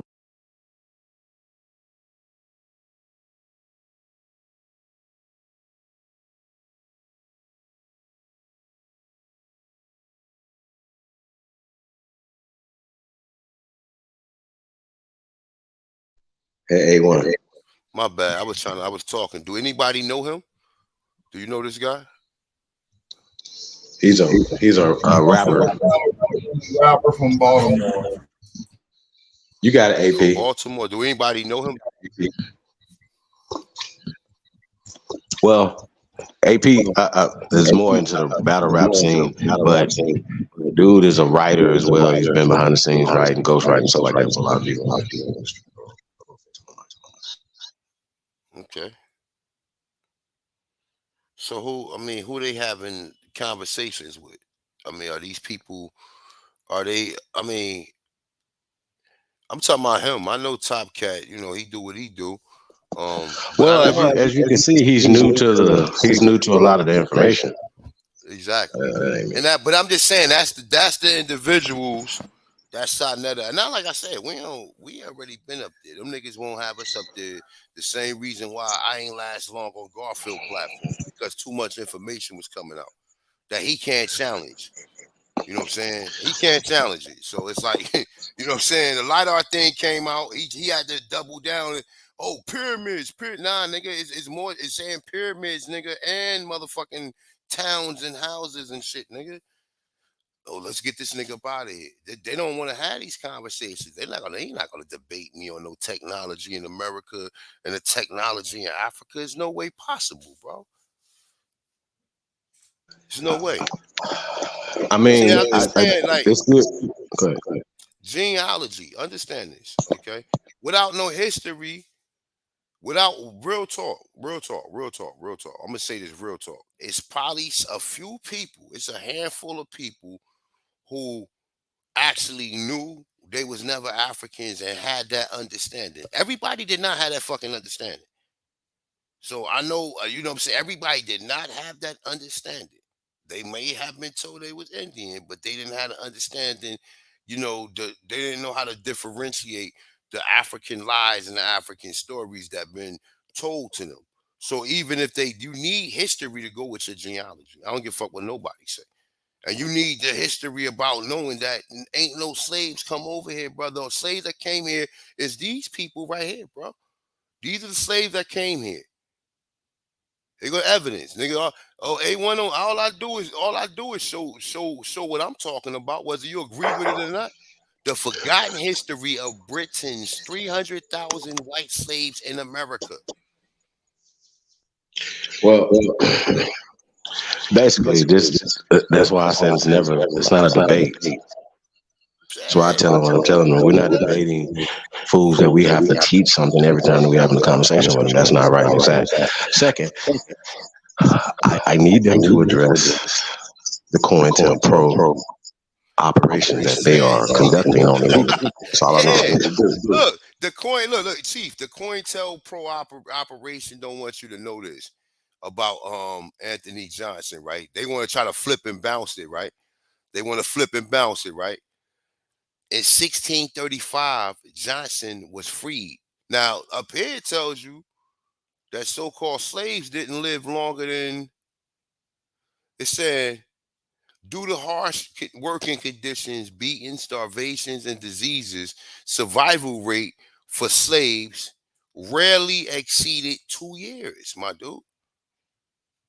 So, okay, 2 years. Okay, according to them, they're telling you it was white slaves, and that could be a double down thing, as I think it is, because we still see Europeans here all the way up until now, with the exception to the people who came here.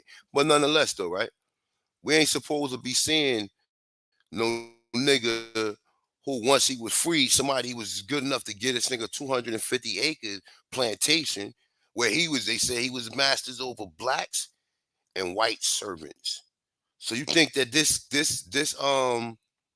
situation didn't continue all the way till after 1865? Because even after 1865, they said the people who was freed, some of them went back and returned to slavery, but returned to being a servant. It just so happens that they happen to be Slavic. So like you go figure that shit out. None of this shit makes any sense. And no one can give me no proper explanation for what we reading or what we're being, because it's like they hid this shit all this time. So you've been lying about all of this shit? Oh, you forgot to tell us that? Or you forgot to tell us that in 1618, 300,000 so-called, or from 1618, 300,000 so-called Slavics eventually came here into the 1700s? You forgot to tell us that part?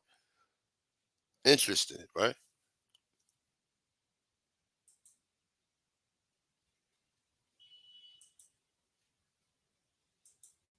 Bring them through. It's gonna be. I think it's going. Honestly, I think it's gonna be a beautiful build. There will be points of contention. You know, like any build, we bring in scholarship, but these dudes is sharp, man. Top Cats is one of my favorite. Yeah, Top Cat strong. Top Cat strong. Yeah, we got a couple of sisters that ain't no joke. We got a couple of sisters that know that genealogy, know that heritage. They got so we got some people, man. You know. Yeah, I like that. I'm loving the sound of this right here. Yeah, I know you are. Yeah, we work, side. Hey, but you know what? You know what I want to do? I have somebody like you know, on the side that I'm gonna start saying, you know what? If you can get through this, brother, then you ready for Sarnetta Studios, the toughest environment to be in, and that is outside the cube, man. He have the most. Stop it, sir. Okay, powerful questions. I'm No, outside the cube. See, y'all run from outside the cube. I gave him work already. Do anybody know who he is? Chief or AP, y'all know who he is? This guy?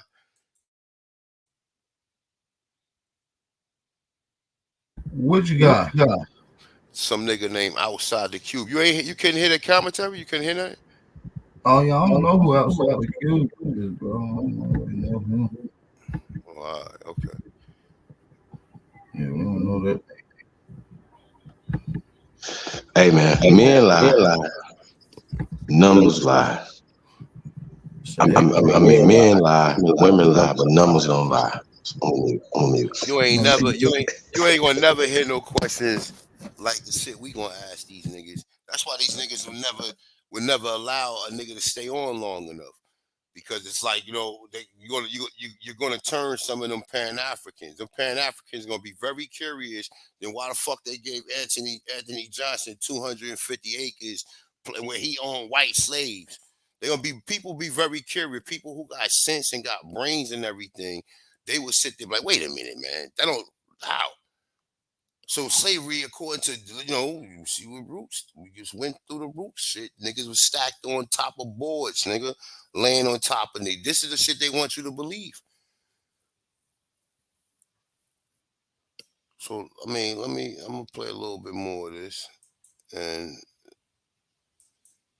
these guys ain't no jokes, you know, the top cats and the rest of the squad, they ain't no joke, man. Especially when they got their alliance and it's all properly set up, they tough to beat, man, by anybody.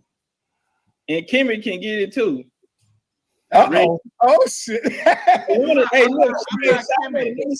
me say this here. I'm not Shaka, man. Hey, did you have a discussion with Jabari Top Cat? Yeah, I walked through Jabari 3-0. Yeah, but dealing with in it, see, I wanted Shaka. See, Shaka didn't do too good in that debate with Tazariak. You know what I'm saying? And I was mad because I wanted to get some on America versus Kemet with Shaka, but he ended up losing. You know what I'm saying? I say he didn't do enough to like wow the crowd. You know, but yeah. Maybe you could go with against Captain Tazariak. He says y'all Hebrews, y'all Israelites. Tazariak ain't got no W's against us. You're not the captain? Not the captain. Yeah, I don't want to bring Captain back. Captain been doing a lot of debates. Y'all got a better chance with Kemet and Pan-Africanism. Y'all got a better chance with that. And we can even debate the Outer Africa theory as far as being the origin of life. Oh, you can? Yeah. Oh, we scholars, bro. We not just out of Africa? Yeah, y'all pushing the day back already, Reggie. Y'all not standing on nothing that y'all. I hear that. I hear that. Now in 2023, y'all. Hey, Topcats, let's do it. Hey, Topcats, let's do it Saturday. Man, because I don't have stuff on my schedule, bro. Well, not Saturday. Not Saturday, not Saturday. That's the first game of my New York Knickerbockers, and I'm gonna be at the game. So we running through them. Hey. I'm So going let's on the plane. get a definitive date. Y'all want to early do? in the morning. Y'all want to do Monday? Monday sound good. Monday is real. That way, everybody could assemble their teams. We could get the prerequisites for what the criteria and what everything going to be, and everything could be professional and really put together, not just some, Ready to start eating healthier? Meet Kachava. Kachava is the world's healthiest. I think So that would be good. We need to get evolution out the way. Evolution. Hey, Chief. AP. You? Yeah, can you hear me? Yeah. Damn it. I'm gonna go out and come back in and see. All right. I think AP must have dropped. Oh. We don't even bang with evolution. Yeah. And well, then you just out of Africa. I mean, you dealing with evolution, man. You know, Morton going back with all those guys. That was called racist. That was racism, scientific racism. And so we're not banging. Yeah, we're not banging with that. We're not banging with that. But you just said out of Africa. Why you ready to bang? Why you standing on side of white supramacy, Reggie? Hey, come and on, upholding man. scientific You got a racism. driver's license and you drive a whip. Upholding scientific racism, brother. Yeah, I was saying as far as us saying that Africa, we give reverence to Africa being the origin of human life, and that's actually debatable. And there's a lot of things even about Kemet that's debatable as We're far not as talking about Kemet. Kemet ain't got nothing to do with you this. better leave Kemet out because we're embarrassed, Kemet. Kemet ain't got nothing to do with this. How the groups of people that populated Americas, we need to get that. Some Abos believe that they was always here. Some Abos believe that they connect up with the Moors, right? And they are Moroccan, Moroccan, right? Yeah. See, there's a lot of confusion, and so what the problem is the confusion. Yeah, we're not rocking with the Moors either. Just to Okay, keep it you're not rocking with the Moors. No, we ain't rocking with that. No, we sir. already destroyed the Moors. So how come y'all was quiet when Taj Tariq Bey came on here? We went in here when Taj Tariq Bey Taj Tariq Bey was. Hey, look, just saying, right? Ain't nobody destroyed this more over here. Ain't nobody never destroyed this more. And I'm not saying that. I didn't have a lot of conversations with Top Cat, but I don't know who this dude is. And I don't know how many people going on Clubhouse, but I know it's only about maybe 10 people can be in there. Like, people got millions of views of people who done seen us going back and forth with these same clowns. And like I said, these niggas, they don't want to conversate. They don't, this nigga Garfield ain't gonna show up. He ain't gonna show up. Niggas been calling for Jabari and all these other niggas.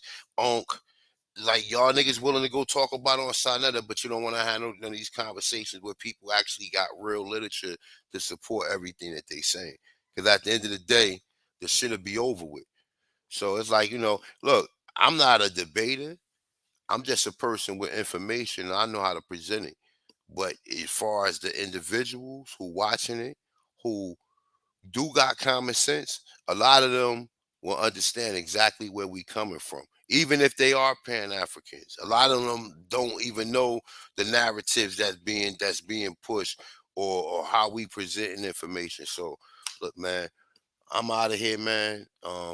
Shout out to all the Aborigines, North, South, Central, the Conjoining Islands. On your way out of here, if you didn't hit the like button, hit the like button. Share the video. Once again, if you didn't donate, please donate if you can. If not, have a good weekend, man. And I think AP is up next with that. Peace to the gods, peace to the goddesses, peace to all the Aborigines, North, South, Central, and the Conjoining Islands. Peace.